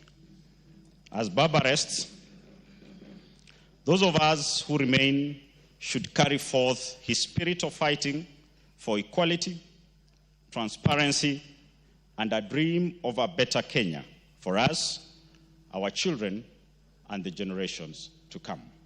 Honourable Speaker, I thank you and I second.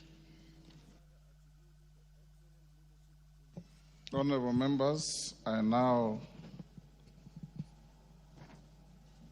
propose the question at order number 8, which is that following the presidential proclamation on 15th October 2020 of the Right Honourable Raila Odinga AGH, the former Prime Minister of the Republic of Kenya, and pursuant to the provisions of Standing Order 259D1, the tributes of this House be recorded in honor of the Minister's contribution in this House, his selfless service to the Republic of Kenya and the continent of Africa, and for his role in promoting democracy, peace, and stability in Kenya and the region.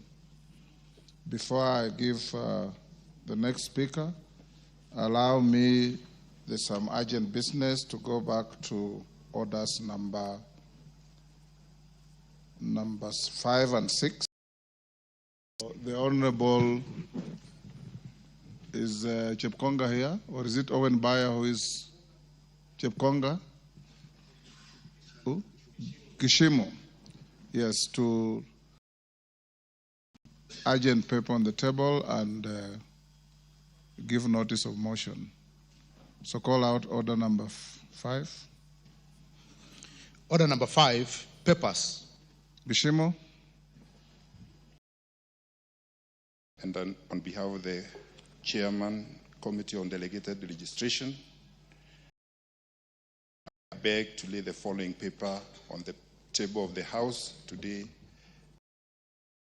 Thursday, 16th October 2025. Report of the Committee on Delegated Registration on its consideration of 1. The Petroleum Business Licensing and Petroleum Logistics Facilities Construction Permit Regulations 2025, legal notice number 95 of 2025. 2. The Petroleum Licensing or Petroleum Road Transportation Business Regulations 2025, legal notice number 96 of 2025. 3. The Petroleum Operating of Common Petroleum Facilities Regulations 2025, legal notice number 97 of 2025. 4. The Petroleum Information and Statistics Regulation 2025, legal notice number 98 of 2025. 5. The Petroleum Lubricants Facility Construction and Licensing Regulation 2025, legal notice number 99 of 2025. 6. The Petroleum Retail Dispensing Site Construction and Licensing Regulations 2025, legal notice number 100 of 2025. 7. The Petroleum Liquefied Petroleum Gas Regulations 2025, legal notice number 101 of 2025. 8. The Regulations Petroleum Information and Statistics Revocation Regulation 2025, legal notice 102 of 2025. 9. The Energy Retail Facility Construction and Licensing Revocation Regulations 2025, legal notice number 103 of 2025, and the Petroleum Products Quality Management Regulation 2025, legal notice number 104 of 2025. I beg to lay, Honourable Speaker. Next, order number 6. Order number 6, notices of motion. Kishimo. Thank you, Honourable Speaker. And Honourable Speaker, I beg to give notice of the following motion: that this House adopts the report of the Committee on Delegated Legislation on its consideration of 10 regulations relating to the petroleum sector laid on the table of the House on the Thursday, 16th October 2025, and pursuant to the provisions of Section 18 of the Statutory Instruments Act, Cap 2A, announce in entirety the following regulations. 1. The petroleum business licensing and petroleum logistics facility construction permit regulations, legal notice number 95 of 2025. 2. The petroleum licensing and petroleum road transport business regulations, legal notice number 96 of 2025. 3. The petroleum operating common petroleum facilities regulations, legal notice number 97 of 2025. 4. The petroleum information and statistics regulations, legal notice number 98 of 2025. 5. The petroleum lubricants facilities construction and licensing regulations, legal notice number 99 of 2025. 6. The petroleum retail dispensing site construction and licensing regulations, legal notice number 100 of 2025. 7. The petroleum liquefied petroleum gas regulations, legal notice number 101 of 2025. 8. The energy petroleum information and statistics revocation regulations, legal notice number 102 of 2025. 9. The energy retail facility construction and licensing revocation regulations, legal notice number 103 of 2025. And 10. The petroleum products quality management regulations, legal notice number 104 of 2025. Thank you, Honorable Speaker. Thank you. We now go back to the motion. Harold Kipchumba. Yes, Kahangara. Kipchumba, hold. Yes, Kahangara.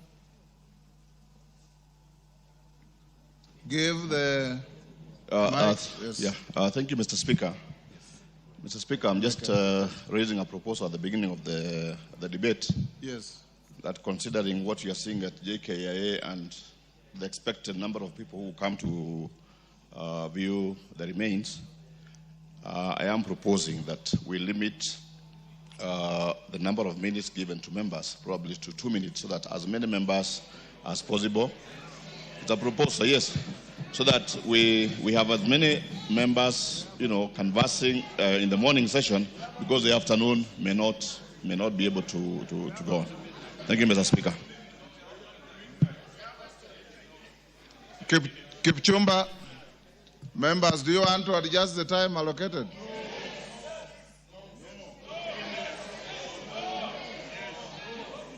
Order. Order. You passed a motion to sit up to midnight. I know that there is an anxious but peaceful crowd out there wanting to see the body of the Prime Minister. The body is not here yet. The body will be here by noon. Those of you who want to speak for 1 minute, do so. Those of you who want to speak for 2 minutes, do so. Kipchumba. Thank you.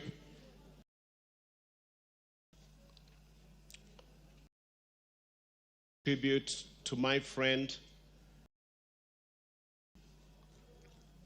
I first met Right Honorable Raila Odinga. Member for Kapchai.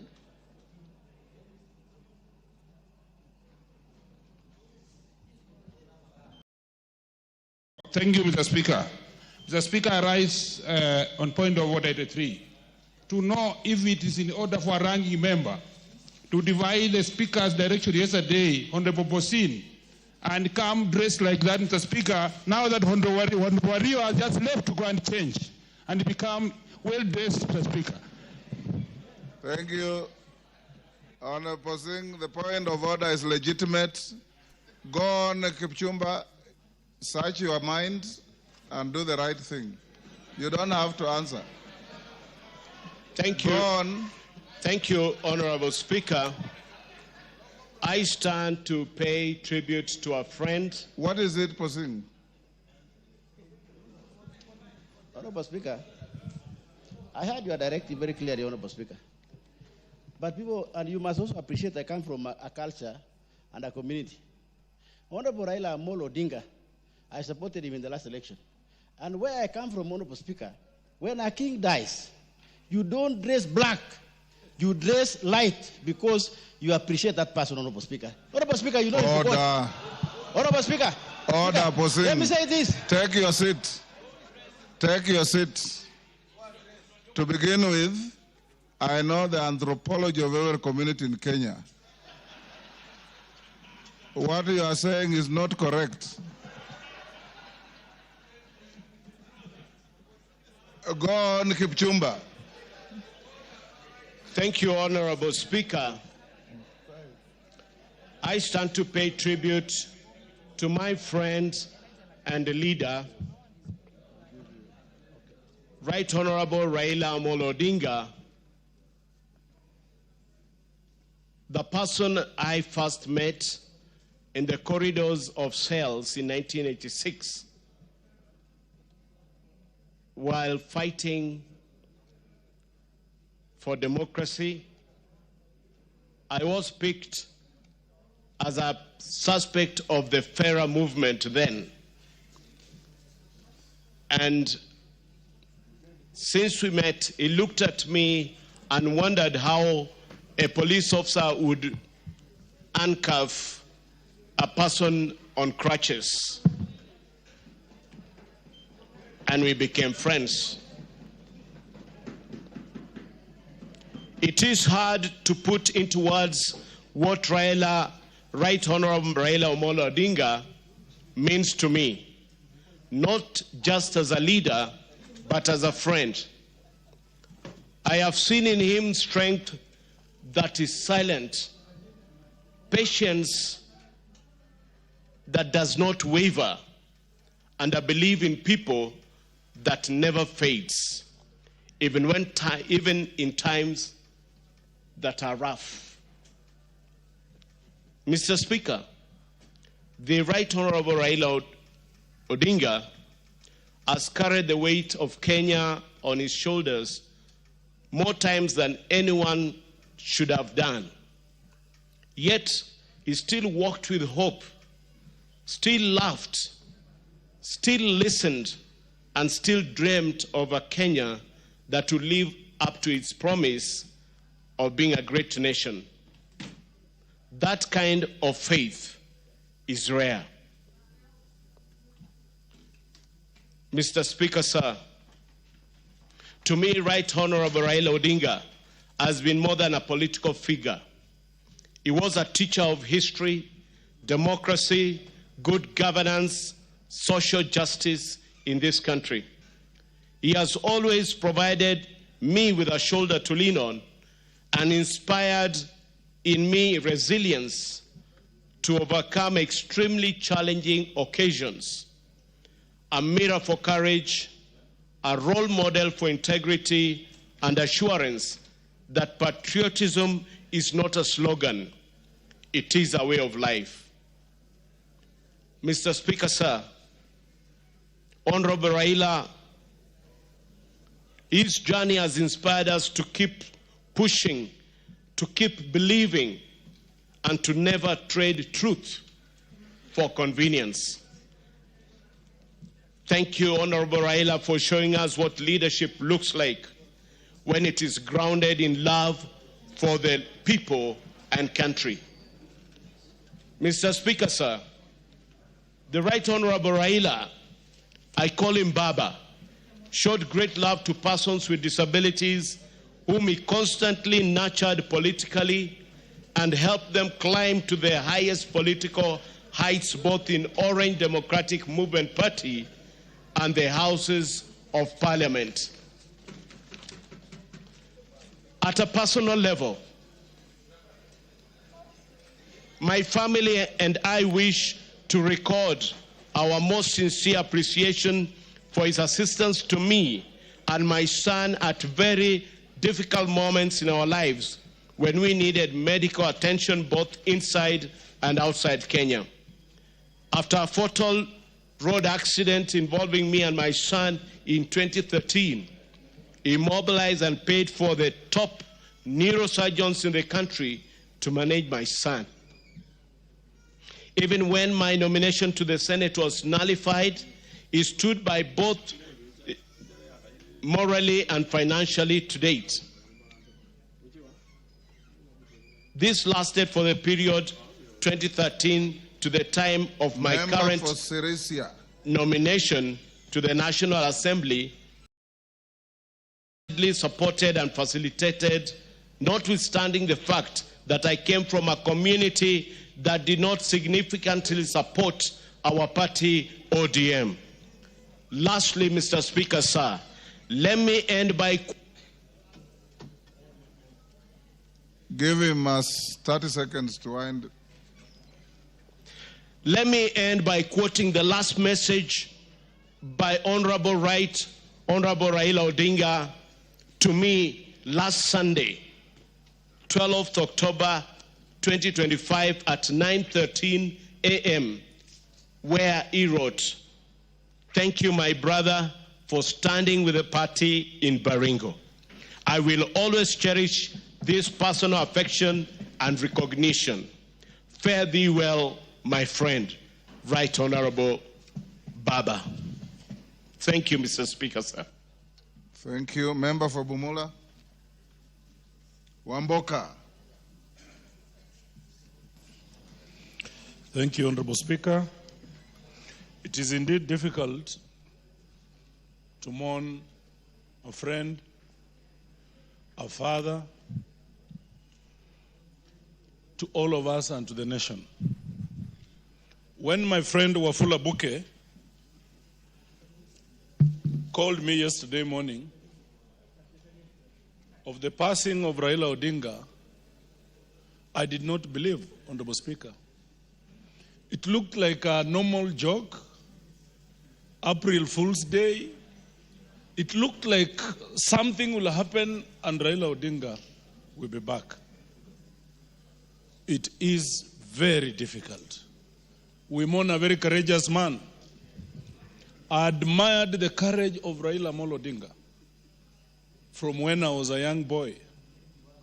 What Raila has been able to do for this country in very difficult times, Honorable Speaker.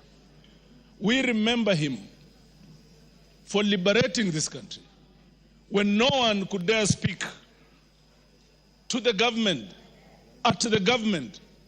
Raila Odinga did, and that is why we enjoy this peace that we have today democratically. I remember Raila's courage, Honorable Speaker. After election, we had maandamano. One day, one time, before we set out for the streets, Honorable Speaker, we were in a room with the other party leaders, now deciding which routes to use, Honorable Speaker. I remember one party leader said, "No, outside is bad. They are going to kill us." And it looked like all the other leaders were not ready to go that route. Raila Odinga told them, "You will find me there. Let me die if I have to die for this country." He was a courageous man. Honorable Speaker, Raila Odinga, during campaigns, came to campaign for me in Bumula constituency. And at that time, I was standing on DAP, my party DAP Kenya. There was an ODM candidate in my constituency. Raila Odinga instructed the Honorable Junet Mohammed to pull down the ODM candidate in my favor, Honorable Speaker. I know it has not been easy for many people to get any money from Raila Odinga. Raila Odinga supported my campaign with 3.5 million, Honorable Speaker. I am the chairman of PIC, Honorable Speaker, in this House because of Raila Odinga. I know I'm a first-time MP. I'm not a ranking member. I could not be the best. I may not be the best. But Raila Odinga saw it important and fit that I sit and chair PIC, Honorable Speaker. It is very difficult to mourn such a man. During the impeachment motion I sponsored against the Honorable Mythical Inturi, Honorable Speaker, it was not very easy. Being the first impeachment motion post-2010 Constitution, Honorable Speaker. It was a first in its kind. I didn't know where to start. I didn't know how to head. Raila Odinga gave me a lot of courage. Raila Odinga told me, young man, this is your first cup. I have so many cups. This is your first cup. He gave me lawyers to support me in the impeachment, Honorable Speaker. I want to believe that Raila Odinga is dead, but that which he stood for. Yes, Honorable Odanga, what's the point of order? Thank you, Honorable Speaker.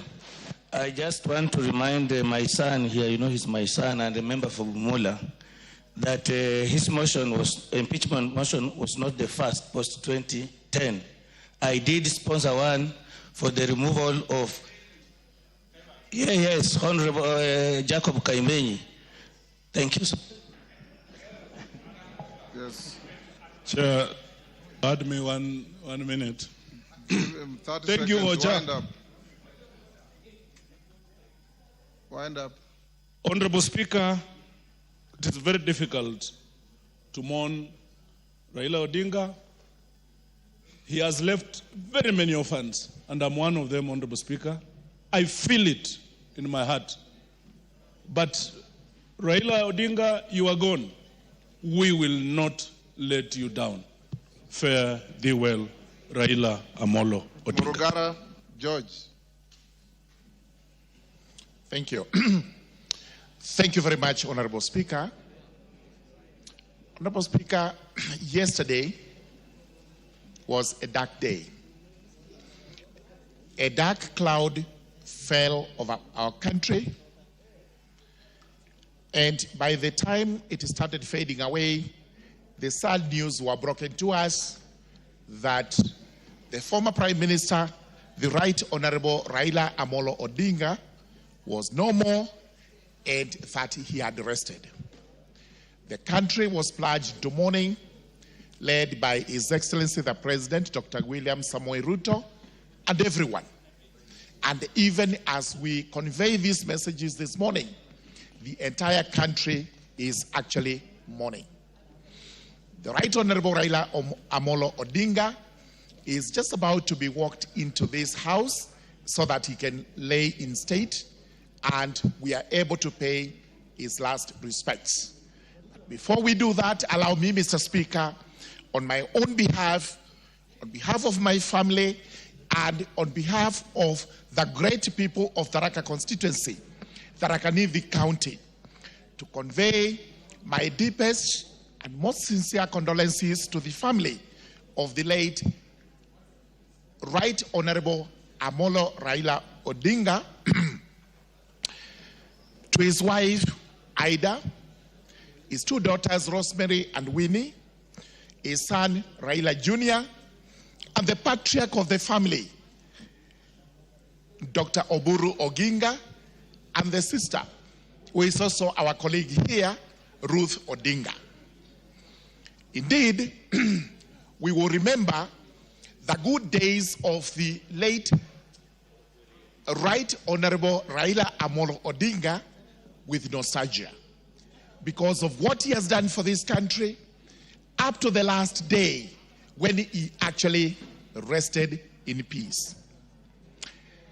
Allow me, Honorable Speaker, to draw some analogies between the father and the son.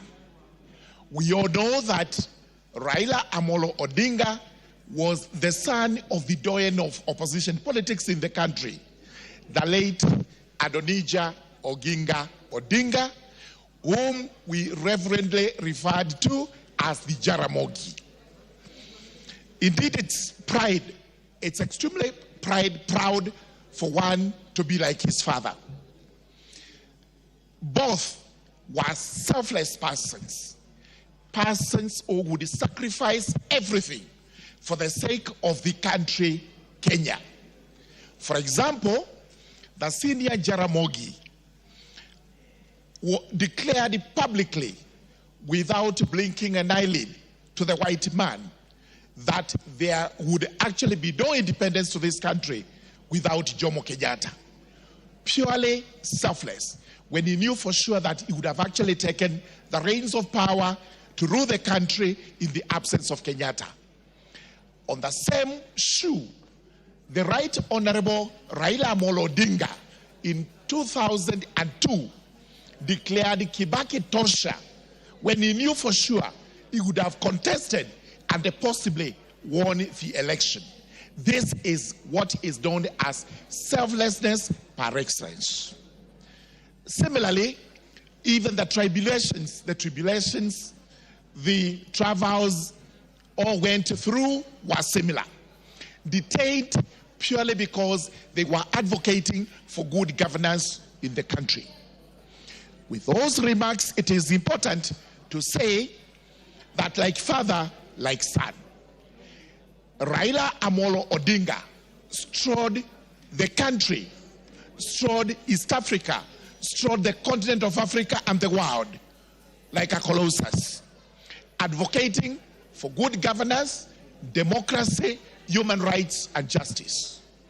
We will remember the former Prime Minister, Raila Amolo Odinga, as the doyen of devolution and democracy in Kenya. Allow me to go back to your adage.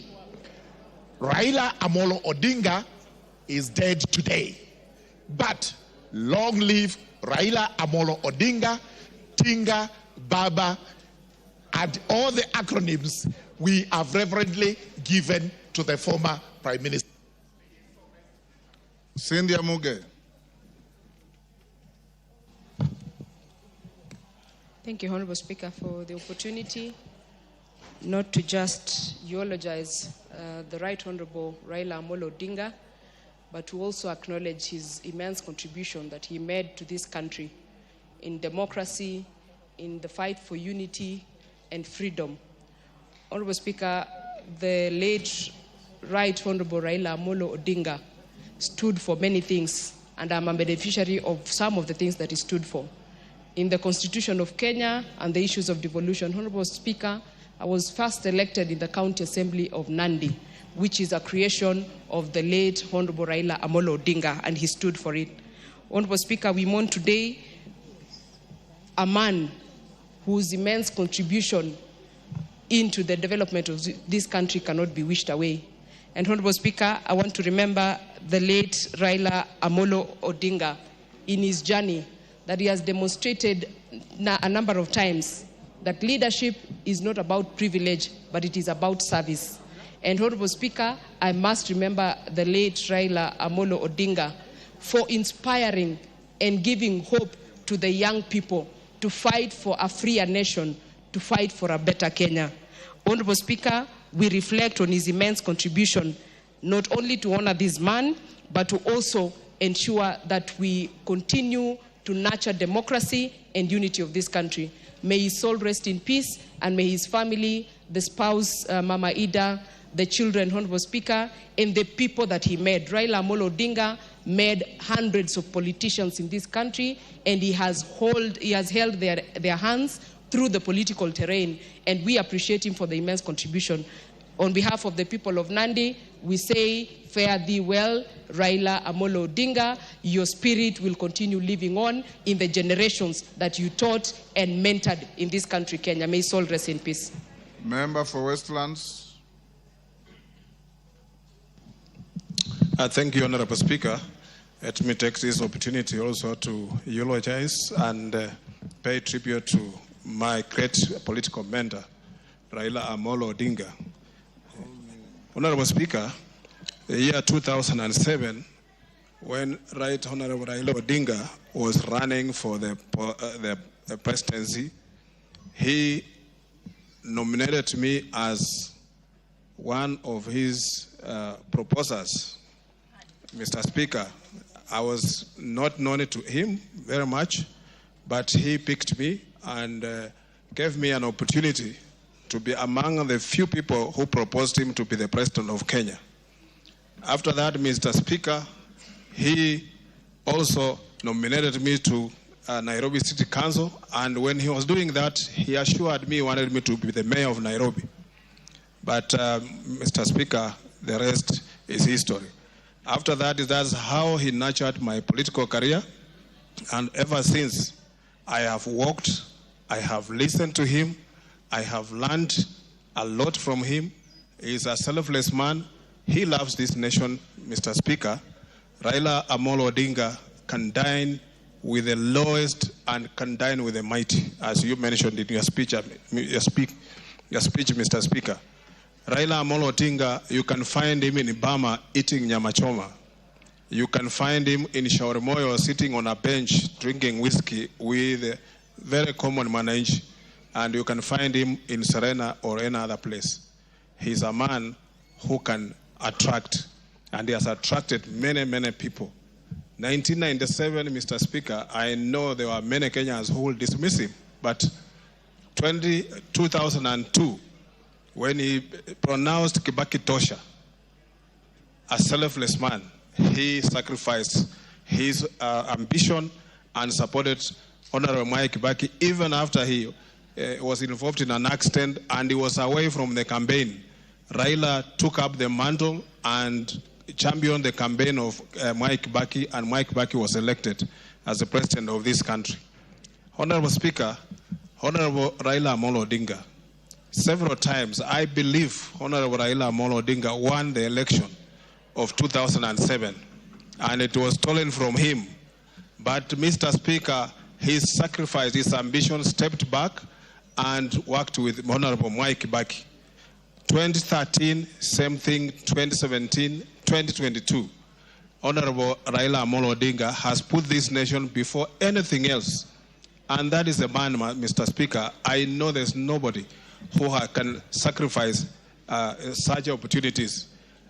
Even the people he was sitting with, Mr. Speaker, many of them could not believe in what he was saying. He makes very difficult decisions and sometimes very unpopular. And when he made the decision now to work with President Ruto, everybody dismissed him and said he is greedy, he is what. But Mr. Speaker, look what he did. He realized the country was going the wrong way and he wanted to get Kenya back on the road. Honorable Speaker, Raila Amolo Odinga is not just another person. He is a statesman. He's a Pan-Africanism. He has championed, if you look at our constitution today, devolution is his dream. And he kept on making sure that devolution is perfected. More money is given to the devolved governments.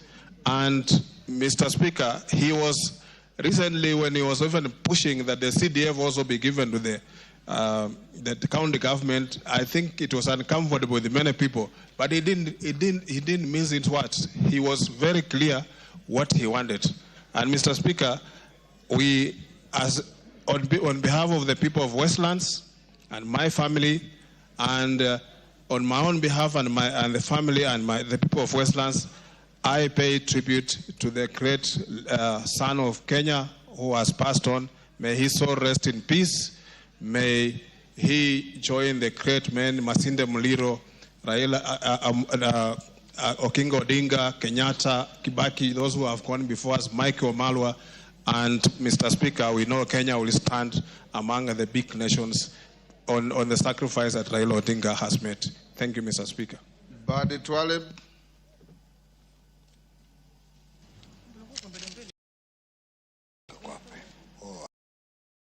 Asante sana Mheshimiwa Spika kwa kunipatia fursa hii pia ili na mimi kuweza kutuma rambirambi kwa kifo cha Mheshimiwa Raila Amolo Odinga.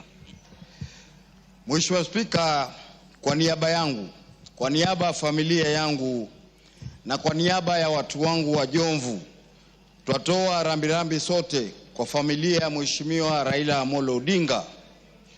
Mheshimiwa Spika, Mimi nilifahamu Mheshimiwa Raila Odinga mwaka 2007 nilipochaguliwa kuwa diwani wa Jomvu Kuu Ward katika chama cha ODM, na niliweza kuintroduce kwa Mheshimiwa Raila Odinga na mbunge wangu Mheshimiwa Ramadhan Seif Kajembe. Leo Mheshimiwa Spika, nachukua fursa hii kusema kuwa tumeondokewa na mgogo wa kisiasa, tumeondokewa na baba, tumeondokewa na mtu ambaye alijitolea katika kuhudumikia serikali hii ya Kenya. Mheshimiwa Spika, nachukua fursa hii ya kumwomboleza Mheshimiwa Raila, pia vile vile kuomboleza vijana wangu watatu waliokufa kwa maji kwa bahari juzi, Caleb Otieno miaka 21, Stephen Karembo 23 na Thomas Wanyongi ambaye ni miaka 24. Hawa walikufa maji juzi. Kwa hivyo Mheshimiwa Spika, naweza kusema mwezi huu wa 10 ni mwezi mgumu sana kwangu, kwa maana baada ya kupoteza hawa watu watatu, jana ghafla tupata Mheshimiwa Raila Odinga ameweza kutuacha. Mheshimiwa Spika, ni miezi miwili iliyopita ama mitatu, Mheshimiwa Raila Odinga alikuwa kwangu sehemu ya Miritini akianzisha ECD Center ambayo alialikwa na Mheshimiwa gavana wetu. Mheshimiwa Spika, tutamkumbuka Mheshimiwa Raila kwa mengi. Leo ugatuzi umeweza kufanya kazi thamana na Mheshimiwa Raila Odinga. Leo uhuru wa kuongea, watu wanaweza kuongea thamana na Mheshimiwa Raila Odinga. Leo Mheshimiwa Raila Odinga ameweka ndoto za watu wengi katika kuonekana kuwa na mwelekeo wa kuweza kwenda mbele. Mimi Mheshimiwa Spika, naweza kusema nilichaguliwa kama diwani 2007. Nimeanza kuwa mbunge 2013, 17 na 22. Vipindi vitatu vyote naweza kusema kwa kizungu role model wangu alikuwa ni Raila Odinga. Leo katika maisha ambao tunajaribu kuongoza, tunajaribu kumuiga Raila Odinga. Kwa maana hiyo Mheshimiwa Spika, Raila Odinga ni mpenzi wa wengi. Hata leo nikija hapa, kuna kijana anaitwa Joseph Oluoch na vile vile Kibonge kutoka Bangladesh wakinambia la utapata nafasi, toa pia rambirambi zetu uweze kututaja. Kwa hivyo Mheshimiwa Spika, leo mimi ni kusema kwa ni siku ya huzuni, na mimi maadamu nimepata fursa hii nasema tena kwa niaba yangu, familia yangu na eneo langu bunge la Jomvu, tutoa rambirambi kwa familia ya Raila Odinga na chama chetu cha ODM, na kuiambia familia kuwa Mungu atawapa subra na Mungu akifanya kazi yake haina makosa. Asante Mheshimiwa Spika, na Mungu ambariki Raila Amolo. Rahim. Thank you, Mr. Speaker. Mr. Speaker, I would like to pay a tribute to Honorable Raila. Honorable Raila, I met him 20 years back in Meru when he came for the Orange and Bananas campaign. I don't know if, Mr. Speaker, you were with the delegation that day.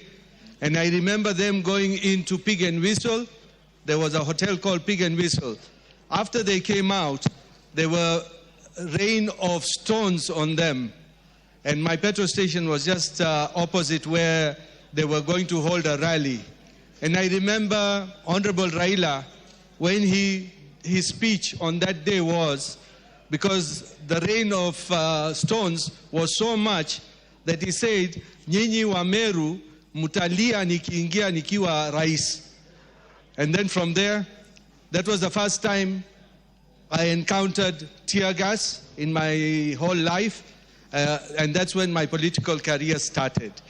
After that, he went to Makutano and then Maua. And that was then.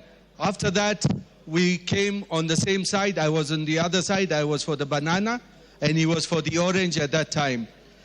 They beat us, hands down, in the referendum of 2005.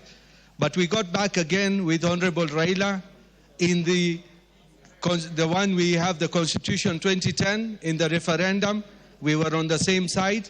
And again, we were on the same side when we did the BBI referendum, which we failed, but we were together then. And again, when in 2021, I was on his side. Mr. Speaker, Honorable Raila is an enigma, he's Baba, he's everything. And I believe to get somebody like him will take a long, long time. I don't think we will ever get somebody who has gone to detention, who has suffered for this country, and the way he has sacrificed himself. Had Honorable Raila not come through last year to form the broad-based government, I think we would have gone the Madagascar way or the Nepal way or anywhere else. So Honorable Raila did a big favor to this country. The Gen Zs should not think that he betrayed them. He made sure this country, we are safe, and where we are today, we owe it to Honorable Raila Odinga. And I believe with what is happening today, we need to give him a befitting sending. And I say, God bless him. Revelations 14:13 says, the dead who die in the Lord, the rest from their labors and their deeds will follow them. Inna lillahi wa inna ilahi raji'un. Thank you, Mr. Speaker.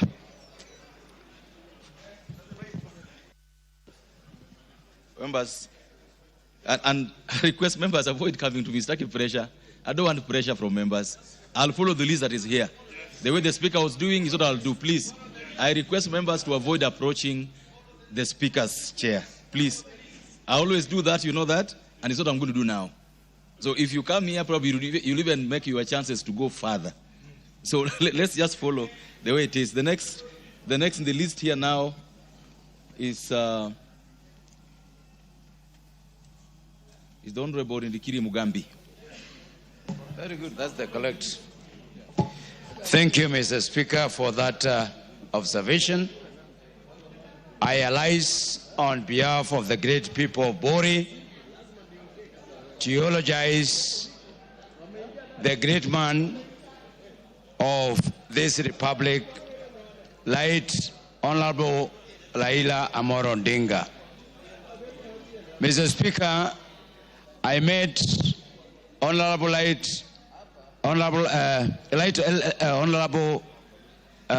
Prime Minister in 2007. Mr. Speaker, through his brother, Dr. Bulu, who is a very close friend to me, when I was a chief guest at DB Primary School in Bondo.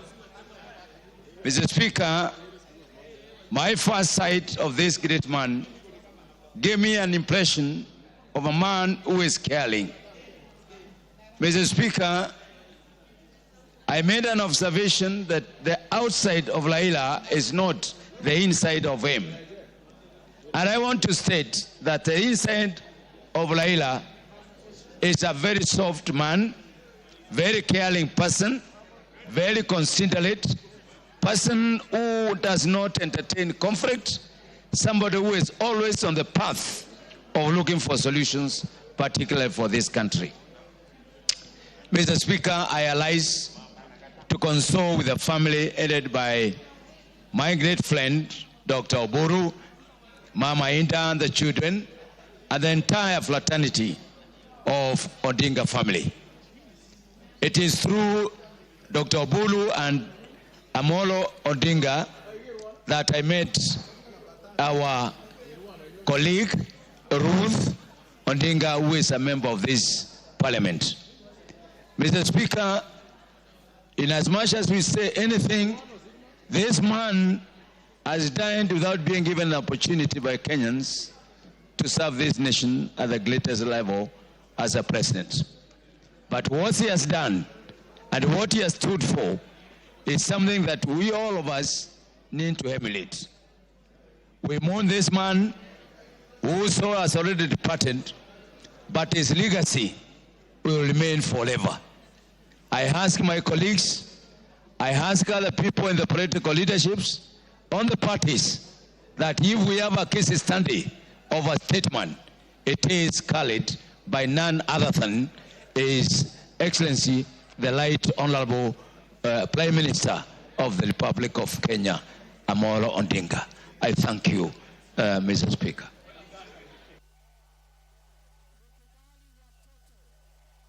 Member for Bondo.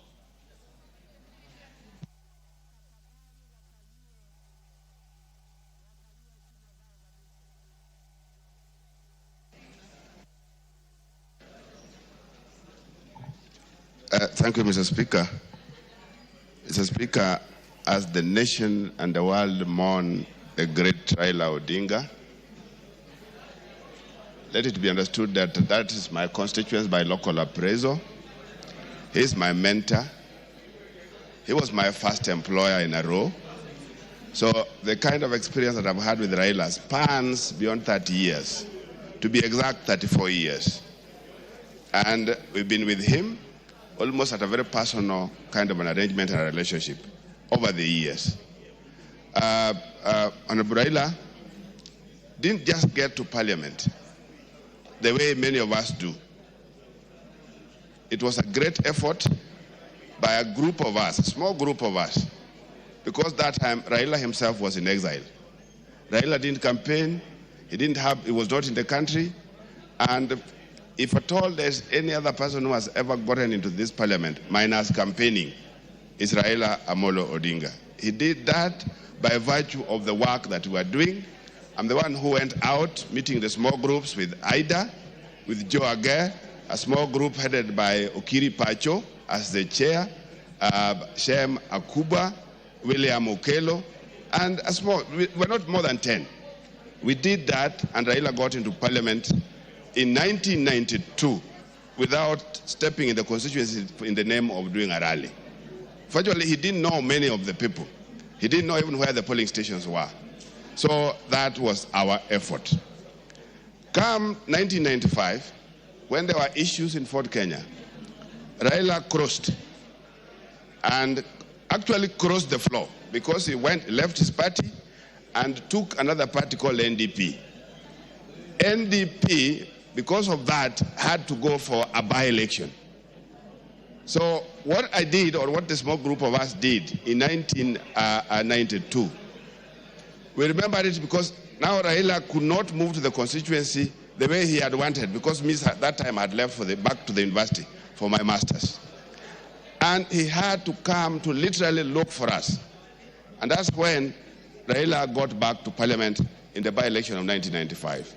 One or two things that I'm too sure that maybe members may not be knowing of Raila. A lot of the things that Raila did, a lot of actions and decisions that Raila implemented, many of them he was not the planner. Many of them he was not initiating. But he had an exceptional courage once convinced. The honorable members, anytime. Order. This is a very solemn moment. And I think it's fair to allow the Member of Parliament for Bondo, who is also the Raila Odinga as Member of Parliament, to be listened to. It's a solemn moment. It's not a moment where someone will be contributing and we are all not giving him a chance to, or we are all, doing whatever we are doing. Go ahead. Thank you, Mr. Speaker. What I was trying to say is that a lot of things that we might have seen Raila do, many times was not the planner, many times was not the initiator. But the courage and the manner in which, when he was convinced, he was taking these things, by the end of the day, they were his things. By the end of the day, they were his activities. And he did them with a lot of courage. The other thing that maybe other members may not know is that Raila was a person who did a lot of multitasking. In fact, if you booked for an appointment and you are talking to him, one person on a phone, your appointment will collapse. He's one person that when he was talking to 3, 4, 5 people, definitely that's a thing that will pass. He used to multitask a lot. He was a man of crisis. In fact, many times Raila managed crisis as though he was planning to manage them. It was very unique in terms of crisis management. Finally, Mr. Speaker, when it got to the issue of how it looked at the principle in sporting, of the issue of the winner and the loser. Many times as a sportsman, a great sportsman, he placed in front of him the principle that once you are in a game, you'll either lose or you'll win. And that's exactly what he had all along. When he went in the games, in the political game, when there was a loss, he will recognize that. And that is exactly why he didn't believe so much in this idea of winner takes it all. He didn't believe in it because after elections, he had wanted that the nation gets back to its feet and that winning government serves everybody.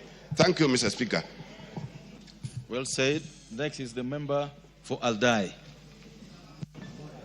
Thank you, Honorable Speaker. I stand to eulogize a great man, Baba Raila Odinga. My sympathies go to the family, Mama Aida, the family, the people of ODM, the people, the broad-based government, and the people of Kenya. We have lost a great man. We have lost a hero, a person who today we celebrate and we are happy about democracy because he is the father of democracy. I think we all remember right from the 82 coup all the way to 1992 to 2010 to the birth of the 2010 Constitution, and in each time, Raila Odinga fought hard for the democracy of this country, for the freedoms that we today enjoy in this country. Many young people today talk about and are happy to participate in the democracies of this country, and they forget that the real person or the person who brought this democracy is Baba Raila Odinga. We want to say thank you for what he did, and we say that he did a great job. The history of this Kenya will be, when the history of this Kenya will be written, his name will be will forever appear in the history as being the person who fought for this country and fought for the nation. I want to say that the people of Aldai constituency say pole to the family, and we as we mourn the death of Baba Raila Odinga, and we want to say may his soul rest in eternal peace. Goodbye, Baba. Thank you. Thank you. So that you know, the next people, the only to speak are going to be the following, as per the board. Next is the member for Nambale, followed by the member for Dagoretti South, then the member for Butula. Those three in that order. Member for Nambale. Yeah, thank you, Mr. Speaker, for giving me the opportunity to speak to pay my tribute to Baba Raila Odinga. Mr. Speaker, as it has been said, Raila is a true father of democracy in this nation. Many people have said that indeed, sometimes in the year 1994, when Raila disagreed with the ideologies of Ford Kenya, he formed his party, NDP, and did the right thing, which was to surrender his seat and go back for a by-election. Mr. Speaker, this is a decision very few politicians, and actually is the only one since that time that has made this particular decision, so that you obey the institutions and the democratic space that is placed in our nation. Mr. Speaker, as many will remember, Raila has been a tower of politics in this nation. Whenever things are not moving right, Raila will always abandon his position and go for the position that suits the interest of the greater nation. Mr. Speaker, coming from Busia County, Raila was indeed a true father of our great county of Busia. Anytime we met, he had fond memories of how he would wish development reach Busia County. And he will mention to you things that he feels that are supposed to be done and carried out so that the great people of Busia can benefit from the leadership of the government. Mr. Speaker, it has also been said that he was indeed a beacon of courage. We know that very few leaders in this nation will speak their mind the way the Right Honorable Raila Amolo Odinga used to. He will always say the right thing, whether he's attacking the government or even to his fellow opposition leaders. So, Mr. Speaker, as a nation, we have lost, and on behalf of the people of Nambale and the great people of our nation, I lay my condolences to the family of the Right Honorable Raila Amolo Odinga. Thank you. Thank you. Member for Agri South. I thank you, Mr. Speaker. And Mr. Speaker, how do you even start to eulogize a man of the stature of the Right Honorable Engineer Dr. Raila Amolo Odinga? A man who, he himself, was a force of nature. A man who moved the crowds with a charisma unimaginable. A man who dedicated his entire life to his country. A patriot who you can place many charges on, but can never place the charge of unpatriotism on the man.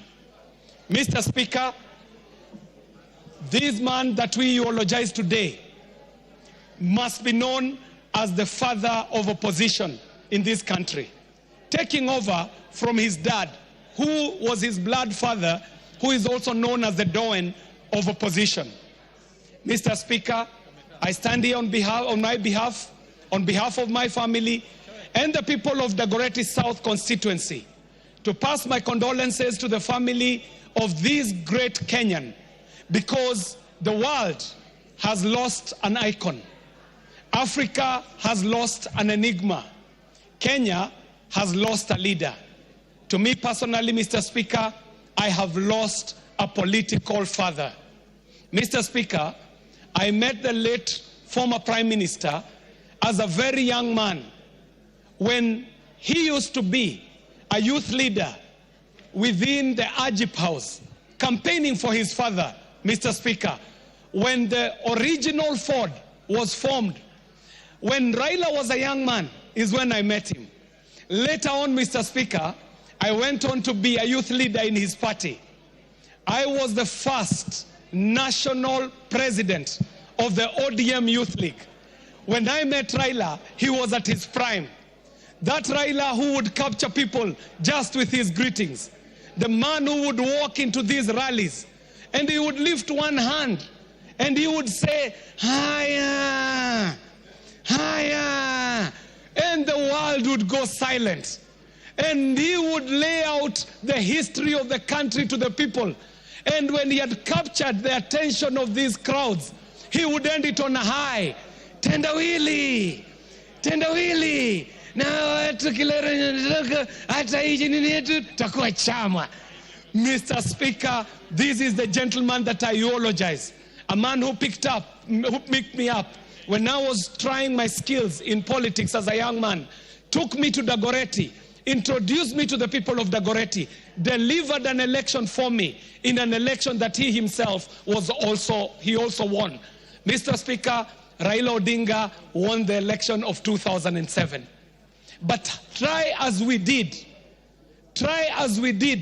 to swear him in, this gentleman told us that even as we are approaching the election of 2007, we will have to be cautious to ensure that we leave a country for the future.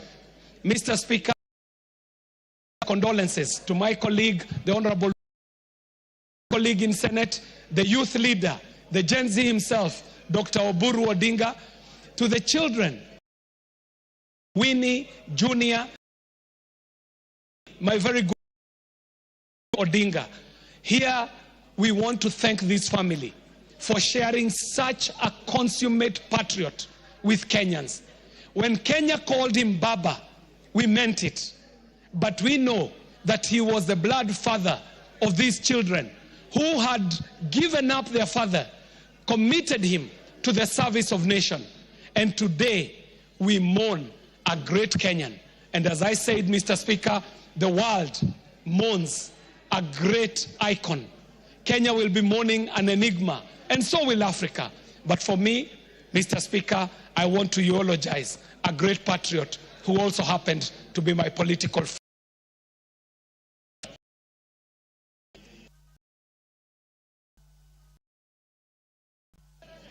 Raila Odinga,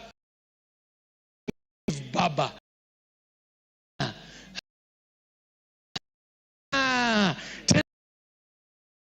Tendawili. Tendawili.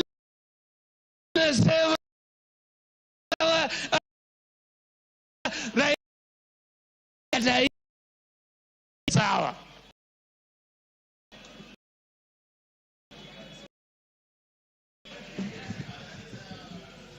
Thank you, Honorable Speaker.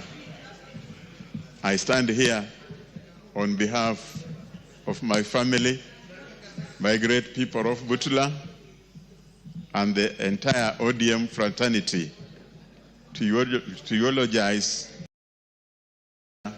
of Honorable Speaker. The late Raila was a father, was a leader, and he did guide some of us very well. Mr. Speaker, I first got into contact with the late Raila when he was the Minister for Roads and Public Works. That time I was in Treasury, Mr. Speaker, and he used to call me to give him certain information that he needed to enable him carry out his work as a minister in the ministry. Honorable Speaker, our relationship went on, and when I reached my retirement, Honorable Raila called me to his office and asked me if I could join the ODM party. So on my retirement, Honorable Speaker, I joined the ODM party through the advice of the late Honorable Raila Odinga. Honorable Speaker, Raila has helped us, the people of Butula, to get development. Any project that has been successful in my constituency, Raila's hand can be seen. Particularly when we were to get a road to be tarmacked. By that time, he was the Minister for Transport. He confirmed to me that he will make sure our road is tarmacked. By then, I was still in the office. So from there, he was very close.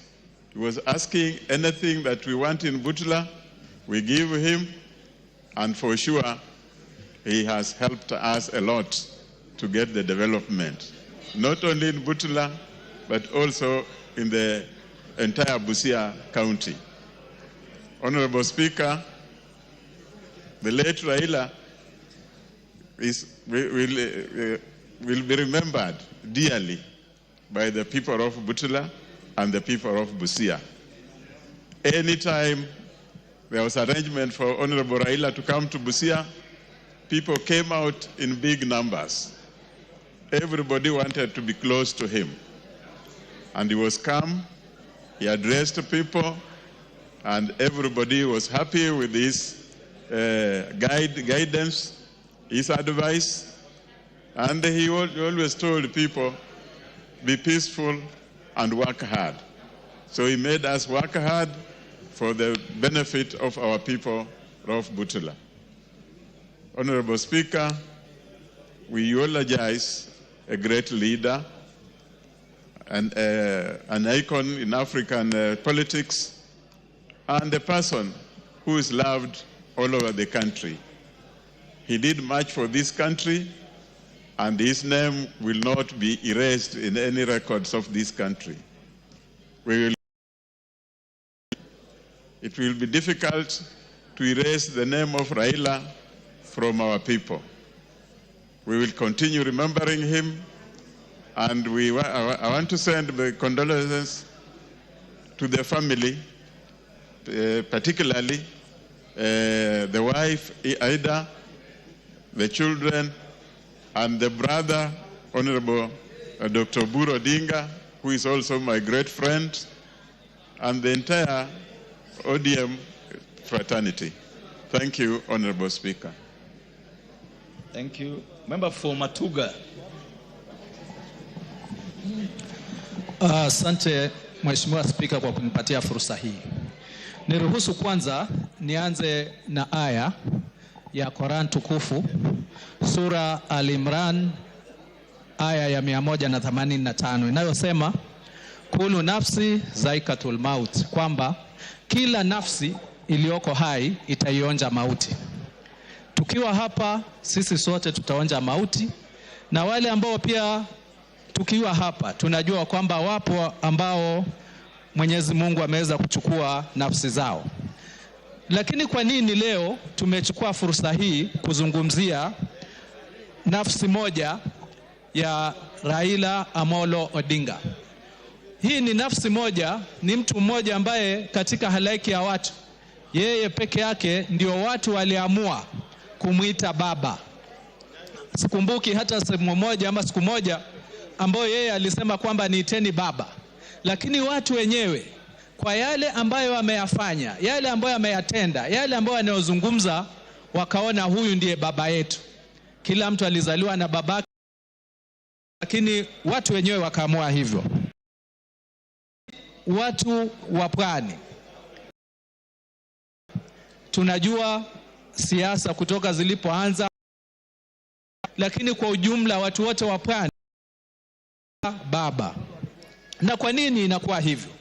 Inakuwa hivyo kwa sababu baba Raila Amolo Odinga amekuwa akizungumza sauti ya wanyonge. Alikuwa akizungumzia maonevu ambayo watu wa Pwani kwa ujumla wamepitia kabla ya uhuru. Alikuwa akizungumzia masuala ya ajira kwa wale watu ambao huwa hawapati nafasi za kupanda ngazi za juu. Kwa hivyo kwa watu wa Pwani kwa ujumla na kwa Wakenya wengi, walikuwa ndio sauti ya wanyonge, kwamba baba akisema amewazungumzia watu wengi. Na ndio maana kumbukumbu zinasema hata wakati tukitaka kubadilisha katiba kwa mara ya kwanza na yeye akakataa, watu wengi walisema vile baba amesoma, sisi hatuna haja ya kusoma, moja kwa moja pia sisi tunakataa.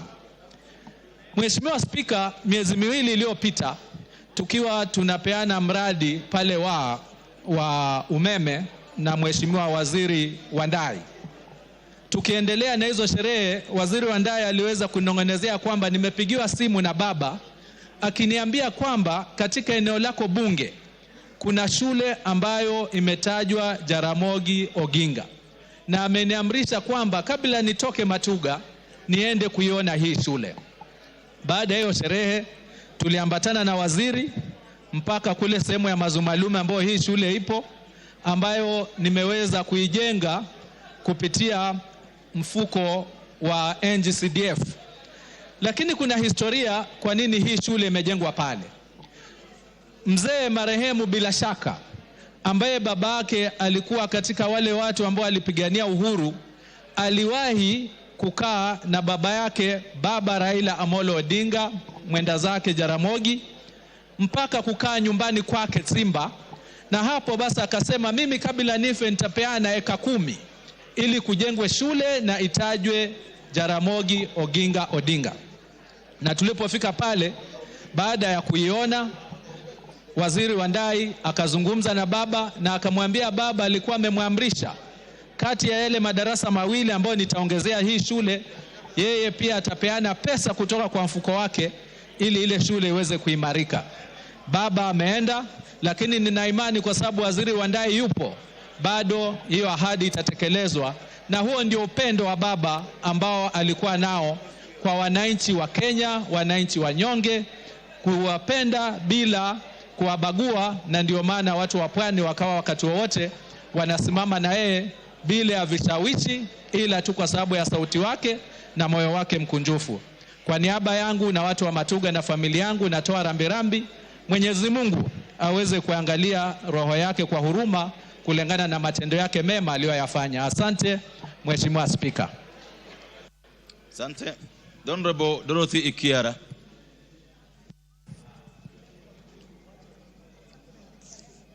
Thank you, Honorable Speaker. Honorable Speaker, today... Order. Honorable members, don't block the aisle. The members blocking the aisle. Order. Order, the honorable members blocking the aisle. Take your seat. Thank you, Honorable Speaker. Honorable Speaker, today we gather to celebrate alumni whose steadfast devotion not only forged our nation's destiny, but also illuminated the world's stage. Rooted in unyielding belief in justice, democracy, and unity, he faced every trial with fearless resolve and profound humility, embodying the true essence of exemplary leadership. Though his presence has passed from us, his legacy shines onwards, a radiant beacon engraved deep within the hearts of his people and echoing across the globe. As we honor his remarkable journey, we are compelled to carry forth this vision, a relentless pursuit of justice, peace, and unity for humanity. Together, we celebrate Baba, champion of devolution, champion of democracy. Baba, you have fought a good fight, you have finished the race. Fare thee well, Baba, till we meet again. My condolences to Mama Ida Odinga and the entire Odinga's family, not forgetting our colleague Ruth Odinga and all the citizens of this country who believed in Baba. Fare thee well till we meet again. Thank you. Honorable members, as I resume the seat, it's important to notify the House and the rest of the citizens that the viewing of the body of the Right Honorable Raila Odinga will no longer be at Parliament because of the overwhelming crowds that have literally overwhelmed our facilities. The committee of the funeral, chaired by the Deputy President and Senator Dr. Oburu Odinga, have announced that the body will now be taken to Kasarani for the public to view, for the simple reason that it was even difficult to get the remains of the Prime Minister out of the airport. So Lee Funeral, understand, were contracted to go and embalm the body at the airport. And it will be airlifted now from the airport to Kasarani.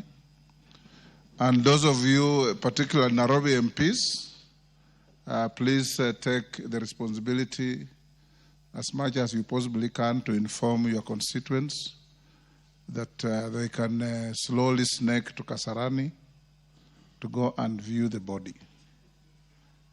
Nyayo Stadium could not be an alternative because it's being prepared for the state funeral tomorrow. So let's go on with our debate. Any one of you who will want to go and view the body after I've spoken, you can also snake through to Kasarani. But tomorrow, like I informed you, the clerk and our protocol team are preparing to have sitting space for each and every one of you at the stadium tomorrow to join the proceedings for the state funeral. I'm told the next speaker was the member for Tarbo. Yes. Is he in the house? Yes, Janet Setienei. Yes. Go ahead. Thank you, Honorable Speaker. I wish on behalf of my family and the people of Tarbo to pass my condolences to Mama Ida, the children, our colleagues, Honorable Ruth and Senator Oburu, and the entire Raila family. I wish to give my tribute to Honorable Right Honorable Raila Amolo Odinga, alias Baba. He was the icon of democracy, peace, and stability. He was a charismatic leader and a statesman. The first time I met Right Honorable Raila Amolo Odinga was at Wilson Airport. And I stood to introduce myself to him, and I was surprised when he shoved me down and said, I know you are the member of parliament of Tarbo. And I was very surprised because I didn't know that he actually knows many of the leaders. I wish to say he was a charismatic leader, and he is one of the people that fought for democracy in this country. I wish also, as I mourn him today, I wish to call upon all Kenyans to remember that they are the people that fought for democracy in this country, and therefore, as we remain, we pray for him as he rests in peace, and may we remember as Kenyans that this country is larger or bigger than all of us, and may we maintain peace and stability in this country, and may his soul rest in eternal peace. Thank you, Honorable Speaker.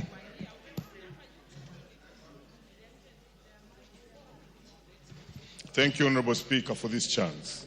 Honorable Speaker, I rise to eulogize the maverick, the enigma, the icon of Kenyan politics, the doyen just like his father, Raila Amolo Odinga. Raila Amolo Odinga can be remembered for many things, but I want to say I personally remember him for his honesty. He was a very honest politician. He was a politician who would not lie to you. If you are asking something and you can't get it, Raila Amolo Odinga will tell you that he is unable to give you that one, but you can get the alternative. I remember vividly when I vied in 2017 and had wanted to be in the ODM party. And my local ODM chairman, Sebetio Sabwa, brought me to Nairobi at Capitol Hill. And at Capitol Hill, we met Raila Amolo Odinga. And he actually believed I could make it. But back at home, there was leadership within the party that did not think so. And therefore, what he did was to make a public call and put it on speaker. And in front of Sebeto Sabo and others, the people who did not want me to be in the party said, we don't want Omboko. And when the discussion ended, Raila told me, you have heard, so you can see what to do. And that's how I left. Very honest person. I remember vividly, Honorable Speaker. In 2022, when we had the Azimio and the other collision, and we arrived and we met Raila Amolo Odinga together with Atwoli, together with Oparanya, and the former president, and we were being given chance to make a decision on what to do. I entered with Honorable Sabula. And he was so honest. When Sabula was asked, what do you want? He said, I want to be governor. He was told, no, I've already given out the ticket. Maybe you can be a deputy. I hope he's listening to me. That was so honest. I was asked my question, and when I gave my answer, which I'm guilty to say, I was just told the meeting was over, and it ended there. We went away. This was a very honest leader in politics. I want to remember Raila Amolo Odinga for peace and tranquility. That this is a man who would look at the holistic picture instead of looking at the personal benefits. We cannot ignore the KANU merger as we saw it when everybody thought that Raila could not work with Moi. We cannot forget the Kibaki stalemate when it looked like, yes, we want Moi out, but Moi has brought another candidate. So what do? He surrendered his place and said Kibaki tosha. And that is how Kibaki became the president. And they worked together very, very, very well. And remember, even during that particular time, Honorable Speaker, he had had very tough wars with Kijana Wamalwa in Thika, but still he embraced Kijana Wamalwa because Wamalwa was now the deputy of Kibaki, and they still worked together. This guy had a big heart in politics. We cannot forget his handshake with Uhuru Kenyatta, and we cannot forget his handshake with Ruto. Honestly speaking, Raila Amolo Odinga and the family, if we refer back to the father, they seem to have the same spirit. Because in 1963, somebody spoke of this, when the father decides not to take independence simply because Kenyatta is in jail, it's the same thing that we saw him do in 2022 when we had the Gen Z uprising. because every other player and cynics thought that maybe Raila should take a position of making sure that the government is not there and add force, but he decides not to do that. He decides to join government, strengthen it, and make sure that everybody can get his stake in the most correct way, in a more orderly way. That's Raila Amolo Odinga for you. And I want to say that this guy was a strong person of unity to our people and this country. I want to also indicate that we remember Raila for his works, that at one time he remained the only alternative for Kenyans. Look at the time of yes and no, the Chungwa movement. People did not believe in the constitution the way it was. And Raila took a position. That is the position that people followed. And finally were relieved. Teachers of this country were lucky to actually get an opportunity through the constitution not to be devolved, because originally the teachers were supposed to have been devolved. We thank Raila for his great positions he always took during tough times.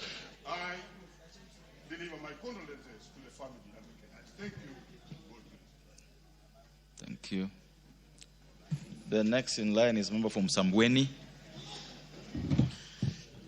Asante sana Mheshimiwa Spika kwa kunipatia hii nafasi ili na mimi nitoe rambirambi na pole zangu. Basi kwa niaba yangu mimi mwenyewe na familia na kwa niaba ya watu wa Msambweni nataka kutoa rambirambi na pole zetu kwa familia ya Mheshimiwa Raila Amolo Odinga. Mheshimiwa Spika, Mheshimiwa Raila Amolo Odinga atakumbukwa kuwa mstari wa mbele katika kupigania demokrasia na kutetea haki za Wakenya kwa muda wote ambao amekuwa uongozini. Matunda tunayojivunia hadi leo na kuendelea. Mheshimiwa Spika, mimi nilimjua baba Raila Amolo Odinga kwa mara ya kwanza wakati alitembelea katika kijiji chetu cha Gasi na tukapata kula naye chakula cha mchana. Mara ya pili, Mheshimiwa Spika, nilipata fursa ya kukaa ana kwa ana na Mheshimiwa Raila Amolo Odinga wakati ninaanza safari yangu ya siasa. Nilikaa naye zaidi ya jisaji moja na dakika 20 hivi, na alinipatia ushauri wa kutosha, akanipatia motisha na kuniambia inawezekana. Alinijenga nguvu na kunitia imani. Kwa hiyo katika safari yangu ya kisiasa hata yeye ako na mchango ambaye amechangia. Mheshimiwa Spika, sisi kama jamii ya Waislamu tutaendelea kumwombea Mheshimiwa Raila kwa sababu aliheshimu sana dini ya Kiislamu, na alipokuwa waziri mkuu yeye mwenyewe binafsi alikomboa ardhi ya msikiti wa Kongo ambayo ilikuwa imechukuliwa na mabwenyenye, ardhi ambayo iko katikati ya fuo za Diani Beach. Mheshimiwa Spika, historia ya Kenya ikiandikwa, nafikiri zaidi ya chapter moja itakuwa inazungumzia kuhusu Mheshimiwa Raila Amolo Odinga. Basi wacha Mungu ailaze roho ya Mheshimiwa Raila Amolo Odinga mahali pema penye wema. Mbea familia, Mungu awapatie uvumilivu, awapatie subra, awapatie nguvu, hususan wakati huu wa maombolezi. Asante Mheshimiwa Speaker. The next in the queue is a member for Nyandarua. Thank you, Honorable Speaker. I rise to give my condolences on my own behalf and on behalf of the great people of Nyandarua, to the family of Right Honorable Raila Amolo Odinga. I pray that God will give the family peace that passes all human understanding at this difficult time. Raila Amolo Odinga was a fighter. He fought all through his life and all through his political life. He fought for multi-party democracy with his own blood. And his achievements in different roles as a prime minister, as a cabinet minister, as a member of parliament for Kibra, and also the leader of opposition was impeccable. He was an ardent supporter of sports, Arsenal being his team. We all enjoyed. It is my prayer that we shall emulate Raila Amolo Odinga. Selflessness, the act of forgiveness, and more importantly, love for motherland. I pray that his soul rest in eternal peace. Thank you. I wish all of us was brief as honorable member for Nyandarua. Then we'll get some more of us, you know. The next in line is a member for Nyaribari Masaba, the honorable Manduku. Thank you, Mr. Speaker. Cowards die many times before their death.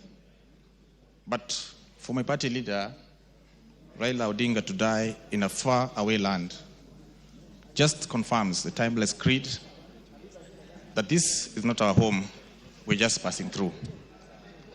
Many words have been used to describe Raila Amolo Odinga, but the best adjectives were those that were read out by His Excellency the President in describing the enigma.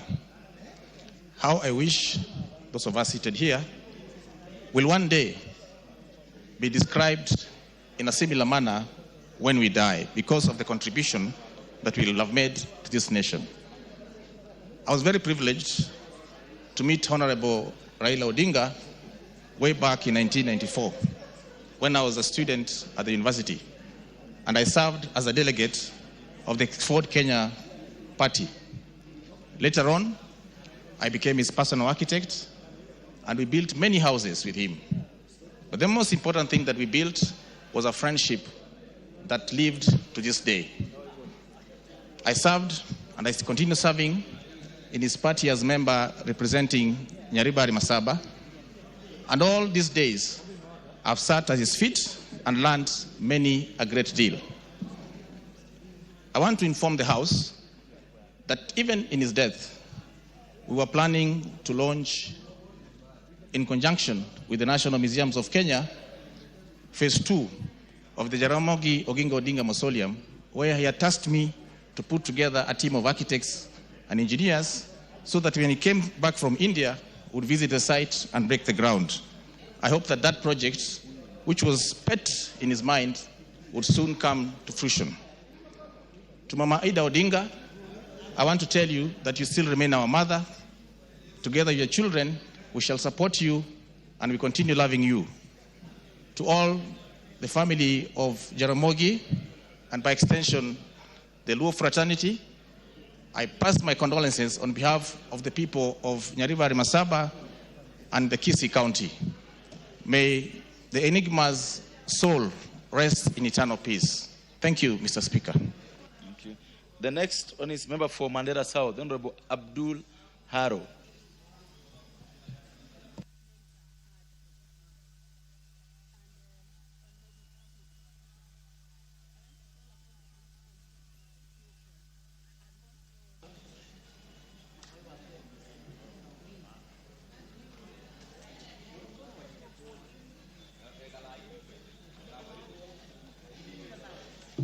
Thank you, Honorable Speaker. I stand here this morning to join my fellow colleagues in mourning a great icon, a great statesman, and a great son of this country. In my religion, Quran chapter 2, verse 156, when we are told that from the Creator we came and to the Creator we return. That means every soul must taste death. Honorable Speaker, that verse reminds us of the fact that we are all mortal, and at one point in our life, we will have to leave this world.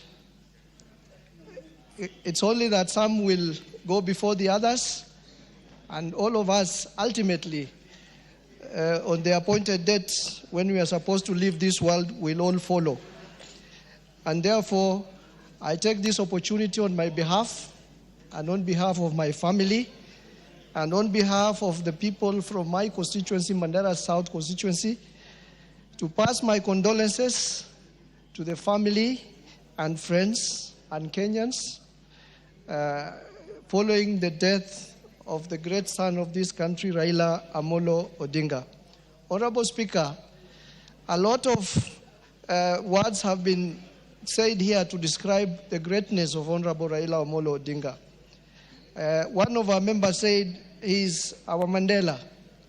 And I'll only add that he's not just our Mandela, but Honorable Raila Odinga is our Mandela, our Mahatma Gandhi, and our Martin Luther King and Malcolm X combined. Honorable Speaker, Honorable Raila Odinga is our great hero. He's a great Pan-Africanist and is a global icon, a champion of reforms, a champion of human rights, a champion of the rights of the common man. Honorable Speaker, we all know the biggest base Honorable Raila has today before his death was Kibera, which is one of the largest slums in East and Central Africa, which means he has always fought for the rights and for the welfare of the people who are at the lowest bottom of the pyramid.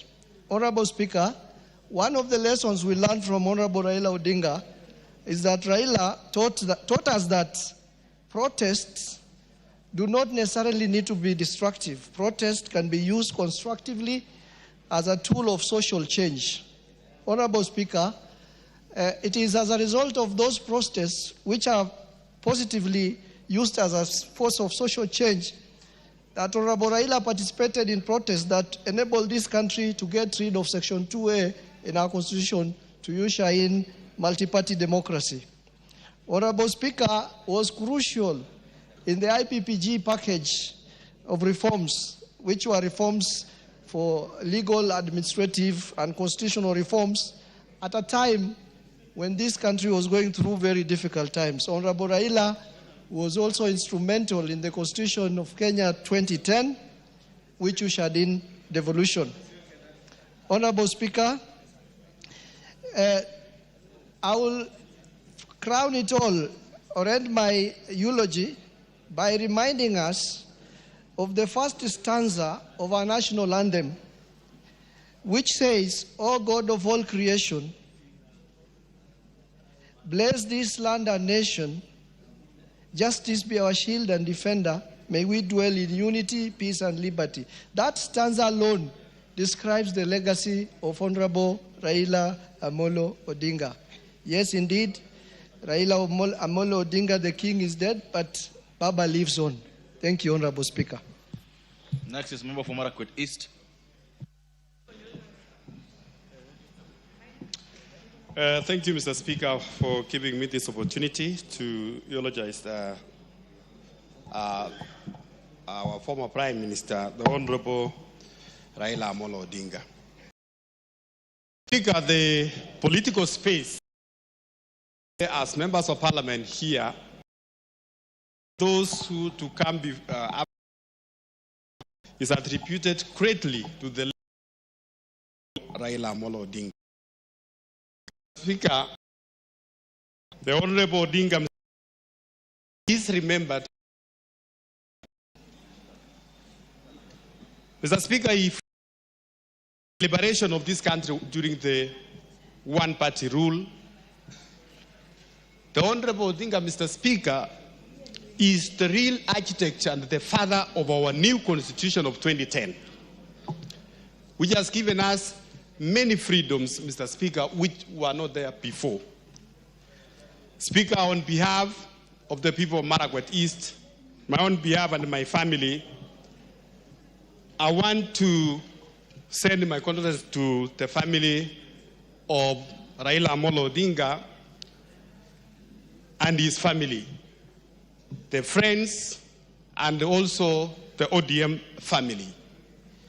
Mr. Speaker, we have lost a great man, a mentor who has mentored many of us, Mr. Speaker, including his own or our own President, William Ruto. We once said he was a student of Raila Odinga. Mr. Speaker, Mr. Odinga is a man who has stood for the country in many occasions. Mr. Speaker, when the country was at the brink of almost a civil war or ethnic clashes in 2007, the Right Honorable Raila Odinga, Mr. Speaker, sacrificed his ambitions for the sake of the country. He joined hands with the late Mwai Kibaki for the sake of peace of our nation. Mr. Speaker, we have seen the Honorable Raila shaking hands with the Honorable Uhuru Kenyatta after the 2003 2013 general election, and the same also with the Honorable William Ruto. Mr. Speaker, we are mourning a great man. It is a big loss to our country, Kenyans, and also, Mr. Speaker, the Honorable Raila was a true Pan-Africanist. He stood across Africa, Mr. Speaker, and his political shadow cast across Africa, Mr. Speaker. Mr. Speaker, we want to call upon Kenyans. I know it is really very overwhelming. We have seen many Kenyans, they have gone to JKIA to receive him. Many Kenyans outside here in Parliament, Mr. Speaker. We want to ask our followers, our constituents, we want to ask Kenyans that let's mourn our hero in peace. Mr. Speaker, for us who were young at that time, when the Honorable Raila was a member of Parliament in this House, he inspired many of us because, especially when he was a Prime Minister and answering questions every Wednesday in this House, Mr. Speaker, how he was tackling those questions which is affecting Kenyans. Mr. Speaker, I just want to say we are going to miss the Honorable Raila, and may his soul rest in peace. Thank you, Mr. Speaker. Thank you. Thank you, Mr. Speaker, for also allowing me this rare opportunity, Mr. Speaker, to eulogize our friend, our father, our great man, a man whose figure stood like that of a nation. Mr. Speaker, this gentleman who is lying today and who we are eulogizing today was a true enigma. He was a true icon. He was a true fighter for democracy, for constitutional change. Mr. Speaker, I will name all that I know, and all that I know, and all that we know is incomparable to this man who we are eulogizing today, the man Raila Odinga. Mr. Speaker, Raila Odinga is synonymous with courage, resilience, and unwavering dedication to the people of this country. Many people have talked about so many things about the great Prime Minister. that he dedicated almost 80% of his life to this country, Mr. Speaker. I think it is only maybe 20% that he dedicated to his personal life. Today, Mr. Speaker, we don't know how to say or what we can say or what we can think that can be enough to eulogize this man. I personally knew the Prime Minister in 2006 when I first started preparing to contest for the Kilgoris constituency seat, and that is when I met him. He took my hand, and from that time, Mr. Speaker, I never looked back. I worked with him. He taught me so many things. He changed my political course. He inspired me. He made me literally what I am today, Mr. Speaker. Raila Odinga was my great friend. I contested, I lost, I recontested in a by-election, which of course we also lost, but he stood with me, Mr. Speaker. I remember he had even persuaded to nominate me to this House, Mr. Speaker, a position I declined because of the political temperatures in our constituency at that time. Mr. Speaker, later on, Mr. Speaker, he also appointed me or nominated me to the position of Chair, Poverty Eradication Commission, Mr. Speaker, because of the true friendship and the true patriotism that he had. A position I never served, Mr. Speaker, because of also political issues at that particular time. Mr. Speaker, I stood with this gentleman. And even when I was doing my studies, when I was doing masters at the University of Nairobi, Mr. Speaker, he paid for my fees. He nurtured me. He taught me so many things. Mr. Speaker, I also remember, Mr. Speaker, though it was late, later in my life, he came. Even despite the temperatures at that particular time, Mr. Speaker, he came. And I remember that flag on my head and my wife while we were tying the knot, Mr. Speaker. Raila was my great friend. That even as we are remembering this great man, we must remember this country, what this country has gone through, the stages of democracy, elections which have taken place in this country, the names we had even given this gentleman when he was still alive. Today we want to say, Raila Odinga, may your soul rest in peace. May your family also get peace, even at this time. Because I know, the Speaker, many a times when Raila was alive, when he was contesting, all that, even the family went through so many tribulations. And I believe, even as we rest this gentleman today, the family will also find peace. And our country will also find that happiness. That are this great gentleman. Mheshimiwa Raila Odinga. We will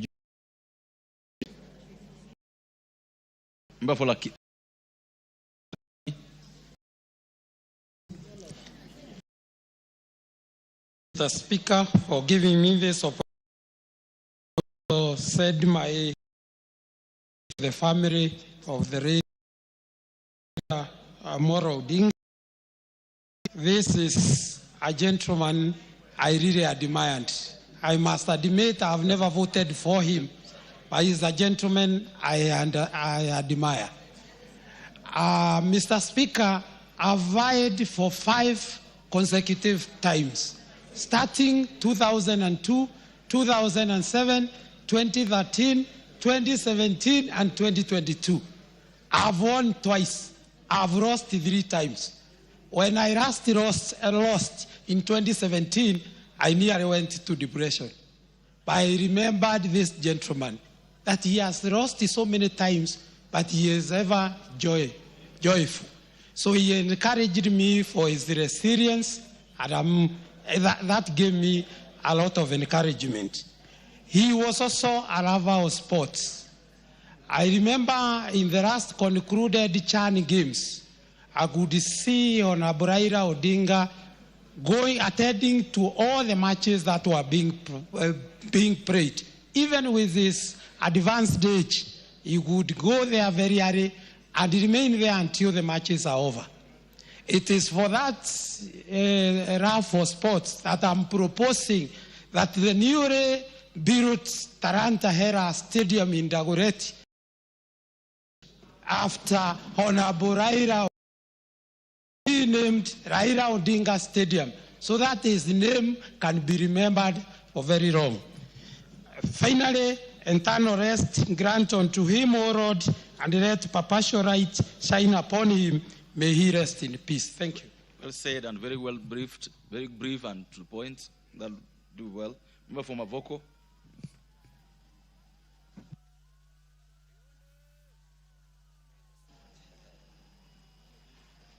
Thank you so much, Mr. Speaker. Mr. Speaker, let me rise to eulogize, pay tribute to an enigma, to a nationalist, a person who was selfless, a person who was full of people's interests, a person who bled for this country, a person who suffered for this nation. The freedoms that we are enjoying today were all found and fought for by the late Right Honorable Dr. Raila Amolo Odinga.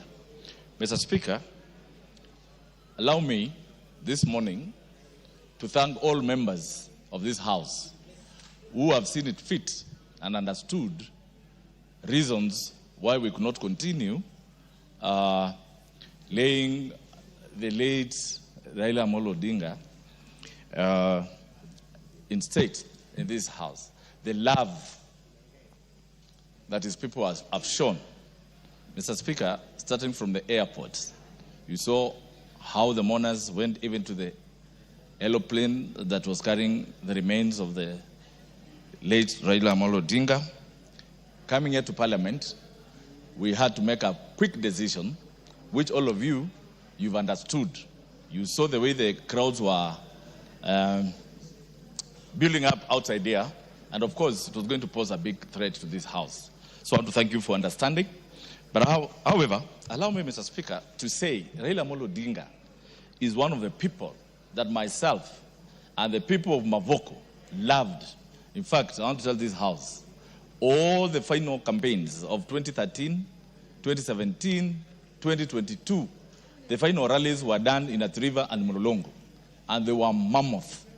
In fact, even himself used to tell me, Mheshimiwa Mavoko, mimi napenda Mavoko.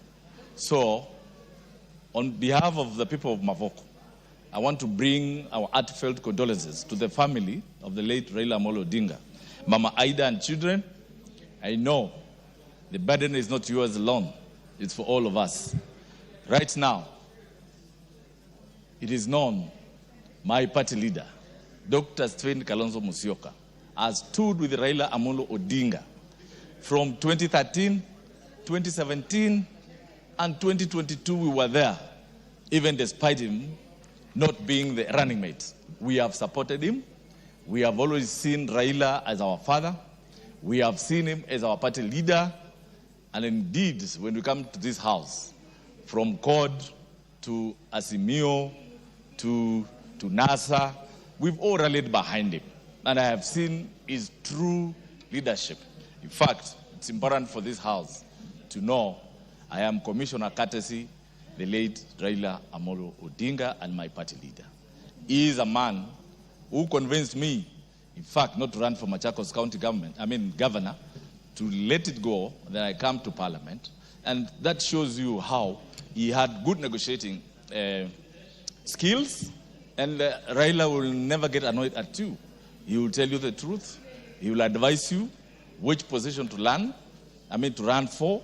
And I think it all ended up very well. We have seen him in such negotiations through the handshakes he has done with all the presidents that he's done, including Moi, who was seen as one of the most rigid leaders in Africa. But Raila Amolo Odinga cracked him and he joined KANU at a time when KANU was the only party. We also remember Raila for fighting for multi-party democracy in this country. We will remember him forever for even being the first minister of housing, roads and housing, having designed the southern and northern bypasses in this country. Mr. Speaker, this country, Africa, and the world has lost a hero, a hero, a hero. May his soul rest in eternal peace. Go well, go well. We'll meet again. Thank you, Mr. Speaker.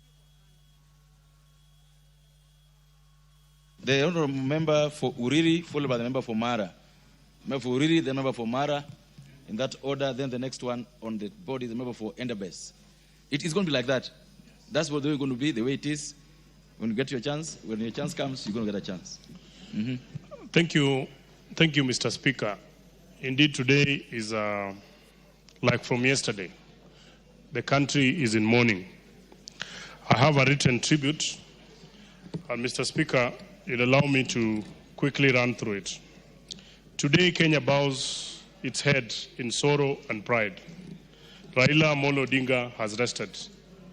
A mighty chapter of our national story has closed.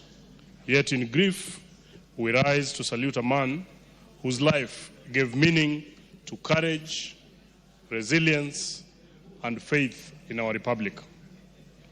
Mr. Speaker, growing up in high school, we knew of his father, Jaramogi Oginga Odinga, the lion who once visited my alma mater, Rapogi High School. The people lined by the roadside to catch a glimpse of that great man, as they would during that time for President Moi. When Jaramogi died, our parents, our community were anxious of what would become of the community. Then emerged his son, Raila. His name became a byword, a household name, the only name everyone spoke. At the university, he emboldened a generation. He gave us the courage to question power. Among our students, there was a common word whenever injustice or whatever we thought was injustice, you'd hear the word onge to mean no, was whispered during campus protests. It was enough to stiffen the administration. They knew we would not back down because Raila had our back.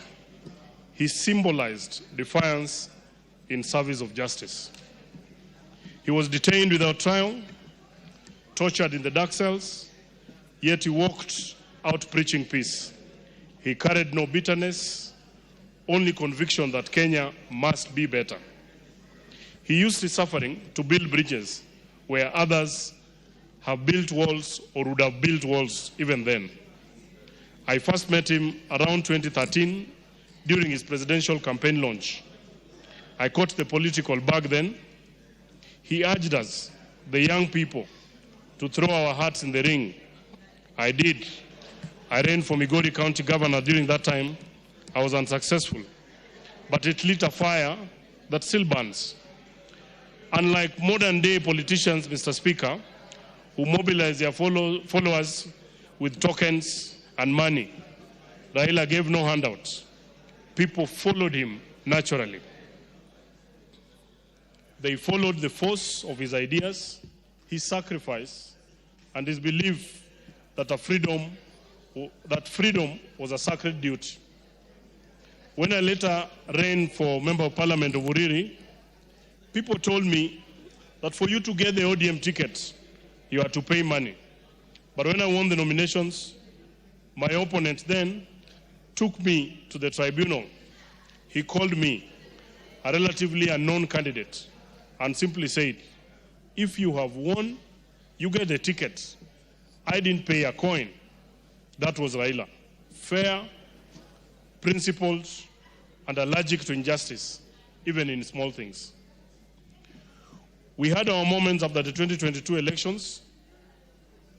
I was among the members of the Orange Democratic Party who chose to work with President Ruto. At one point, he invited me for a one-on-one, and he told me, Mheshimiwa Nyamita, the difference between us is that I've been your age, but you've not been my age. He smiled and added, But there are things happening now that did not happen when I was your age. So we must consult both ways. That humility coming from a man who had faced prison, betrayal, and stolen victories taught me that leadership is not about winning arguments, but keeping bridges open.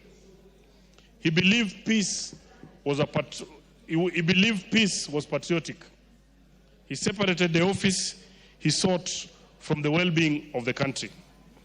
That is why, even when he believed his victory was stolen, he always made peace. He did it with Moi, he did it with Kibaki, with Uhuru, and even lately with Ruto. He understood that Kenya was always bigger than Raila Odinga. Mr. Speaker, we will add you 30 seconds to, wind up. Mr. Speaker, Raila told us nobody can stop reggae. Today, that is not a slogan, it is a sermon. The music must go on. We will make it play through unity, fairness, and courage to speak the truth without malice. Baba is gone. Long live Baba. Thank you. The member from Mara was next. Thank you, Mr. Speaker. Sir, Mr. Speaker, sir, thank you for giving me this opportunity. And on my own behalf, on behalf of the Mbiuki's family, the entire Mara constituent and Tharaka County at large, Mr. As we mourn, Prime Minister, enjoying today the legacy of the late Raila Moro. Mr. Speaker, we remember two-way, and Raila Odinga was the most instrumental during the section 2A, Speaker. And that is what we're enjoying today. Today we are in democracy. We will always continue appreciating the law which our former Prime Minister played. Mr. Speaker, I had an opportunity of serving with Raila Odinga when he was the Prime Minister after the 2007 general election. By then, Mr. Speaker was the Senate Minister for Agriculture. And Mr. Speaker, during that time, it is through his effort and that of our late President Moi Kibaki that we started the farm input subsidy, be it fertilizer, Mr. Speaker, and also in distribution farm input, Mr. Speaker. Remember during the 10th Parliament, representing the Lanjanidi constituency, we had a very bad accident near Nidi Branch, whereby almost 10 people from Medero community, we lost 10 people from one community. And it is Raila Odinga who came to our aid. He gave the community the support, and actually he attended the mass burial which we had at Medero that particular time. Mr. Speaker, that's the man whom we are celebrating today. Mr. Speaker, Raila Odinga was a peacemaker.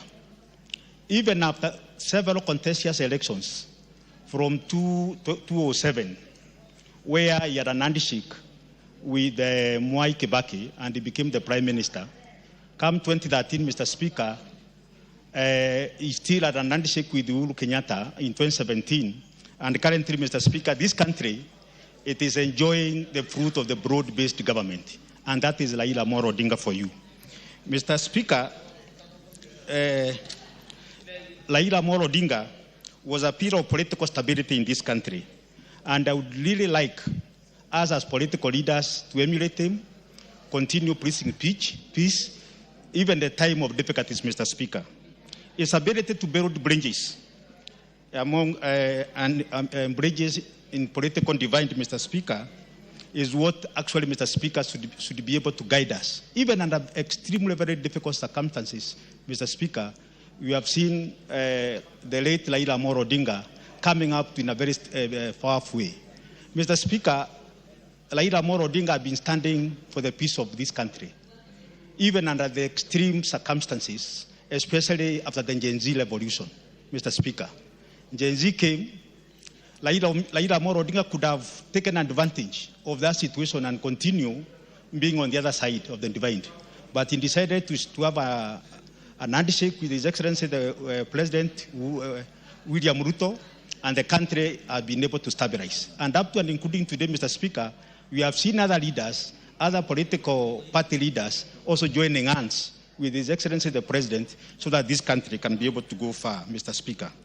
Mr. Speaker, I wish on my own behalf once again to continue praying for Raila Amolo Odinga and his family. And more so, we put Mama Ida Odinga in prayers together with the children, because it is not easy. We know they are going through a lot, and through the prayer, through our own support, the family will continue well. With those few remarks, Mr. Speaker, sir, once again, poleni kwa familia, and let's emulate all the attributes of our late Raila Amolo Odinga. I thank you, Mr. Speaker. Thank you. Member for Endebess.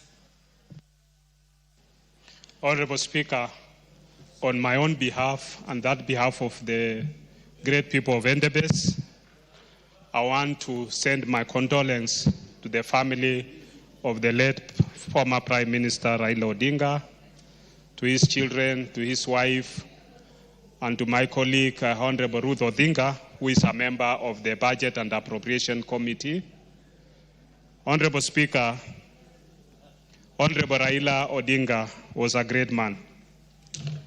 I got to travel with him, with Honorable Mule Mutinda, member, and Honorable, the current governor for, we went together to Morocco, to a place called Dakhla.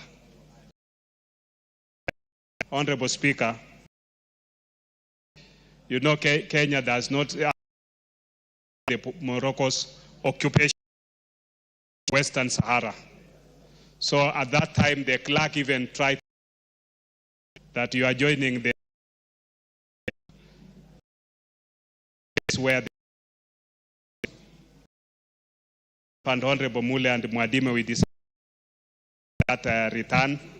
So we went with the Honorable Raila to Dakhla. And Honorable Speaker, he proved to us that he's a great man.